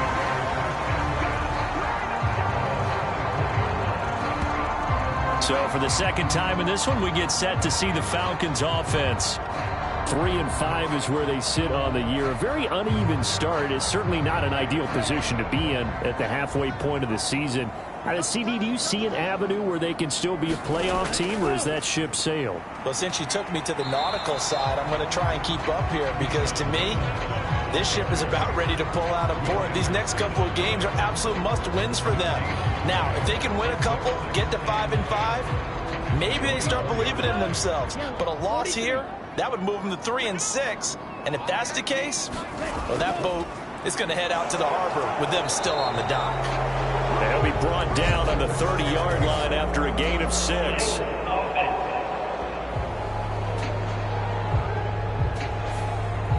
Now they face a 2nd and long following the holding penalty. Back to throw, Ritter. Checks this one down to Robinson. So the completion good for 7 there. And that's going to lead to a 3rd and 11. Well, backed up here. Tough spot, needing 11 yards to pick up the 1st. Now a shot taken on 3rd down, but it's going to wind up incomplete. Now here's Bradley Pinion now. First kick, 47. This one looks good as well. It's a 46-yard punt, 2 on the return. And they will take over 1st and 10. Second drive forthcoming here for the Dallas Cowboys. And, Charles, if the season ended today, and it's not going to, we still have December left. More football. We're only in November. But they would be a wild card team. And that's great. They'd be in the playoffs, but you know they're trying to bump up to be one of those division leaders. That guarantees you at least one home game in the playoffs, and that's what you're really seeking. But there also isn't much margin for error for this team, right? Because right where they're sitting, a 2-game losing streak could have them out of the playoffs, so they've got to make sure they continue to keep the momentum down. Absolutely. There's some sharks smelling blood in the water behind them.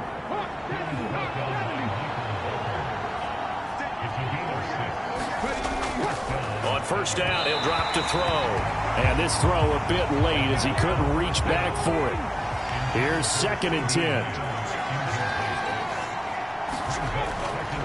They'll look to throw here. Able to hit his target, Lamb. And he's able to get this one out closer to midfield across the 45. They'll come up facing 3rd and 5.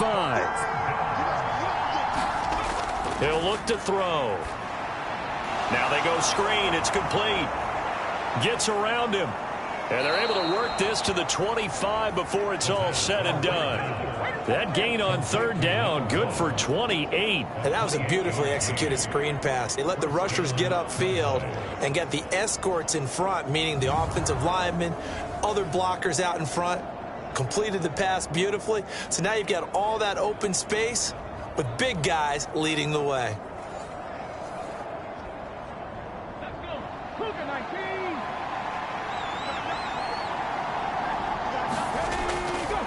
They'll stick with the passing game as he looks to throw. And the screen unsuccessfully dropped it. Excellent defensive effort to get to him and provide a little contact before the catch could be made cleanly.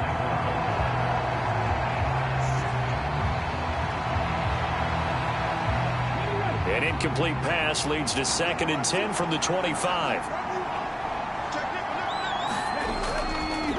And they'll run on the inside handoff. And he is met in his tracks behind the line of scrimmage. 2 yards the loss, and now 3rd and 12.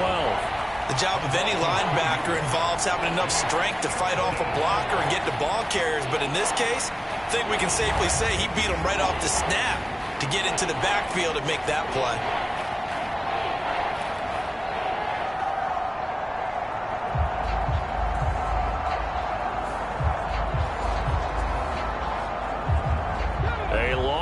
Go here on 3rd down for the 8th play of the drive.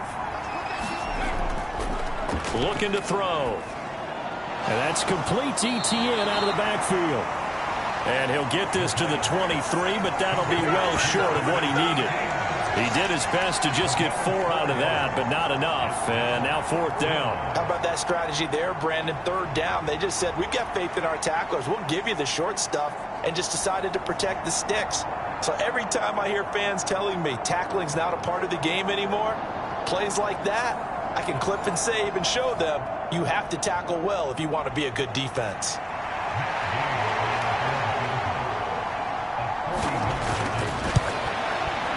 And Gay knocks this one through, and that will extend their lead even further.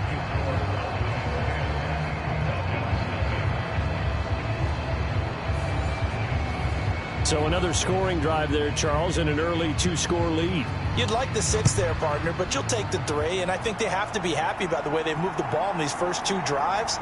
They have to feel good about their opportunities the rest of the game. And up to about the 26-yard line, just across the 25. Atlanta now coming out on the field.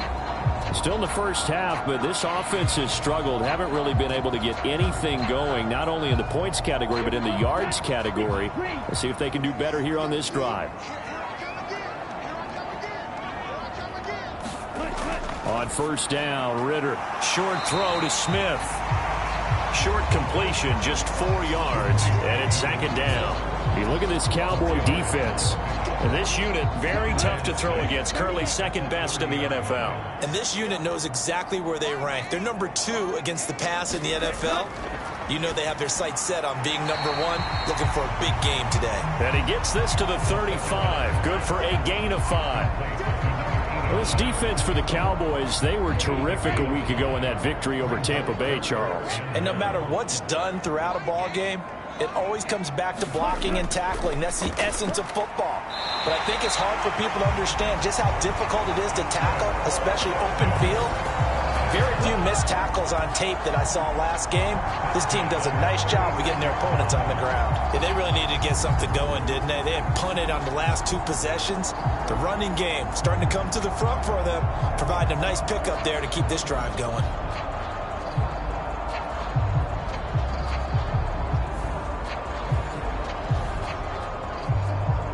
So from the 36 now, 1st and 10.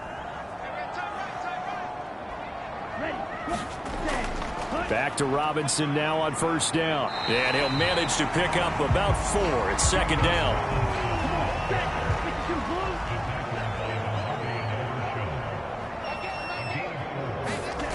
Working from the gun, Ritter. Short throw to Smith. So he stopped for no gain.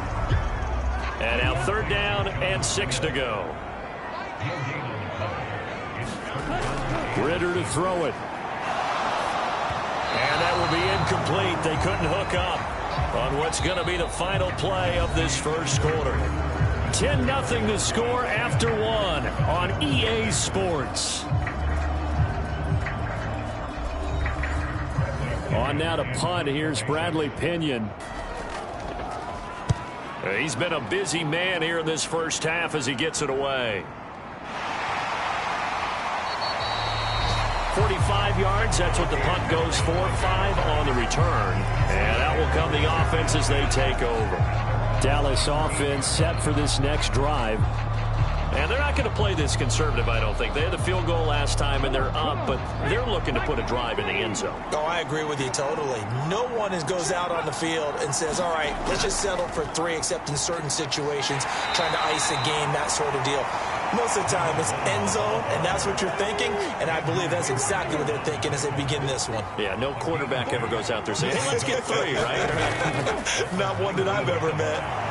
Now a throw here to his running back. And this one will go to the 28-yard line. 9 yards to pick up there, and it's a 1st down. But they've certainly made a point of getting him involved in the passing game here in the first half. They must have seen something in the scouting that said, hey, we can capitalize on him getting the ball possibly in the open field. And I think in the second half, that may loosen up the defense a little bit to get the running game going back inside. Back to throw now on 1st down. Pressure brought in, and the Falcons get there for the sack. Zach Harrison has now recorded 10 sacks on the season. Well, last game he had 2 sacks. Got another one here picked up right where he left off. Brandon, he spent the entire offseason working on new moves, new techniques, trying to add to his arsenal of pass rush moves. Certainly paying dividends in what we've seen so far.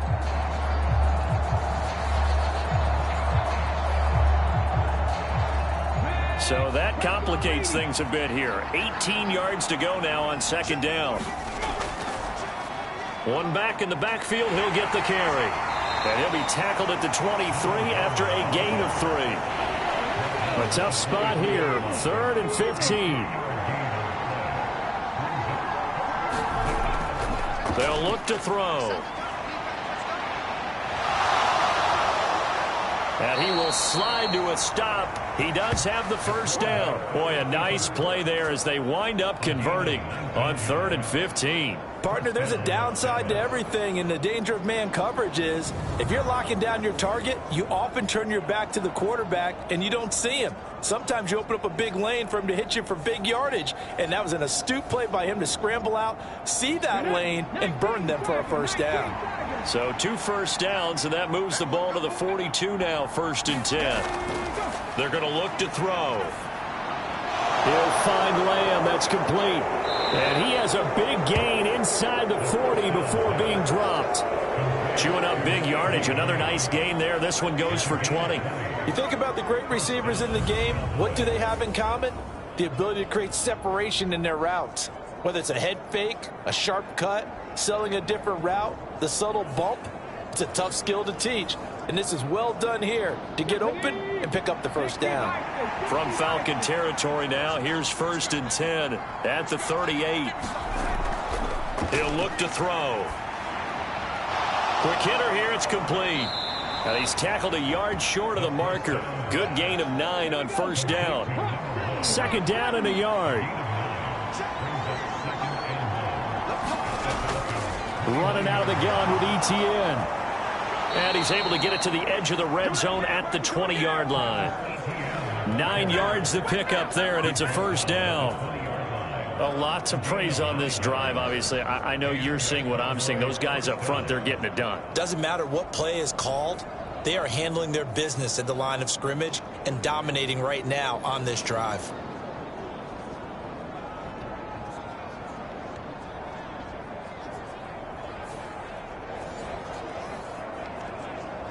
Let's go now.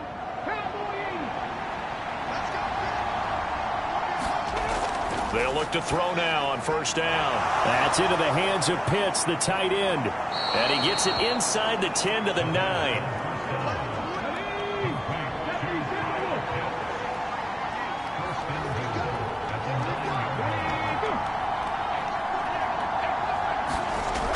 He'll drop to throw. Over the middle, it's complete. That'll bring up 2nd and goal after the gain of 5.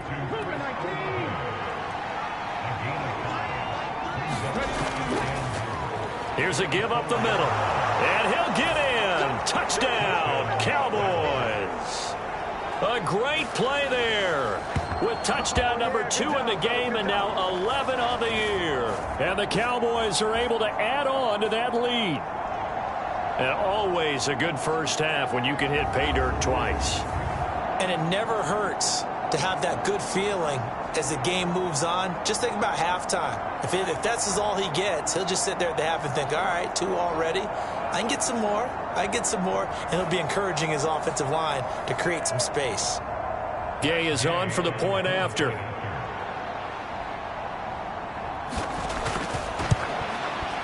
He's got it, and it's 17-0. A pretty long drive that time. 11 plays all told. And it results in a 4-yard touchdown run.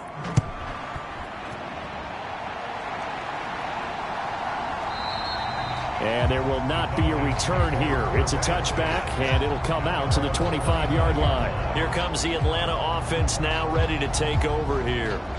They've shown precious little here offensively thus far as they try again with a 1st down now. 45.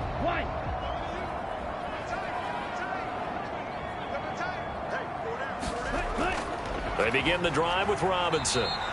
2 yards the loss, 2nd and 12. We think, Brandon, I like the intensity this defense is showing right here in these first few drives. They're not just holding the line because they're doing their job, but they're doing more than that, aren't they? They're getting a nice push into the offensive backfield. And a great example right there for the loss on the tackle.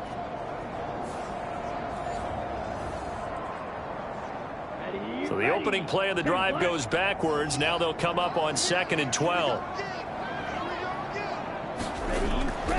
They'll run again here with Robinson.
And he still has yet to get on track in this first half as they're going to stop him behind the line. That'll wind up as a loss on the play, so now they're staring at a 3rd down and 12. The running lanes have definitely not been there for him here in the first half, and I don't think it's all been his fault.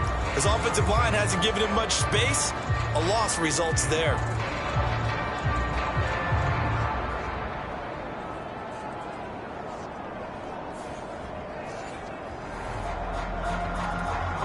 The offense on 3rd down, they've only converted once in 4 tries. This is 3rd down and 12.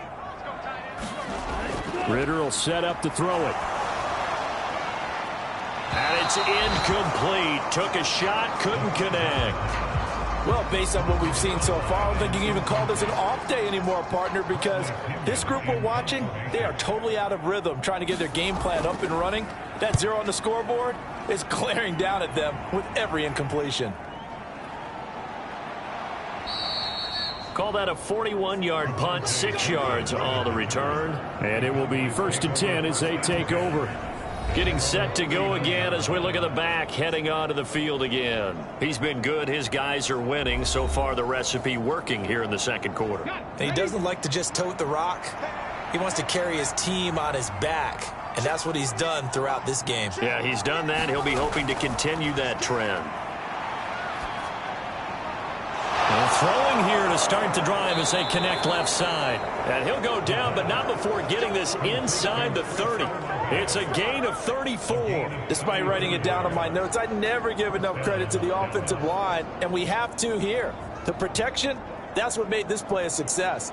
Quarterback had to wait for his crossing route to develop, and that takes a little bit of extra time. Excellent job by the big fellas up front.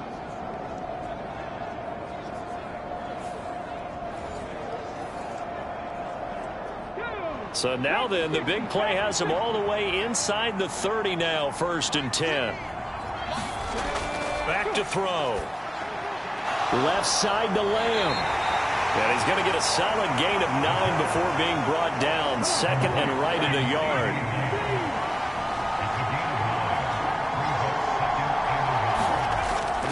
They'll drop the throw.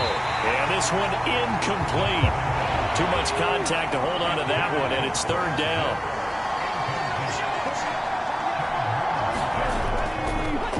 From the gun, they'll try to run it. And he picks up the 1st down yardage as he takes it down to the 16. Just about every coach we talk to says the crowd shouldn't affect us. That shouldn't be an issue. And then the next breath they talk about taking the crowd and taking them out of the game by picking up 1st downs and keeping them at bay. I think we just saw an example of that there, didn't we? Important to do, especially early in the game like they have.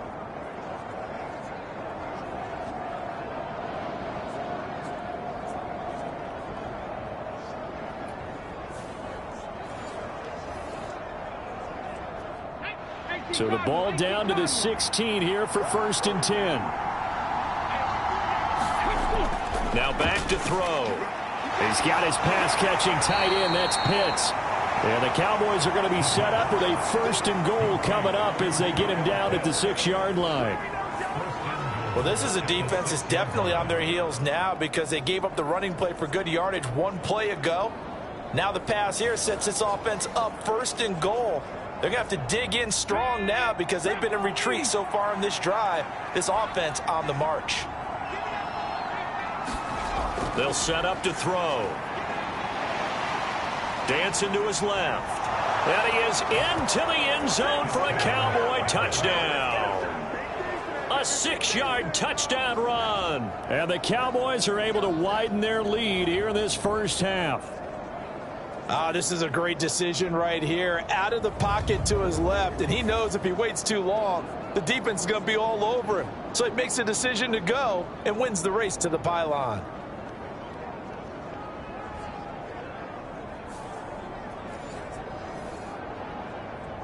Here's Gay now to add the extra point.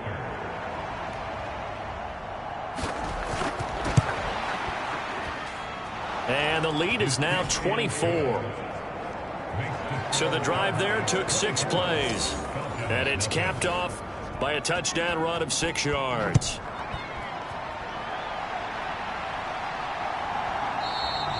And from back there, a wise move. He'll just sit on this one, and it'll come out to the 25. Well, the Falcons back out, getting set for this next drive. Well, CD, you kind of feel like they're in a bit of a danger zone right here because now you're down 3 scores, and I know we're in the first half, but the way this offense hasn't been able to generate anything, you feel like they probably need to get something going on this drive, right? Yeah, and sometimes I overuse that this is an important possession. But I think this has to be the possession where they come up with an answer because only a few teams in league history have ever come back from a 4-score deficit. And if they don't score here, that's what they could be facing the next time they get the ball. So the completion good for 6 yards. And that'll bring up what looks to be a 3rd and inches. Can't be more than a half a foot.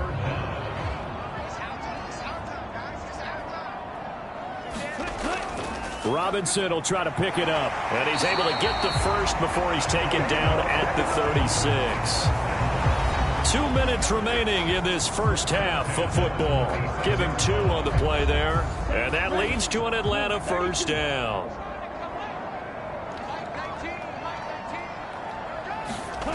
Ritter. Short throw to Smith.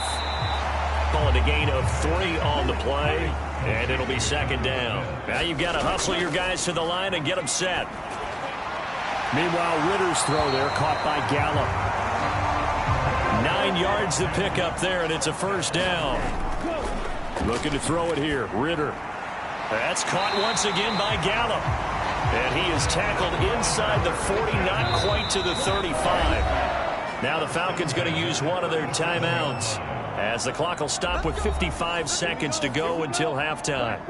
This offense finding its legs now. Here's another 1st and 10. Ritter now. Over the middle to Brown. The Falcons going to use the 2nd of their timeouts as they get the stoppage with a little over 50 seconds to go in the first half. 2nd down and 4.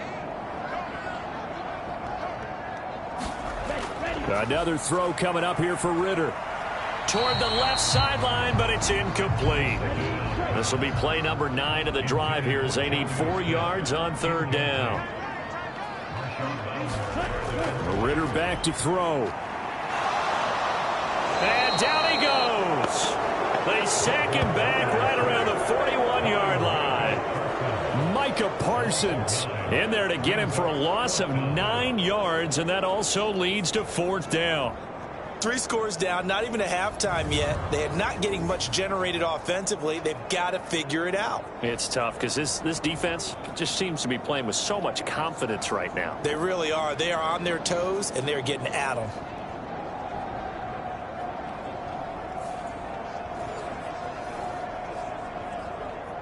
So now on comes the field goal unit, and wow, this is no ordinary try here. So this will be spotted on the midfield logo. It's a 58-yard attempt. And this won't get there, won't be on line either. It's no good, off to the right, and the deficit will stay at 3 scores.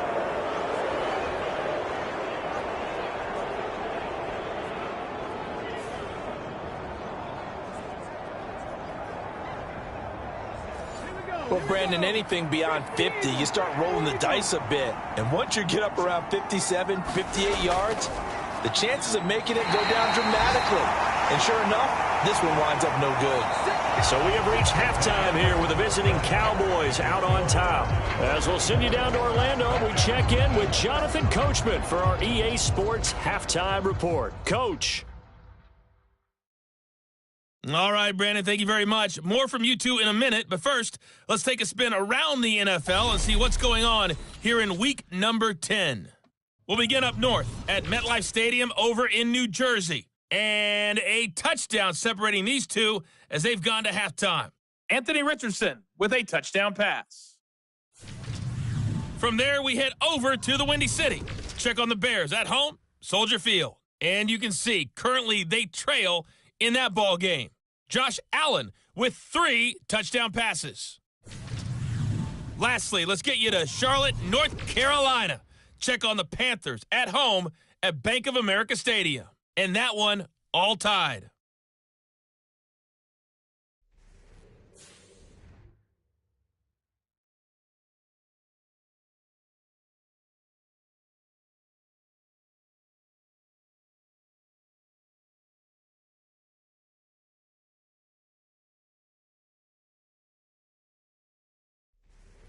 Okay, Coach, thanks as always to you and the gang in Orlando as we welcome everyone back in for quarter number 3.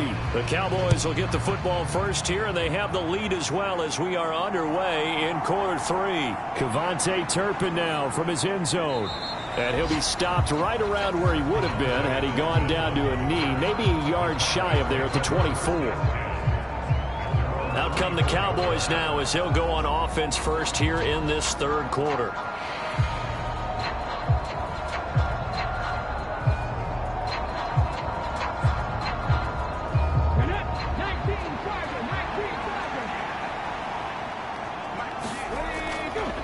They'll start this drive out on the ground. And able to break one tackle, but then quickly brought down. But a nice little gain. From the 31, here's 2nd and 3. Here's a play fake as they set up to throw. And he'll be brought down shy of the 40 at the 38-yard line. So here's a 1st and 10 at the 38. Back to throw here. Olave over the middle. And this will be good for a pickup of 9 to the 46.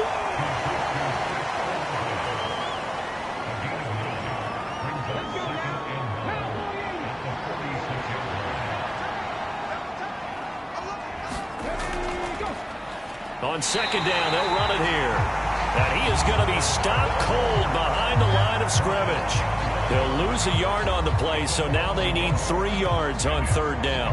And plays like that are exactly what this defense needs here early in the second half to give it a little spark.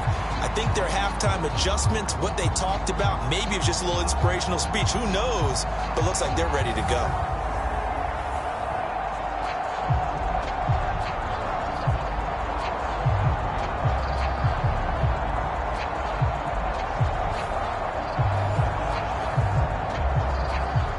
Third and 3. Work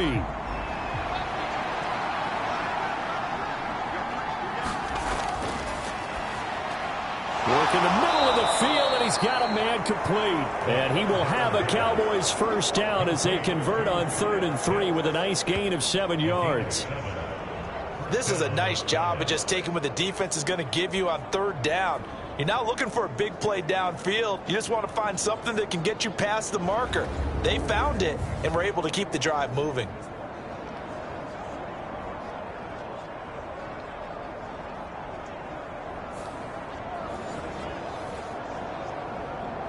So 1st and 10, and if they score on this drive, might have to start digging in our second half blowout material. On 1st and 10, it's Etienne. He'll take this to the 46. They're in a pretty good spot right now with a convincing lead. I think this is where they put on the boxing gloves, start to try and pound them into submission. And the offensive line, they've controlled this game. I don't see why that trend would change now. That'll give them 8 that time, and they'll be faced with a 3rd and inches. Let's not quibble about the gain there on 2nd down. That was a positive play because that was a take-what-you-can-get situation. Got out to the tight end. Now it gives them a much better opportunity to convert on 3rd down. Pass taken in by his big tight end. And he is out of bounds, but not before he's inside the 30. Back-to-back receptions for him, and it's another 1st down. We often hear the phrase sure-handed tight ends, and he certainly fits into that category. Plus, he's got a quarterback who knows to look his way when they need a big pickup. And on this play, he finds him for the 1st down.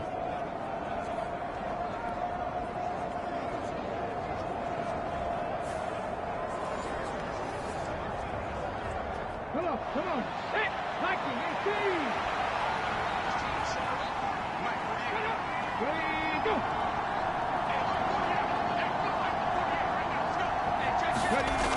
They'll look to throw here on 1st down. A short one there taken in by Ferguson. Now 2nd and 9.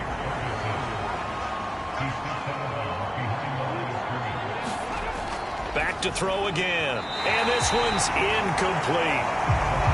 After an incomplete pass on 2nd down, that'll leave him trying to convert on 3rd and 9. Again, he'll drop to throw. Able to find the open man. That's complete. And that's going to be good for another 1st down as the tackle's made at the Falcons' 12-yard line. That one goes for 13 yards, and it moves the sticks. This is just more of the same. This defense has had no answer on a lot of these throws. They've let these receivers run wild, and here's another completion for good yardage. From down at the 12, it's 1st and 10.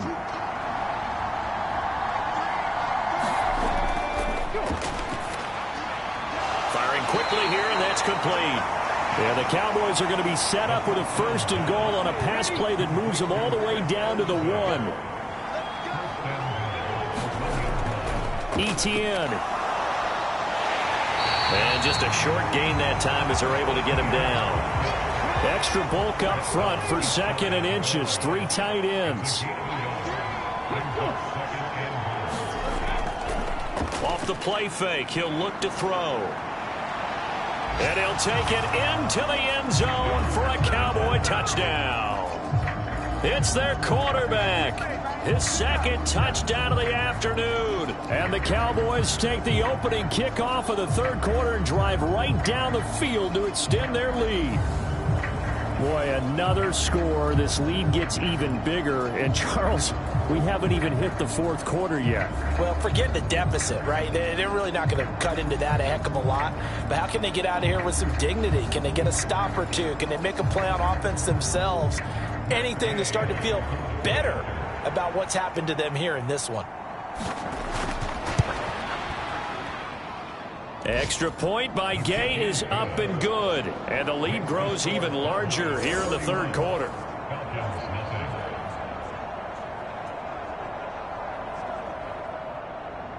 The kick team out there for the Cowboys as they run up to send this one away. And he'll just take a seat, and the drive will begin at the 25-yard line. Here comes the Falcons offense. It's their first possession of the 2nd half now.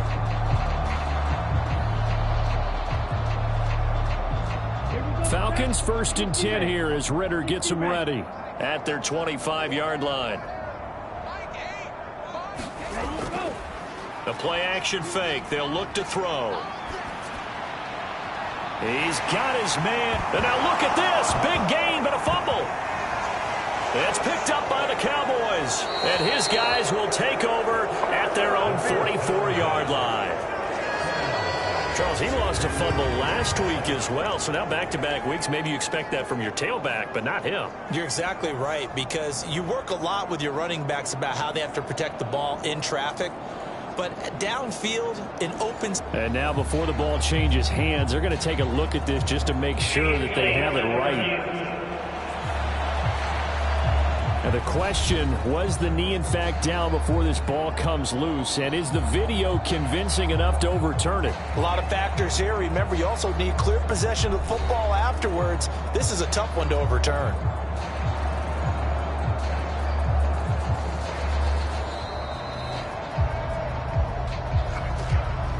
So that one overturned. They say the knee was down, and that will not be ruled a fumble.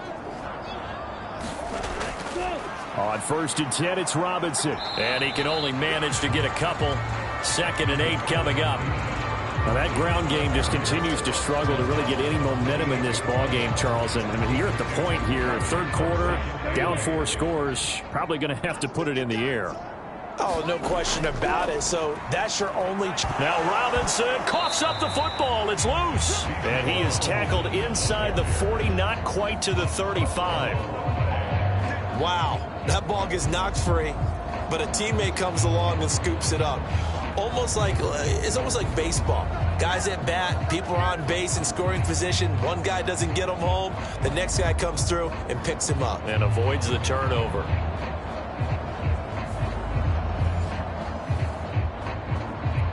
Still in search of their first touchdown of the game, but they're on the move. 1st and 10. Here's Ritter. It's caught on the right side. It's Smith. Inside 4 minutes to go, 3rd quarter.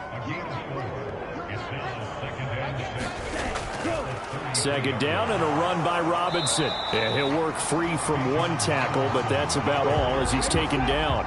They missed a field goal on their last drive. Here they need something to even get into field goal range on 3rd down. Back to throw, Ritter. Oh, had his hands on it, couldn't bring it in. Pretty symptomatic of how this game's been going. And there's another stop. One of the league's best defenses is certainly bringing it again this week.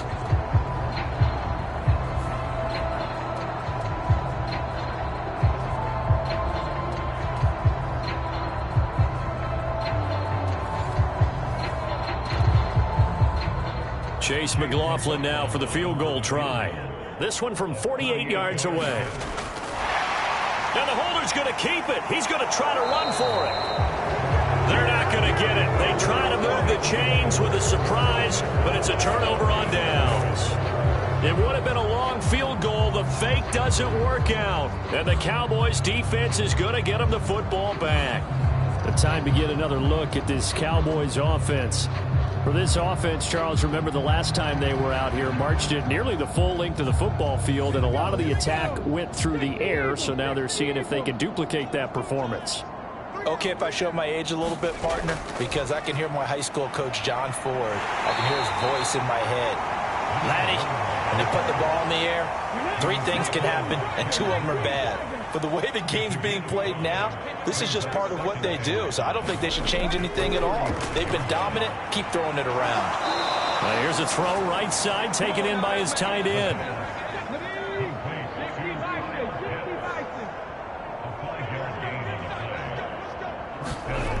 Now on first down, he'll drop to throw it. Able to slip. Oh, he's hit. He lost the football. Put it on the carpet. And the Falcons grab it. And he'll take it across midfield and down to the 48-yard line. A little careless with the football, and he also had a fumble loss last week, didn't he? He certainly did, and when I'm watching him play, the one thing that comes to mind is always remember, traffic, turbulence, people around you, 2 hands. Get 2 hands on the ball. Grip it tight. I know it looks cool to have it in one hand. Put it away. Tuck it away because you've got to take care of the ball.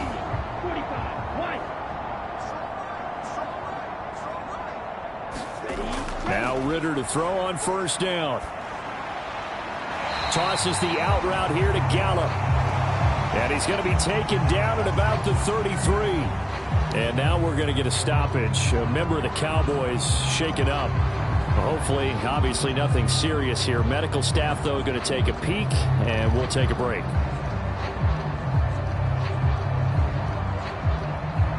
So they'll come up first and 10 now from the 33.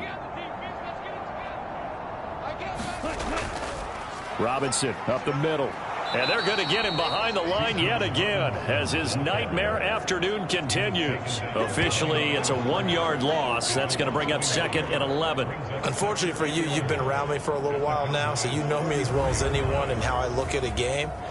I don't ever advocate abandoning anything. But in this case, I'm going against my own thought process. You got to change it up. You got to start throwing it around a little bit, finding ways to try and move the ball because keeping on the ground just isn't working for them. Yeah, maybe get him the ball out of the passing game, a swing pass outside or something, just something to vary it up. Now here's a throw that's complete. And he is out of bounds inside the 30. They got to get to the 23 here on 3rd. They'll look to throw here.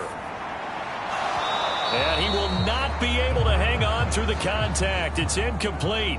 The coverage strong, and now it's 4th down. And this one is right down the middle. And now they'll just need 4 touchdowns as the deficit is now 28.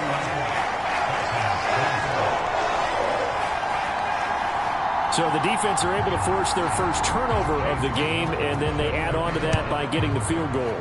And you don't just want to take the ball away from your opponent, partner. You want to make them hurt as well. And if you don't score yourself on defense, turn it over to your offense and have them put points on the board.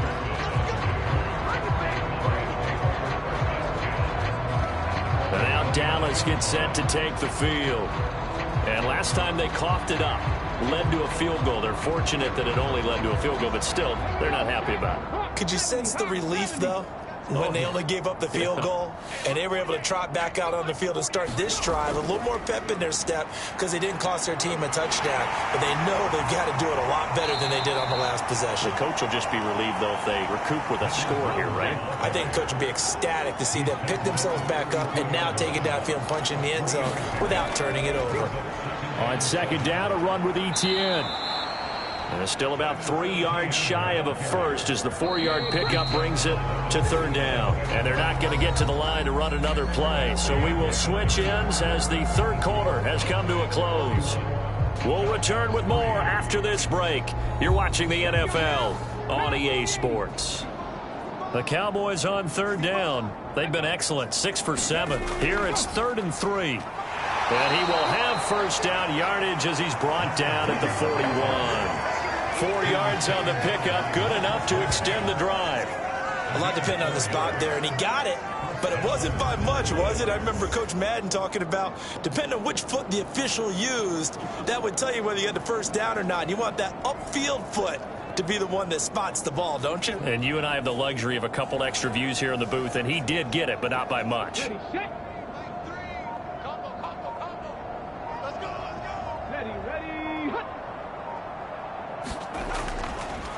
Right back to him on first down.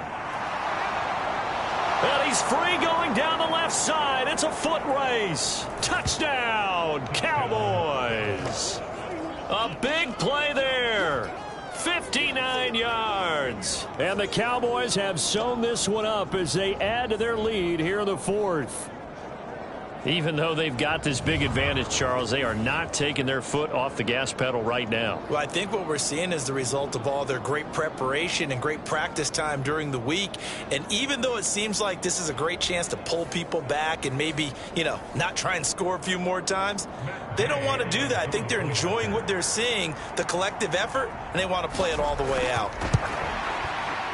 Extra point by Gay is up and good. And this one was over a while ago as they just add on to that big lead.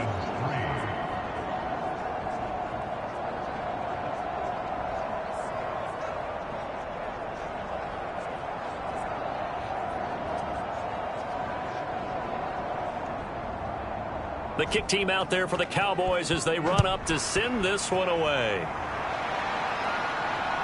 From a couple yards deep, he'll bring it out of the end zone. And a good return as he'll be stopped just shy of the 30-yard line. And here now come the Falcons. Facing a big fourth quarter deficit here, things not looking good. This offense, though, they've been in the top half of the NFL so far this season, but in this one, well, their defense has really struggled. Ritter looking to throw on 1st and 10. Throw right side, taken in by Gallup. And he takes this up to the 40-yard line before being corralled.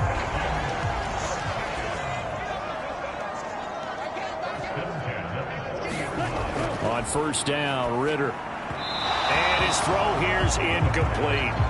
At this point in the game, they've got to continue to try anything they can. They're still working at it, even though this one feels like a lost cause. 2nd and 10.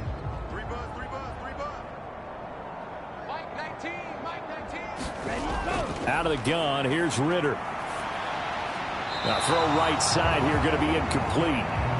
Now they face a 3rd and 10 after back-to-back incompletions. Sticking with the passing game. Here's Ritter again. That's out wide here for Robinson. And he'll get nothing out of that one. So no gain on the play. And that'll bring up 4th down. Excuse my snarkiness here, but isn't the idea of completing a pass supposed to mean you get downfield and gain yards? Especially on 3rd down. Yeah, that one. How about the defense? Figured that one out in a big way. Yeah, they completed it all right and lost yardage. All right, they're going to try and keep hope alive here on 4th down. They're going for it. As expected, they're going for it to keep the drive alive. And he is going to have a Falcons first down as they find a way to convert on 4th and 10. From the midfield stripe, they'll look to throw. Oh, he dropped it. And that's pretty indicative of the way this one's gone.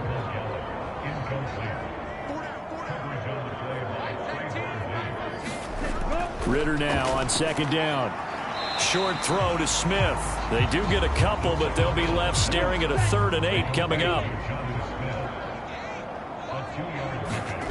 Ritter to throw it. And this is going to be incomplete.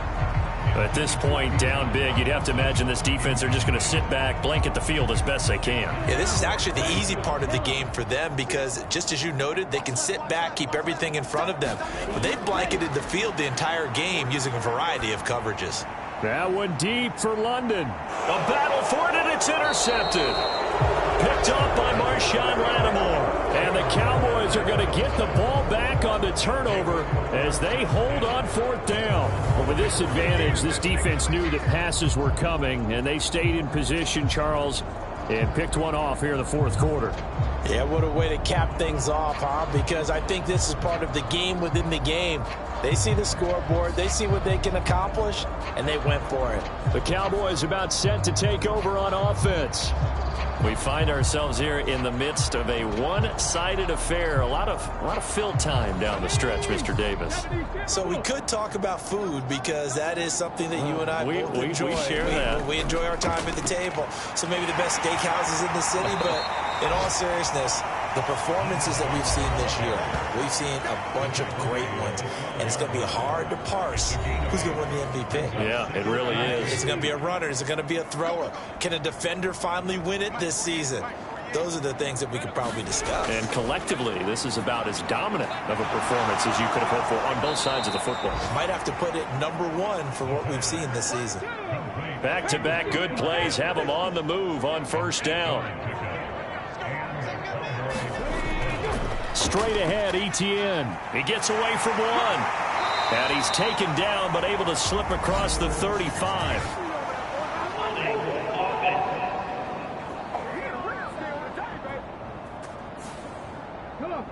An unfortunate time for the penalty there. That cancels out a positive play from this offense. Well, not to sound too trite or too accepting, but you and I both know it happens. You got to accept it and move on. Yardage, you got to get back. Focus on the next play. Move on. It's a gain of 7 on the ground. 2nd down coming up. That's it. That's what you want. Straight ahead positive gain. Just keep that clock ticking. Now 2nd and 7 from the 23. Etienne once more. And he'll take it forward for about 5 up to the 28-yard line. 2 yards still to go. 3rd down now.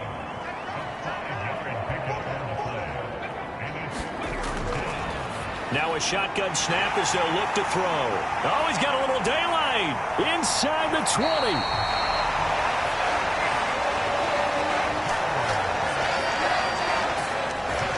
Now they get a 4th quarter pick. A little something to hang their hat on, I guess. Okay, so let's face it, though. Who's happy about this play? Fantasy guys, right? Yeah. The analytics will tell you one thing or another. That's a bad play on one hand, a good play on the other, but it's all about the fantasy points here. Yeah, because this ball game is over. From the 13 now, they work on 1st and 10. Trying to shake off the interception from the last drive. He'll look to throw. Ritter has it knocked down. Oh, and one of the linemen on the other side has got it. Much like a running back going through the line, quarterbacks have to be aware of protecting the football as well. He left it exposed that time, wound up having it knocked free, but fortunately, had an alert teammate who was able to get it.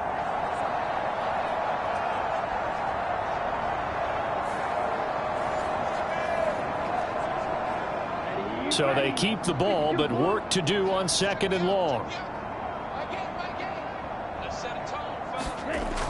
He'll look to throw. Looking left side, and he's got a man. That's Robinson. And he's brought down just outside of the 10 at the 11. And this offense on 3rd down today, they've converted just twice and have had plenty of opportunities. This is 3rd and 8. And that is caught. Touchdown, Falcons. Michael Gallup, his first touchdown on the year. And the Falcons are finally into the end zone here in this 4th quarter.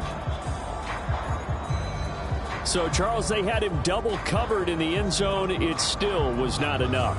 I wonder if they're thinking to themselves now, 2 didn't work. Do we go for 3 guys on him next time? Because he fought through all that extra attention, got himself into a great position where his quarterback felt confident enough to challenge the coverage and threw it his way. What a big-time play right there, both by the quarterback trusting him and by him going up and getting it. Chase McLaughlin on for the extra point.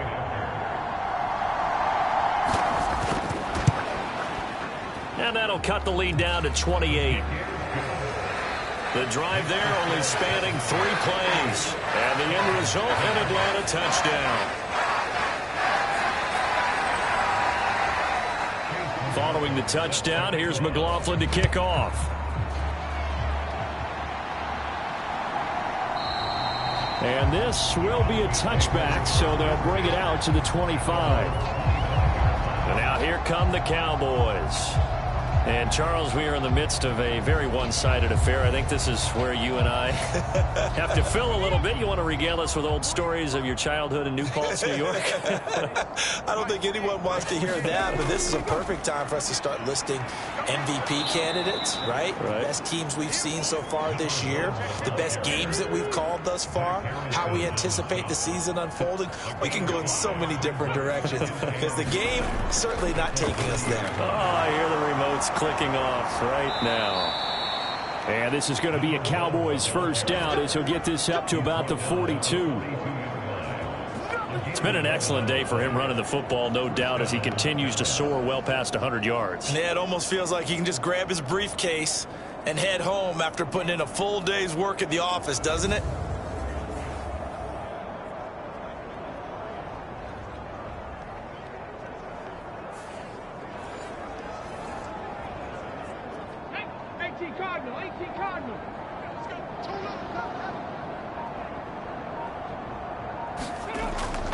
A shotgun snap and a give to Etienne.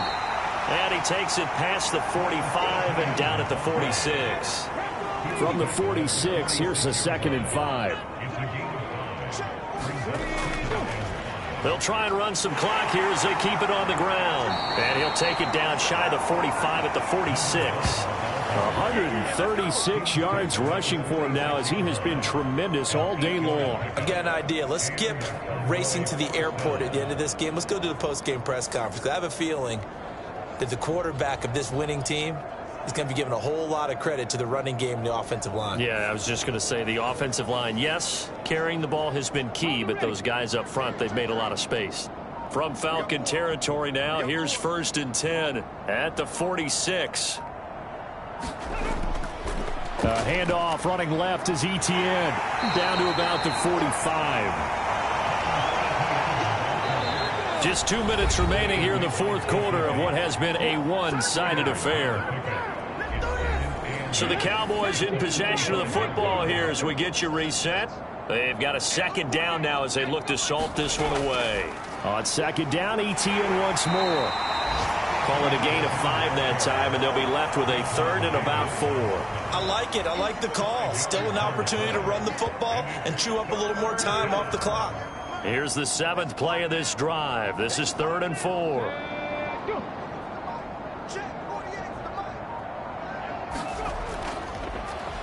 One back in the backfield. He'll get the carry. And he won't get close. Only a yard. 4th and 3. Now, we might start getting some props here in the booth. You know, that one that says the D and then the fence that you put up next to it. How about that? They brought out the jumbo package and still couldn't move them off the line of scrimmage enough to pick up that 1st down. Impressive. They were ready defensively for that jumbo set.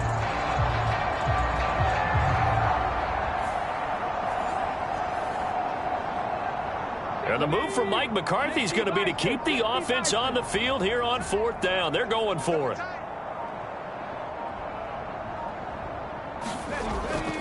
They'll try and run for it. So he fought off the tackle, and that effort gives him the 1st before he's brought down. Now, during that run, an injury here. We got one of those big blockers in some discomfort. The medical staff will attend to him, and we will step aside.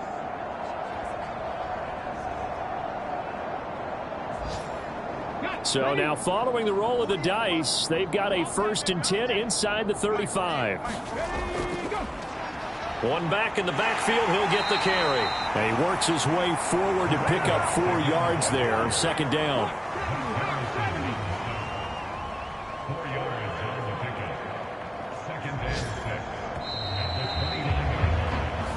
So this one will end in a victory for the Dallas Cowboys. And even playing on the road, the class of this ball club just too much to overcome. Yeah, and deep down, I think even the fans knew how this one was going to turn out. All right, they just came to support their team, hoped they'd see some good football, and they did. But they didn't really expect their team to win. In fact, they probably came in and said, let's win the tailgate, because that's where we have the advantage, and I bet they did that. So for Dallas, the win will move them to 7-2 now on the year. And they will head back home next week. Meanwhile, for the Falcons, their season is on life support somewhat now at 3-6. And they'll get a chance to redeem themselves at home next week. That'll do it for us. I'm Brandon Gaudin alongside Charles Davis. Thanks to our entire crew as well. We'll talk to you next time. So long, everybody.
today. From Levi's Stadium in Santa Clara, California, it's Week 10 of the NFL on EA Sports.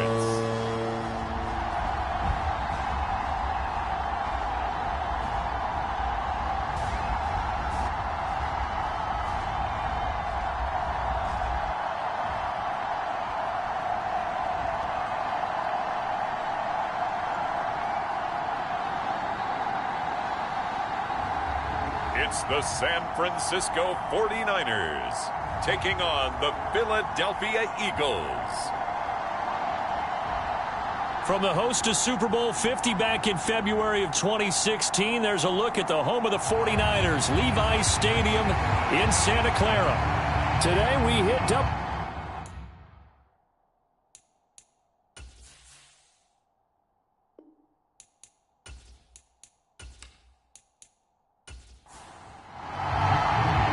The shadows starting to get a bit longer. Week 10 of the NFL season is here, and we're underway on EA Sports.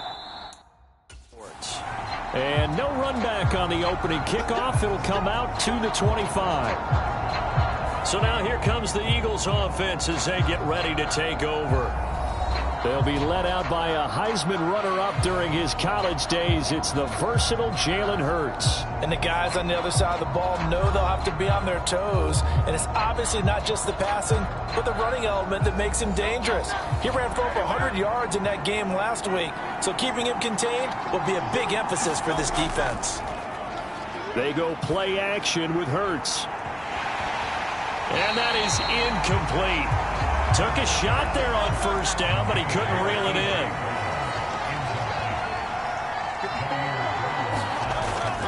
Play action. Here's Hurts. Oh, look at the juke. And he gets this one just shy of the 40. They'll mark him down at the 39. Opted to run for it. The decision a good one. Picking up the first, getting 14 yards on the scramble. That's the first time he's called his own number, but he's got to be overjoyed with the results. He wasn't just going to settle for a modest gain. To me, he was determined to come through with a big message to a defense that slept on him in the pocket.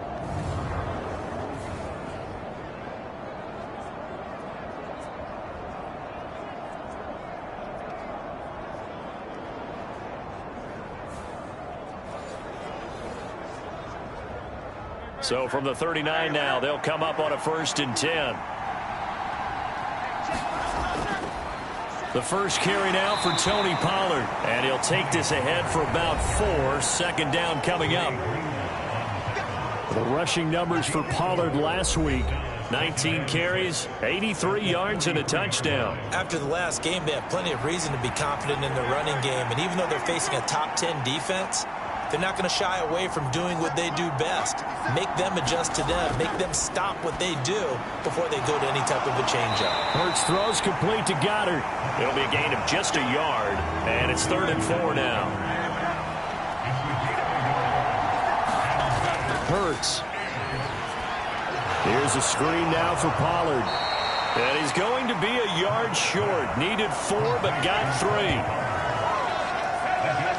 Yeah, and on 3rd down, you know those pass rushers, they're in the starter's block. They're just waiting for the pistol to fire. You can almost hear the defensive coaches on the sideline pre-snap. Watch the screen, watch the screen. Really good job there of identifying it and making the play to force 4th down.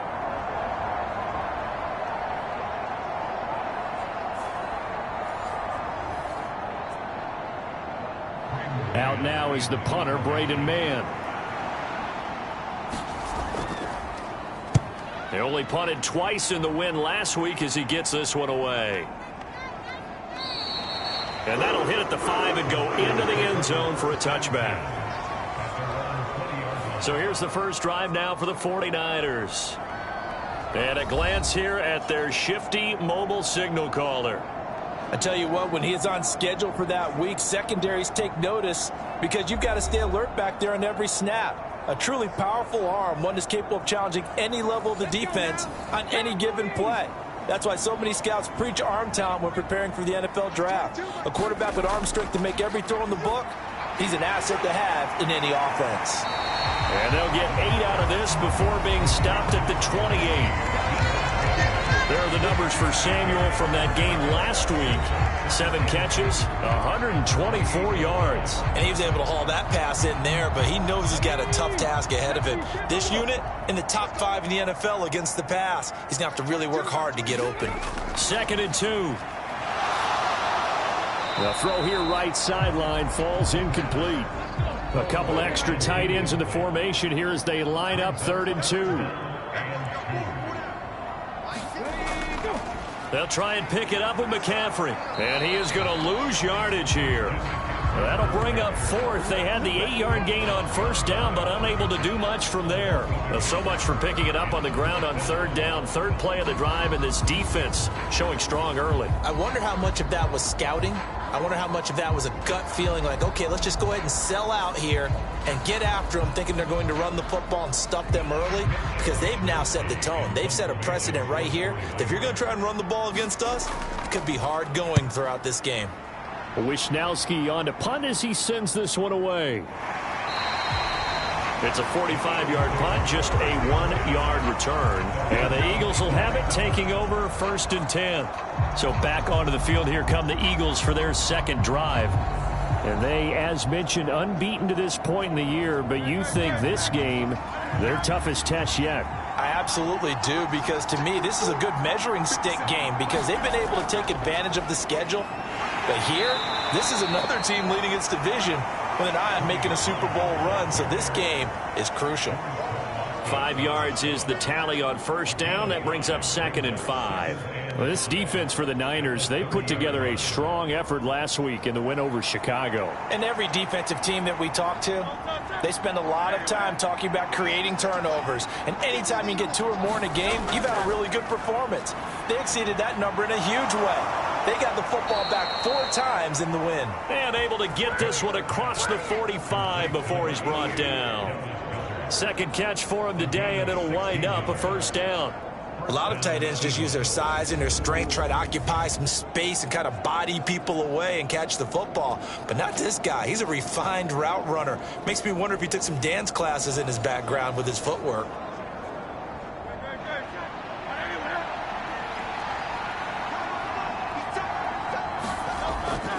They'll go with Pollard here on 1st down. Oh, he shifts past him. They nearly sprung him that time as he takes this all the way down to the 37. Another strong gain on the last 2 plays. They've moved it a combined 33 yards. And that's a run that'll energize an offensive line. They'll take that one all day long. Fundamental breakdown by the defense. You've got to be able to make plays on the edge.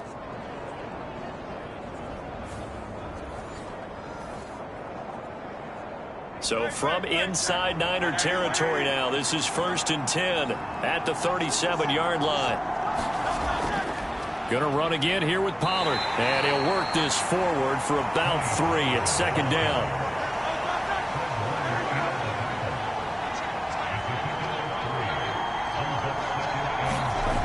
Throwing is Hurts. And this throw incomplete. Well, the defender all over him that time, and it's going to lead to 3rd down.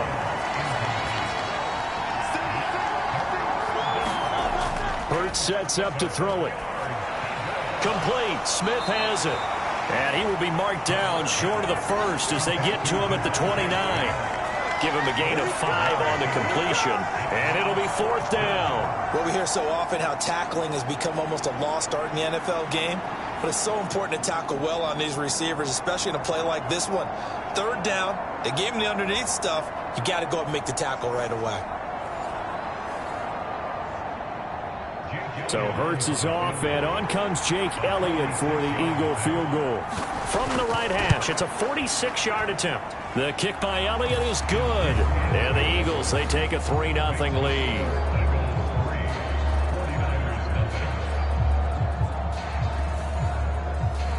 So after drive number 3 here, we have a score, and it's 3 points after the field goal.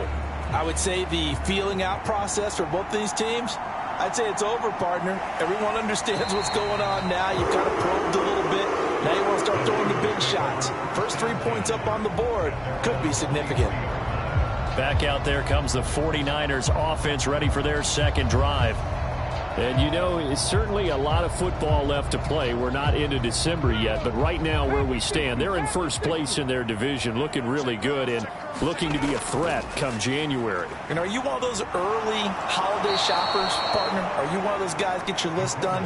Because I think about what every team has on their holiday shopping list right now. What's the number one goal? Make the playoffs. Number two, win your division. Number three, and I think the biggest goal of all, try to get the number one seed so you get that first round bye and ensure you don't have to go anywhere in January and hopefully get to the Super Bowl that way. Got to imagine the pass rush will be equally intense here on second down following the sack. It's 2nd and 18. From the shotgun, he'll look to throw. That's complete. It's Brandon Ayuk. Calling a gain of 6 on the play, and they'll be facing a 3rd and 12.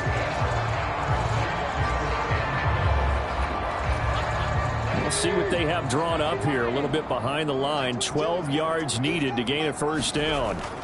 Out of the gun now on 3rd down. And trying to get it to Samuel, but it's intercepted. Picked off by Avonte Maddox. And he takes this one back into the end zone. And the Eagles defense gets a pick-6 TD. Well, no surprise to see that one, partner. The league's #1 defense coming through with a huge pick-6. And it's plays like that one that have made them the most feared group to face this year. Offenses, they're trying to figure out how to work around them rather than work through them. Big-time impact playmakers scattered throughout the unit on every level, and they can change a game at a moment's notice. Elliott good with a PAT, and the lead grows to 10-0. A heck of a play there defensively, getting the interception, navigating his way into the end zone for the touchdown. So an early 10-0 lead for them now as they kick it away.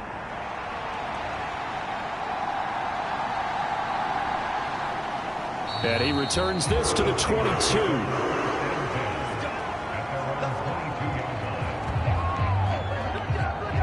The 49ers getting set to trot out there.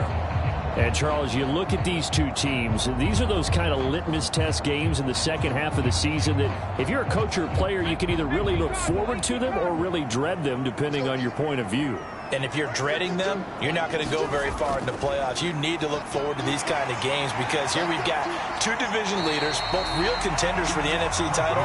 And you're right, you love having easy games on your schedule, but you need some games like this to toughen you up a bit and ensure that you're ready for the shock of playoff football. Second down and right back to McCaffrey. And running room scarce here. He's going to be stopped in his tracks at the line of scrimmage. No gain on the play there, so they're left with a 3rd down and 6.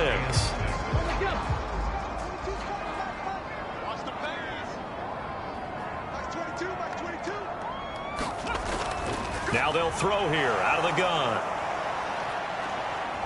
Flush to his right, and he'll be out of bounds across the 30-yard line.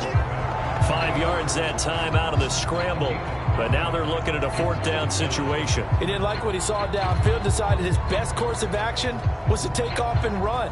And that ended up being a gamble that did not pay off for him. Now they would have to gamble again if they want to keep this series going.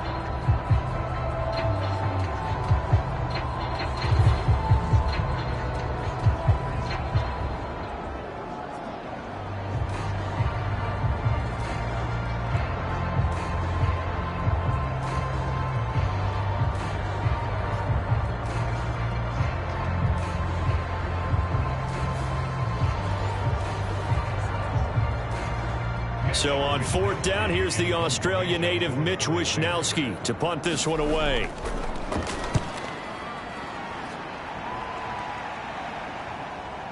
This will be fielded at the 17. It's a 49-yard punt, but subtract 9 there for the return. And it will be Eagles football, 1st and 10. So here are the Eagles to take over. They've gone 2 months without a loss, 8 straight wins for them. And they've got the lead here in this one as well, trying to make it 9 in a row. Hurts and the Eagles come up here 1st and 10 at their own 26. They'll try and start this drive in the air. That's dumped off to Pollard. So he'll be stopped here for no gain. And it's second down.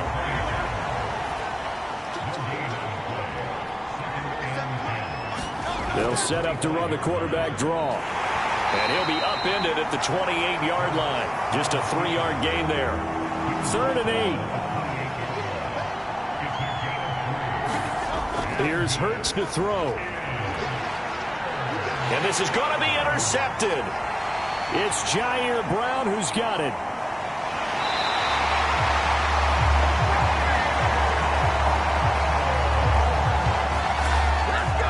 So a first interception thrown for him there, and that really not the best decision either. Not at all, and that's something he did not do in their victory last week. No interceptions in that game, but this defense, they're able to take advantage of an early mistake. Now let's see if they're going to turn it into points. San Francisco's offense returns to the field, and they'll start with great field position, trying to get back into this one. It's 1st and 10 here. Line of scrimmage, the 31 now on 1st and 10. On play action, they'll throw. This will be caught at Samuel. And they'll work it inside the 15-yard line before it's all said and done. They'll get 17 on that one, and the Niners have a first down. Right after the turnover, they come out throwing. And that means it's a sudden change situation. We used to practice it on defense. Sudden change, get out there, stop the offense. But you typically run out there a little bit unsettled. I think that's why he came right out throwing the football, hoping to catch him off balance. And he did. Here's a 1st and 10 at the 14-yard line. Now back to throw. He'll find Williams on the slant. And the Niners are looking at 1st and goal as he's tackled all the way down at the 2-yard line.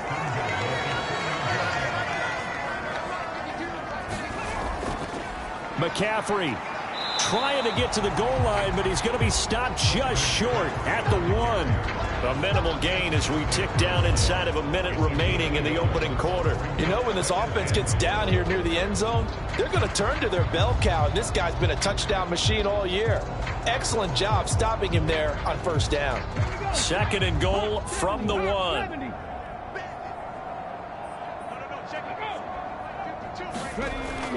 Again, McCaffrey. And they will stop him after a fairly minimal pickup. Now, they'd really like to make the short field pay off. We'll see if they can, but this is 3rd and goal. On the ground, McCaffrey. And this time he is in. Yes. Christian McCaffrey, his 16th rushing touchdown on the year. And the 49ers have got it back to within a score. First quarter touchdown run. Remember this coming on the heels of his NFC Offensive Player of the Week performance that was so great last week. Did you feel the rumble all the way up here? The big bodies up front. Big bodies moving people, and him, of course, charging through those great holes that were created. So off to a great start here. Maybe looking for award number 2, adding to the award that he won last week in the NFC. Jake Moody now for the point after.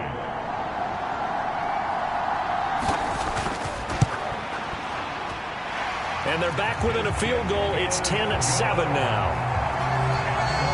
5 plays there on that drive. And the last play on the drive, the touchdown run from Christian McCaffrey.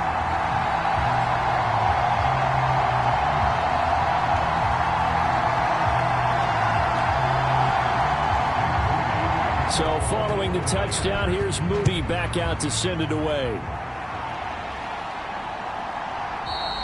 And this will not be returned. It's a touchback, and they'll begin at the 25. The Eagles offense set to begin their next drive. And it's only November, but the playoffs, we know how it works. They'll be here before you know it. If it ended today, they would be the number 1 seed.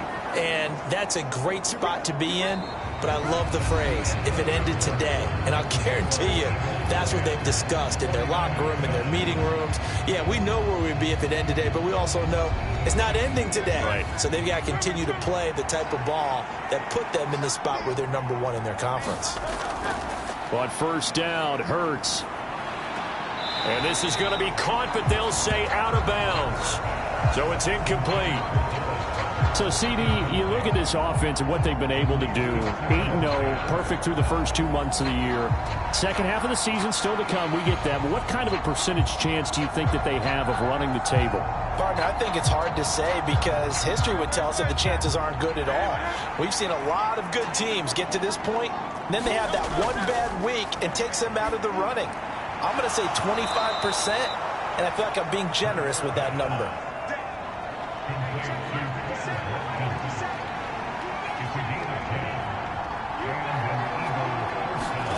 On 1st and 10, it's Hurts. And he works his way past the line of scrimmage and then slides to a halt. From the 47, it's 2nd and 5. Back to throw. Wide open is Watkins. He's got him. And this will move the chains again as the tackle's going to be made at the 49ers 28. Second catch for him today, and it'll wind up a first down.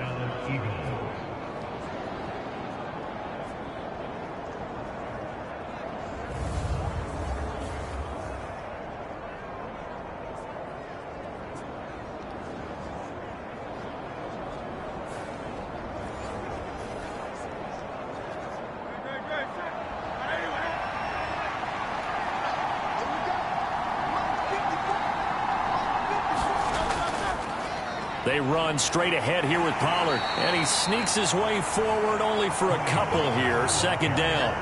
2 minutes gone by, second quarter. Second down. Here's Hurts. He finds his tight end, Goddard. That's complete. That will go as a pickup of 7 on the 7th play of the drive. Trying to run forward with Pollard. He's not going to get there. That won't even be close. It was blown up in the backfield. That'll make it 4th down after a loss of 1. Sometimes you get all those big guys down there in one spot, and there's just nowhere to go. And in this case, the defensive tackle used his strength and swallowed him up.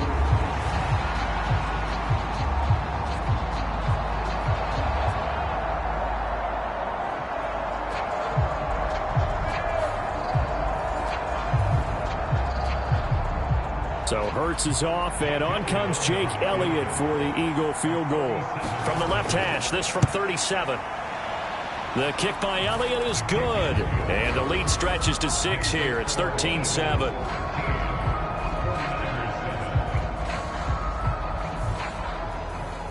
Well, in a close game like this, obviously you want the touchdown, but certainly they will take the 3. And they'll be okay with that, but let's throw a little credit to the defense as well. I'm just glad this doesn't come down to a debate, right? Which side won, partner? Because the defense, hey, we didn't give up a touchdown. The offense, hey, we put 3 on the board. Either way you look at it, I think both sides gained something out of that drive. Out comes Christian McCaffrey with the rest of the offense. He's just been looking for some space. Yeah, I'm not going to pin it on him or the offensive line, but they need to get this run game going better. Sometimes you just have to credit the defense. They came in with a plan themselves. So I think now you try and mix things up a little bit. Get the ball in the hands of some other people, find some other playmakers, but always let the defense believe that he's still a threat. I was going to say, don't forget about it. No, don't take him totally out of the game. Yeah, another negative play in an early down situation. This one to start the drive. You're putting a lot of pressure on your quarterback to bail you out when you're in 2nd and long yardage.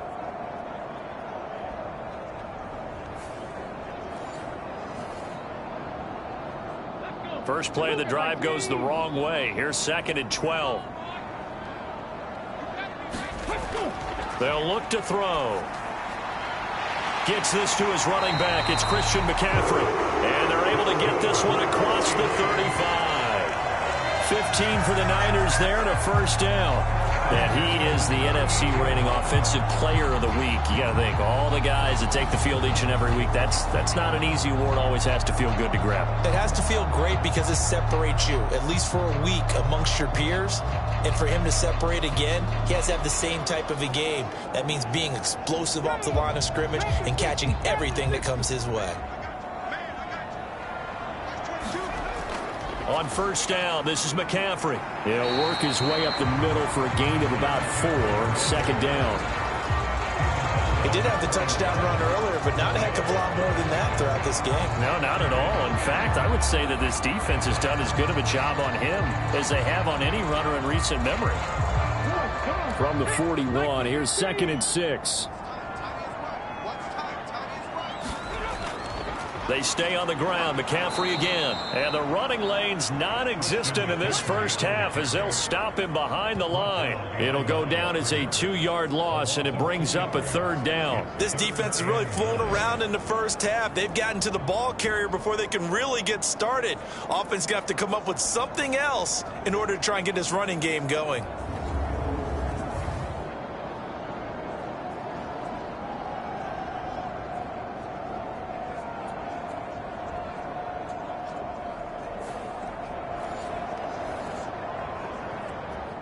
This offense so far on 3rd down, they've only converted once in 4 tries. This is 3rd and 9. They're going to look to throw. He's going to drop this down to McCaffrey. And he gets this only to the 41. Not near enough for the first.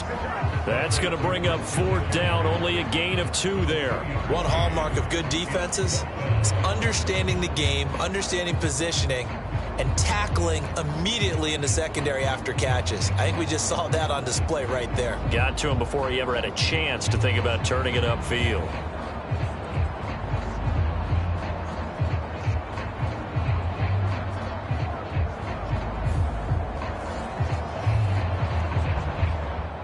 Here's Mitch Wishnowski now.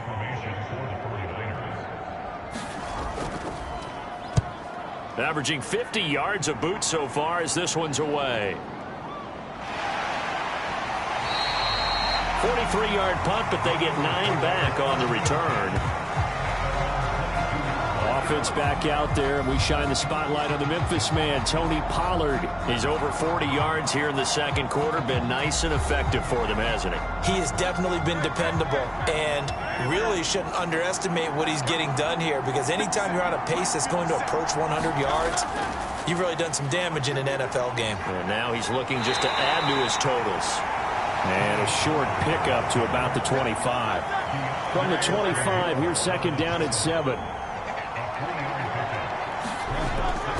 They'll set up a throw. This short throw caught by Goddard. And Goddard going to have an Eagles 1st down as he'll get this up to the 34-yard line.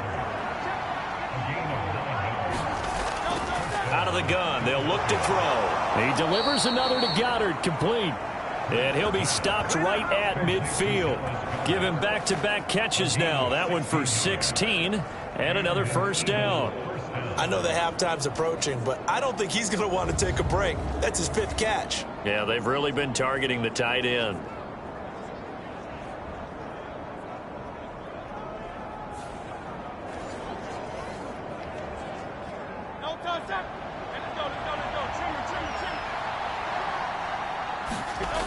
They'll throw on 1st down with Hurts. Eluding the pressure right. And Hurts able to show off some of that elusiveness as he slides to the ground there, and in the process picks up the 1st down. A good gain again. That's now 31 yards combined on those last 2 plays.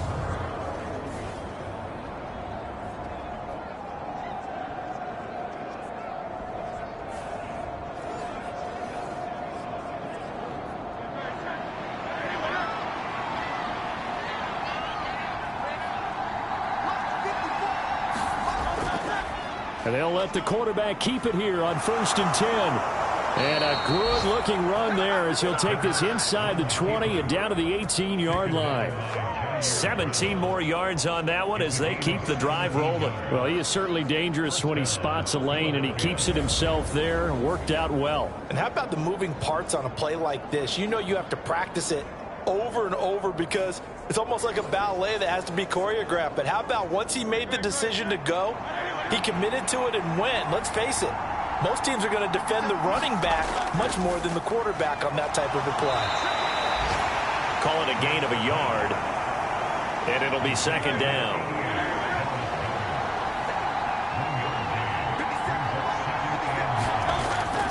Pollard, he'll take it up the gut. And he'll get about 3 as he's taken down at the 14-yard line. So it's 3rd and 6, and this will be the 8th play of the drive. They'll set up to throw. Touchdown! A A.J. Brown, his 6th touchdown of the season. And the Eagles add 6 to their lead. An excellent, long, sustained offensive drive. And now they can look across the field and see a defense that looks a little bit beaten down. Right now, as an offensive coordinator, you're thinking to yourself, can I dial up the knockout punch?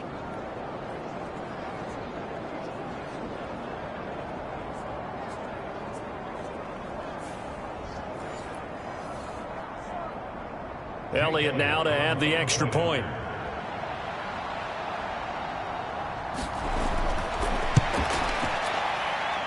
And the lead is now 13.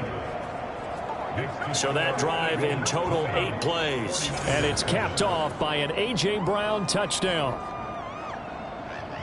Now after the touchdown, here's Elliott on to kick it away. And this will be a touchback as that sails over the end line. San Francisco set to go on offense once more. Defense got the better of them last series, forcing a punt. See if they make a few changes in the game plan here and try to get points out of this drive. 1st and 10. They start on the ground with McCaffrey. Yeah, boy, this defense again really making things tough on him as they stop him for no gain. They had the run for no gain. Now they'll try again from the 25 on 2nd and 10. The throw over the middle taken in. And they're able to get this one across the 35. 2nd catch for him today, and it'll wind up a 1st down.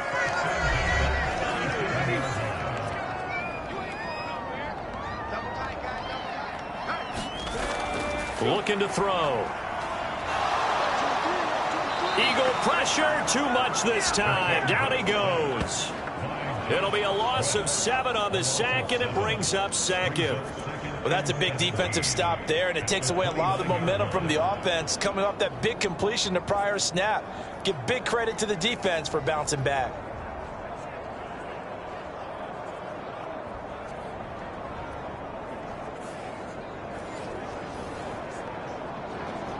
Don't need it all back at once, but you figure they're going to need something here. 17 yards to go on 2nd down.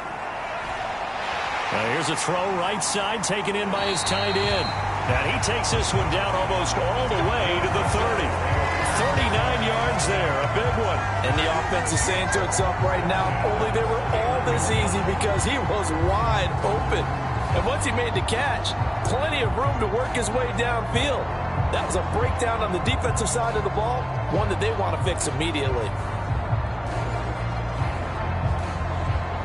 So the big play changes the complexion of things. Here's 1st and 10 just outside the 30. Flushed out right. And that'll be incomplete with a penalty flag here on the field. And I'm not sure he was still behind the line when he let that thing go. He broke that line of scrimmage and then let it fly, and that's an automatic flag. Yeah, and you know, you don't just lose the 5 yards there, but you lose it down as well. So he obviously needs that better awareness about what he's going to do. Either tuck it and go or throw to a target and get that pass away. They'll drop to throw. Slant route connects with Deebo Samuel. And he has another 1st down as he'll get the ball down to the Eagles' 21. Now a timeout called for by the offense, as he'll stop it with just over a minute to go before halftime. They'll look to throw here on 1st down. That's over the middle and caught by Ayuk. Now San Francisco going to call their 2nd timeout, as the stoppage will come with a little under a minute to go in this 1st half. Still a few inches short of a 1st down as they come up now on 2nd down. Again, he'll drop to throw. Looking for his running back, and he's got it. And the 49ers are going to be set up with a 1st and goal coming up as they get him down at the 6-yard line. We often talk about understanding the playbook, understanding progressions, and understanding what the defense is doing. We saw all of that on that play. Great recognition and understood where his running back was going to be. Found a way to have him leak out underneath, hit him with the football, and they picked up the 1st down. Back to throw again. And it's complete. In the end zone, touchdown 49ers. Jamison Williams from 6 yards away. And the Niners get a late score here in the final minute of the first half. I think everyone in the league talks about finishing, don't they? Doesn't matter whether it's a quarter, a half, a game, a series, whatever. But they're finishing the first half in fine style, putting that one in the end zone. They did, and they didn't leave much time on the clock either. Well done. The extra point try now for Moody.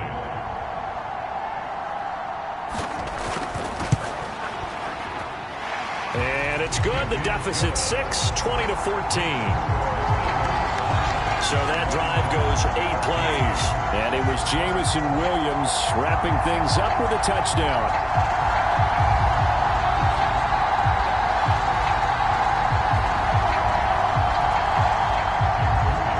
So here's Moody back out there now to send this one away.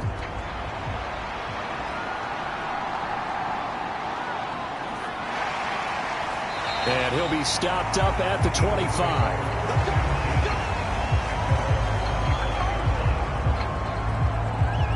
The Eagles going to get one final possession in this first half. And with time quickly fading here in the second quarter, not sure how aggressively, offensively they want to play this. I think we'll find out just how much they trust their guys in this situation if they decide to take a shot. Throwing to start the drive, but that one incomplete. Following the incomplete pass, here they go again. 2nd and 10 from the 25. They'll look to throw here. And this will be a gain of 5 as he gets it to the 30. So we've reached halftime here, and it's our visitors, the Eagles, leading this one. As we'll send you eastward to Orlando. Standing by with that EA Sports halftime report now is Jonathan Coachman. Take it away, Coach. All right, Brandon, thank you very much. More from you two in a minute, but first, let's take a spin around the NFL and see what's going on here in week number 10. We'll start by heading out west, State Farm Stadium in Glendale. And it's the Rams who are out in front in that one. Cooper Kupp with a touchdown catch from Matthew Stafford. From there, we make the trip east as we head all the way to Jacksonville to check on the Jags. And you can see, currently they trail in that ball game. Kyle Phillips. Well over 100 yards with 2 touchdown catches to boot. Lastly, we head to Gillette Stadium in Foxborough to check on the Patriots. And they were winners in that one as they defeat the visiting Seattle Seahawks.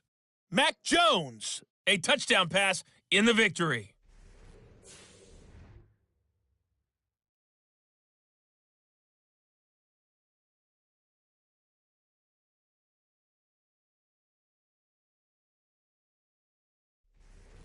All right, Coach, thanks. Yeah, both teams likely to make some changes in what's been a closely fought battle to this point.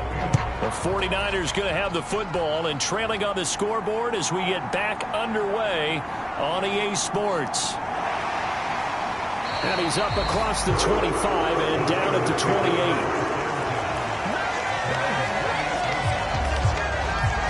The 49er offense set to go to begin quarter number 3.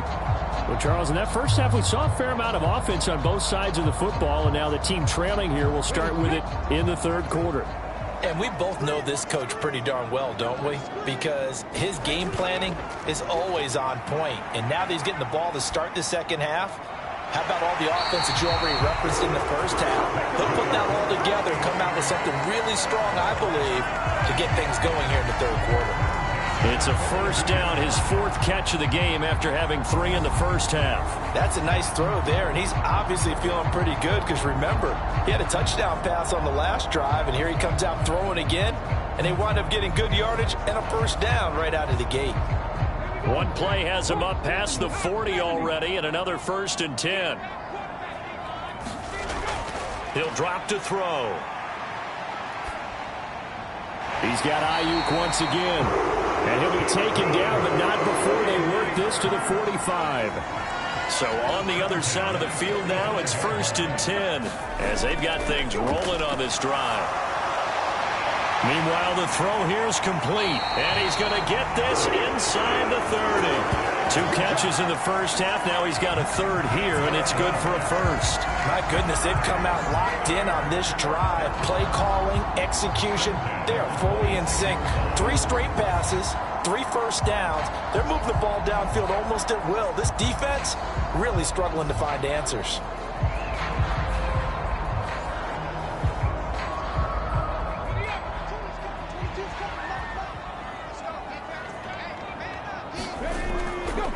Now a play fake here on first down. Connects with Kittle underneath. That'll go for a gain of 7, and it'll be second down. So a decent gain there, but not their 4th consecutive first down like they had on the first 3 plays. You sound almost disappointed there. You want to fire the offensive coordinator on that one or what? They'd gotten into a rhythm. I thought they were just going to keep going. Well, almost a win for the defense, but if that's your win, you're not doing very well right now. They'll stick with the passing game as he looks to throw. Forced out to his left. And he's brought down just outside of the 10 at the 11. 8 yards that time, able to take off, and the result is a first down. As he came to the line of scrimmage, he knew he didn't need much to reset the chain, so when he saw the space he needed, no hesitation. He went to the marker and got his guys a first down.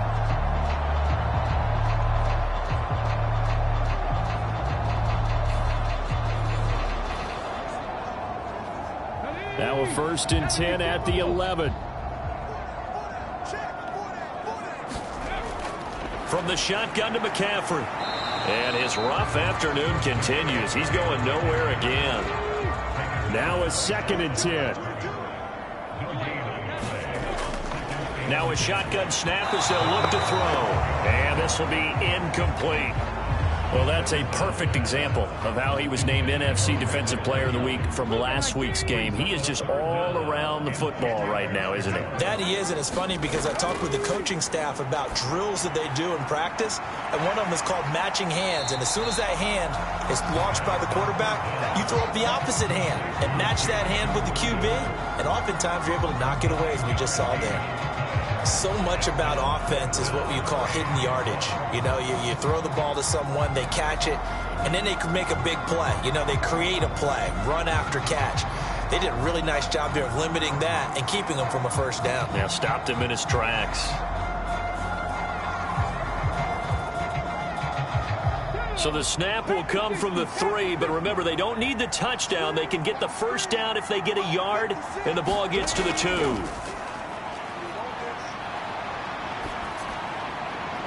And he'll be taken down, but he does have first down yardage. They only got a couple, but a couple's all that they needed as they convert on 4th.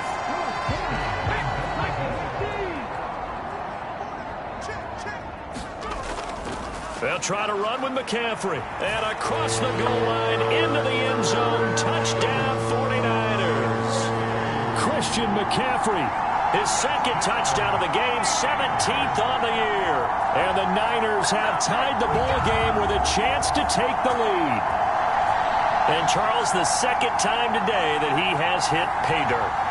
And once you score the first one, there's that natural tendency, and there's also that eagerness to get back there again. Oh, he smells it. This guy smelled the end zone, and twice he's gotten there. Now Moody for the PAT.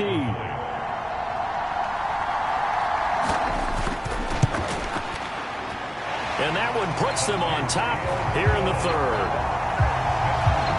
So that one a pretty time-consuming 10-play drive. And the last play on the drive, the touchdown run from Christian McCaffrey.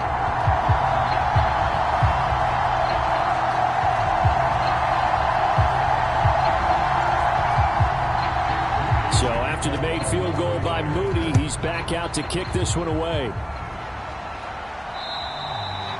And they will not get a chance to return this one as it's through the end zone for a touchback. So here are the Eagles now as they get set for their first possession of the second half.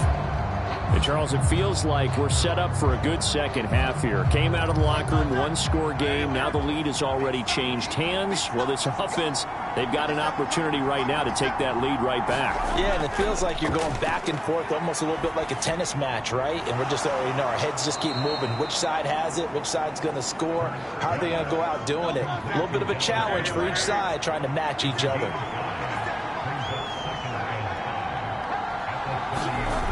On second down, it's Pollard. And he is met in his tracks behind the line of scrimmage. They'll wind up losing 3. And now it's third down. Sometimes being a linebacker in the middle of the field is kind of like being a doctor on the field. You got to make the right diagnosis. Here he correctly sends his run and shoots through to make the play in the backfield.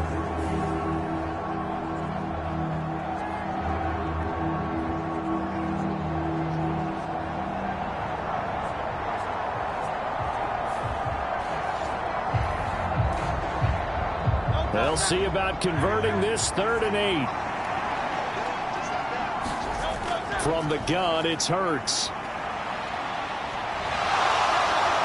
Dances by him. And he's taken down, but able to slip across the 35. A nifty bit of scrambling there. 12 yards, first down. He really looked comfortable there, scanning the situation, analyzing things, feeling the pressure, and then stepping up right through the middle and sprinting for a first down.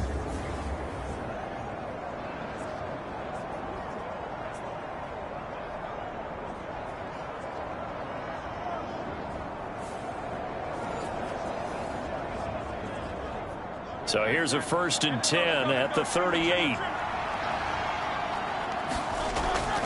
Option play, here's Pollard. And the result here, a pickup of 8. Leaves him with 2 to go on second down.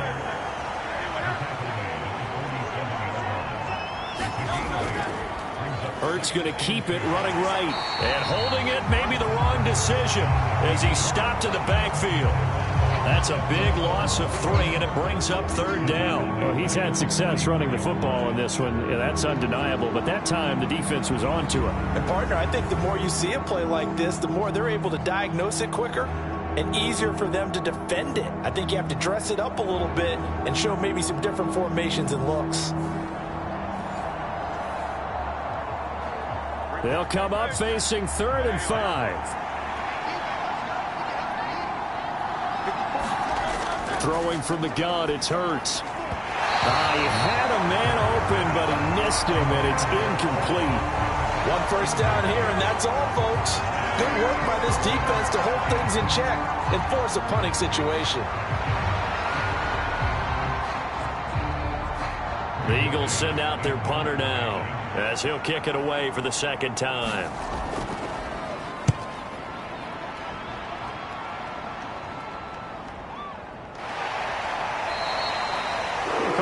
Of 38 yards officially, and the Niners will go on offense, 1st and 10. And now this offense comes back out onto the field. A long drive last time out for this offense, Charles. If you remember, they started basically in the shadows of their own end zone, marched it down the field, and a lot of that was through the passing game. And, partner, as a former defensive back, I'm having almost a physical reaction watching what's happening right now. But let's give credit where it's due, because they've done an excellent job moving the ball through the air. Secondary getting picked apart pass by pass. Obviously, they need to make some adjustments there on the back end. And because offensively, we know that they're not going to be shy about throwing that football. And not much doing there, maybe a yard up to the 23. This now a 3rd and 4. Again, they run. Again, it's McCaffrey. And he's got the first as they'll bring him down at the 28-yard line. They get 5 out of that one, and it moves the chains. Running lanes run a premium in the first half, but he's able to find some room there, and he's hoping that that's a precursor of a big second half.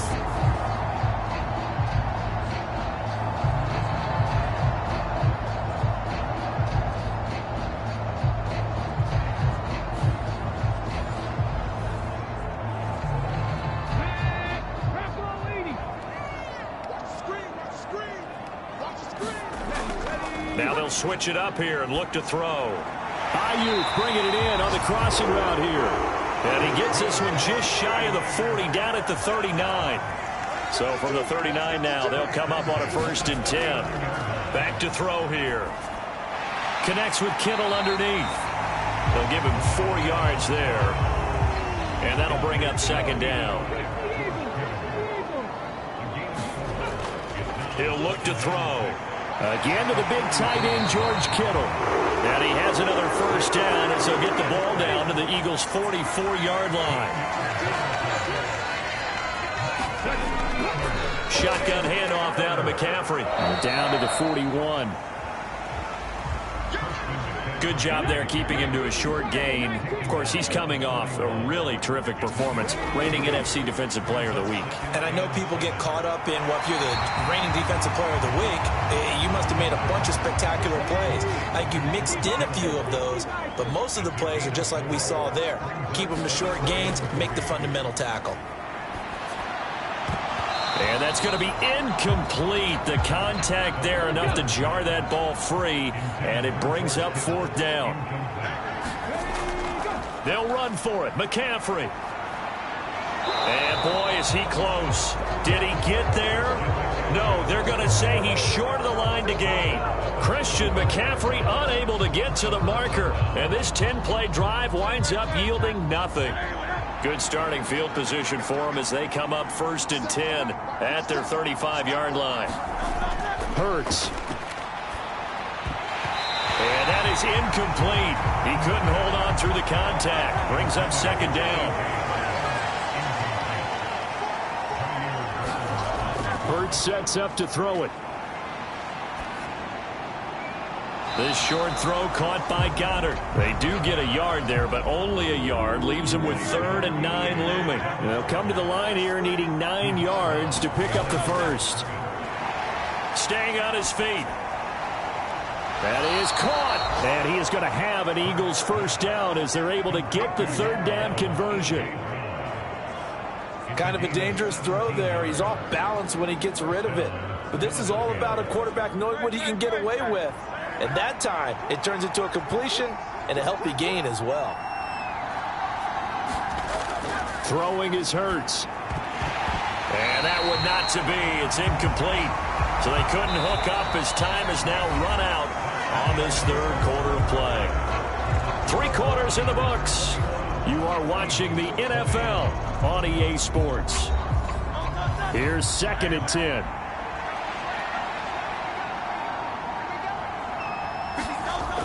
They'll look to throw again. Now a quick throw there, but it's going to be incomplete. A field goal from this spot likely out of the question. They've got to get closer here on 3rd down. He'll look to throw. Oh, that's into a sea of bodies, and it's intercepted. And he's just across midfield and down at the 49-yard line. When I looked down, he was kind of shaking his head right after he threw that pass. What did you see? Well, from a defense's perspective, anytime you have your eyes back towards the quarterback, you're in a position to make a play on the ball, whether it's a big-time play by you or an overthrow by the quarterback. You have a much better opportunity.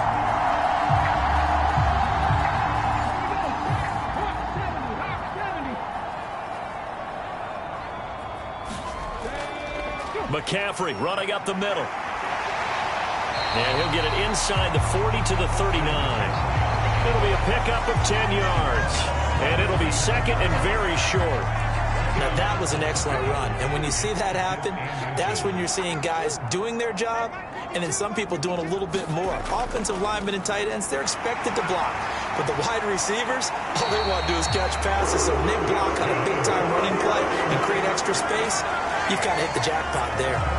44 yards rushing for him now as he's done it on 19 carries. Well, it is our business to analyze what we saw out there. And on that play, I saw a defense staying in base, not taking a chance, not blitzing in a situation where they absolutely need the football back. That's either a case of overthinking it or not thinking it through. If you do blitz, do you have to be careful about where you're coming from, or are you just coming from all angles? You have to be careful about where you're coming from, obviously. But now look at this. They get the turnover they needed. It's intercepted.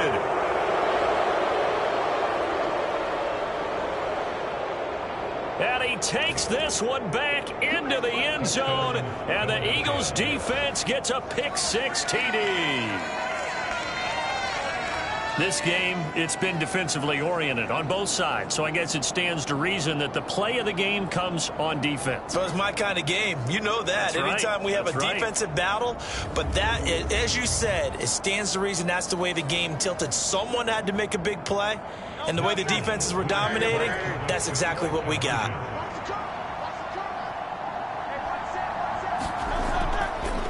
It'll be Hurts on the option. And he will get into the end zone for the 2 points, and that helps. That gives him a 7-point lead.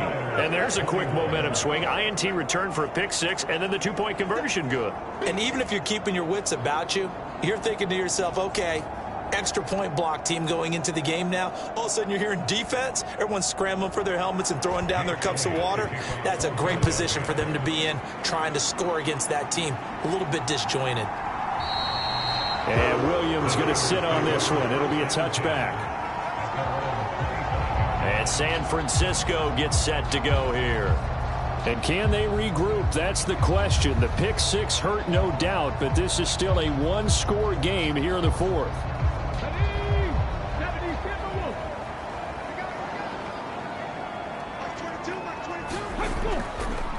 Here's Mitchell now to kick off the drive. And they're going to stop him right at the line of scrimmage. Just no cutback lane to be found whatsoever. 2nd and 10. Well, they had the run for no gain. Now they'll try again from the 25 on 2nd and 10. Here's a play fake as they set up to throw. And he's going to be intercepted for the 3rd time thus far. And the return here is stopped at the 35-yard line. Boy, so another interception, CD. It feels like he's starting to unravel a little bit. And as you would expect, still a work in progress here in his 2nd season.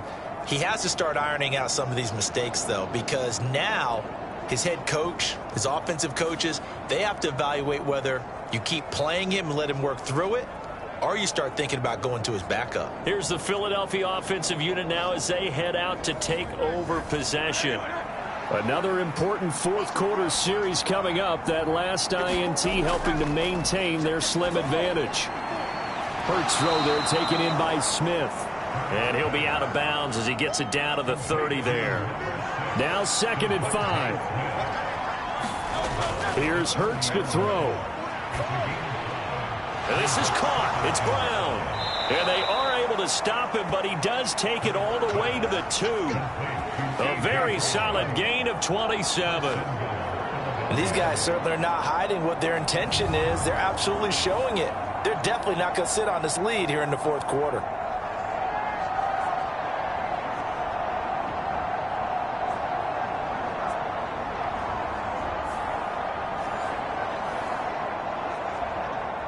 So 1st and goal, 6 points here would go a long way toward wrapping this one up. Now back to throw. Give him a couple on the scramble. It's 2nd down.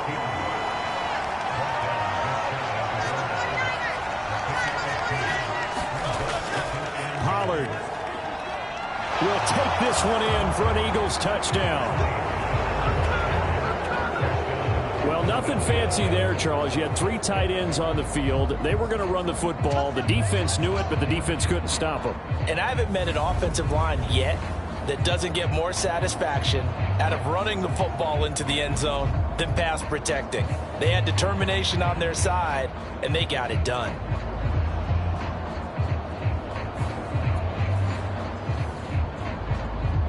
Elliott on for the extra point.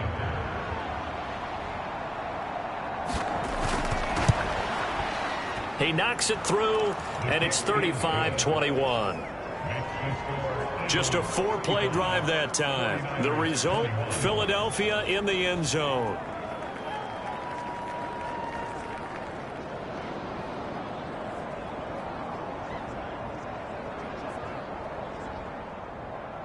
Now after the touchdown, here's Elliott on to kick it away.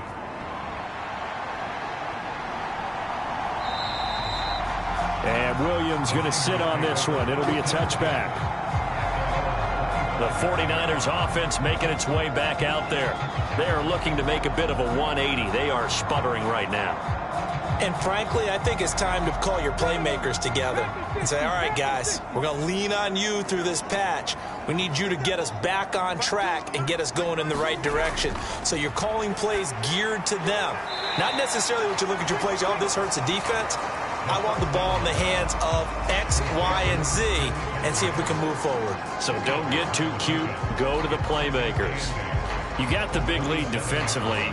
Willing to give them that underneath stuff, right? And this is why you work on your tackling. Tackle them after the catch, inbounds, keep the clock running. Just go ahead and bleed the game out that way.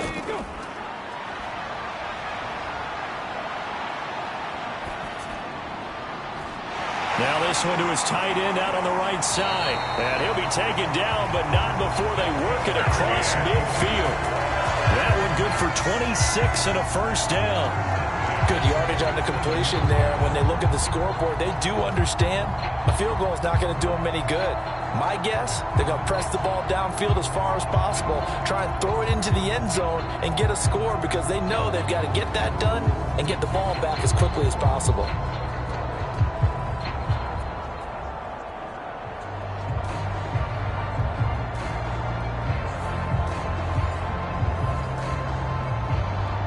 So from Philadelphia territory now, here's a 1st and 10 at the 47. From the shotgun, he'll look to throw. It's complete to Williams. And he is tackled inside the 40, not quite to the 35. 10 more there and another first down.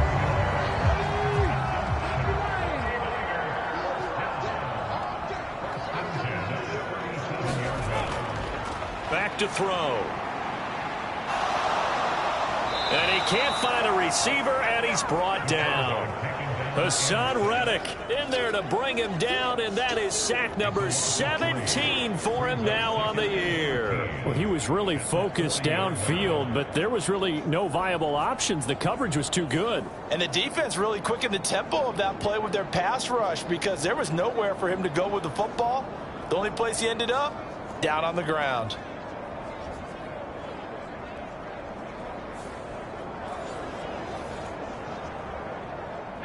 So following the sack, they'll try to change their fortune here on 2nd and 13.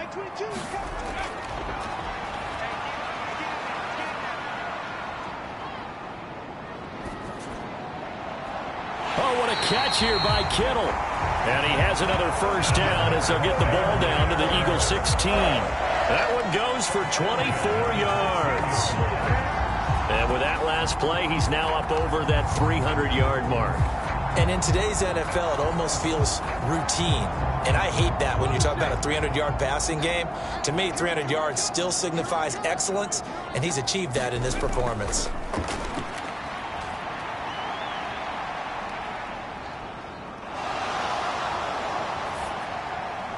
Well, same target, same result. It's Kittle. And the Niners are going to be set up with a 1st and goal on a pass play that moves them all the way down to the 1. Defensively here, you've got the cushion, but back-to-back pretty big pass plays there. Bend but don't break, but are they bending too much? I think that they are. To me, it'd be like playing basketball, and you put up a token press. Make sure you get up there and make them eat up some time. Make it a little bit of resistance so they can't just run it right down your throat. McCaffrey twisting his way into the end zone. It's a touchdown. So how about that for an answer? They get the touchdown there, and it's back to a one-score game here in the 4th. And that's what these guys have done all game long because they've scratched and slashed their way to stay in this game. And by now, we should all realize they're not going away. Now the pressure again swings to their defense because they're going to need to find some way to get the ball back.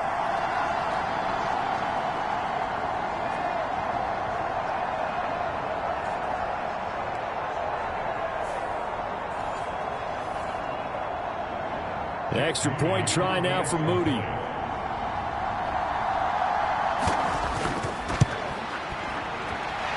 And that'll cut the lead down now to a touchdown. So that drives 7 plays in length. And the last play on the drive, the touchdown run from Christian McCaffrey.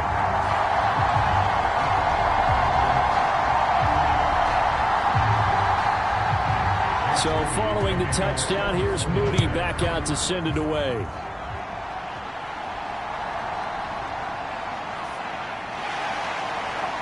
And they will wrangle him down a couple yards shy of the 30.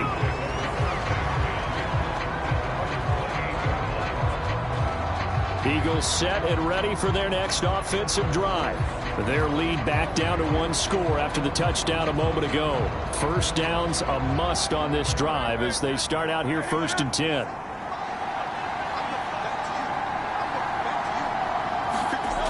They'll try and start this drive in the air. This short throw caught by Goddard. It'll be a gain of 5, and that's going to bring up 2nd down. One thing you're hoping for when you run drag routes, you're able to hit a receiver in stride, and he can pick up a lot of yardage after the catch. But in this situation, the defense was effective, able to stop him before he could get a good head of steam going. Now an option play on 2nd down. He'll wind up getting 3 on the keeper there, but it leads to a 3rd down. They'll come to the line, needing only 2 yards to gain the first here. And they'll run the option on 3rd and short yardage.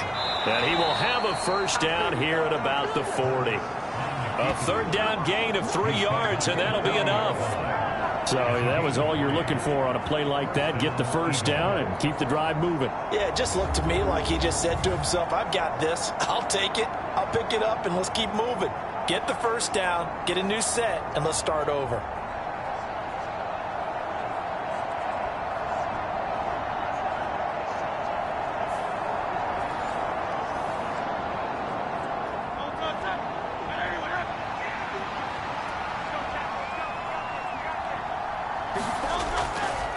Hurts going to keep it again.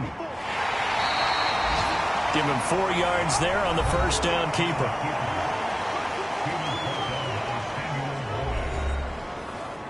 Clock continuing to run. They'll probably wind this all the way before snapping it on 2nd down. Now a give here to Pollard. On a determined run there as he's going to take this all the way down near the 40. 69 yards on the ground here for Pollard. This is a first down. This defense, Charles, they have unraveled here in the 4th. In a sense, it's like they're being pressed like in a basketball game, and they just can't get the ball over half court. I mean, no matter what they do, they can't get off the field. They can't slow them down. They're just going up and down the field against them. Yeah, unraveling would be a perfect word for them. And not totally home free yet, but it's looking good as they come up 1st and 10. 4th quarter, down to the final 2 minutes, and we've got a 1-score game. So it's Eagle football here as we get you reset. They've got a 1st and 10 as they look to try and finish this one off. They run the option here on 1st and 10. And just no chance of turning the corner. He can only get back to the line of scrimmage. 2nd and 10 coming up.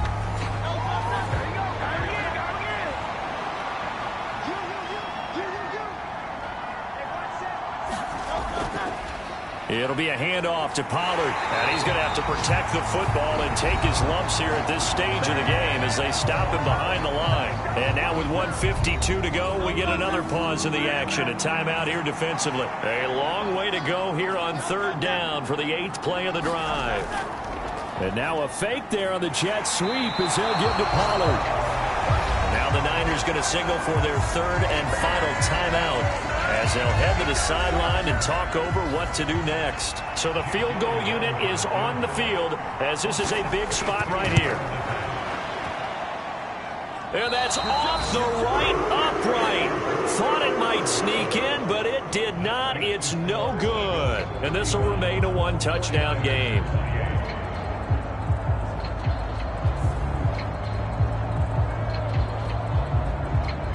So now the Niners down by 7, just over 1:40 to play. Now the missed field goal gives them new life as they come up in a 1-score game on 1st and 10. So this defense gets an assist from the goalpost, and as a result, it's going to keep them within 1 score. Yeah, and that looked to be good the whole way. But that is a big break here in the 4th quarter of a football game. Now your offense needs to find a way to capitalize.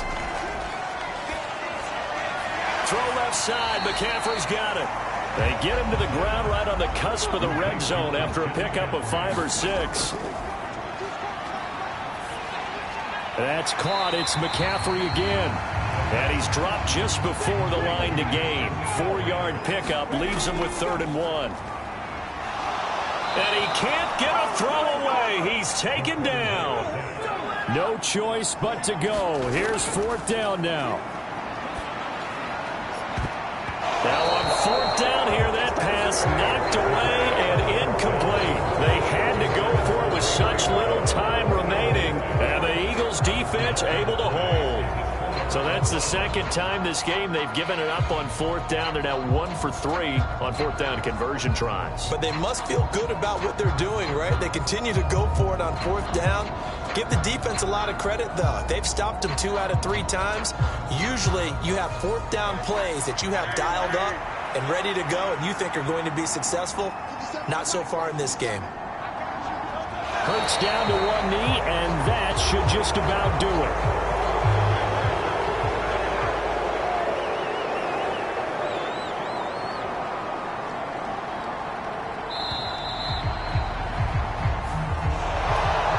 This ball game was close throughout. Remember, it was neck and neck at intermission, neck and neck at the end, but a great job to come in here in a tough environment, Charles, and get the victory. Yeah, tough environment indeed. How about all the people we can hear shouting from their seats right below us, partner? They weren't real happy that their team didn't keep the home field. How about how these visitors came in, calm every step of the way, even with all the pressure, and found a way to get out of here with a win. So for Philadelphia, the train just keeps rolling. 9-0 now to start this campaign. And they will head back home next week. Meanwhile, for San Francisco, the loss will drop them to 6-3 now on the year. And they'll be off to Minneapolis next week for a look at new U.S. Bank Stadium and a date with the Vikings. And for Charles Davis and our entire crew here at EA Sports, I'm Brandon Gaudin saying so long, everybody.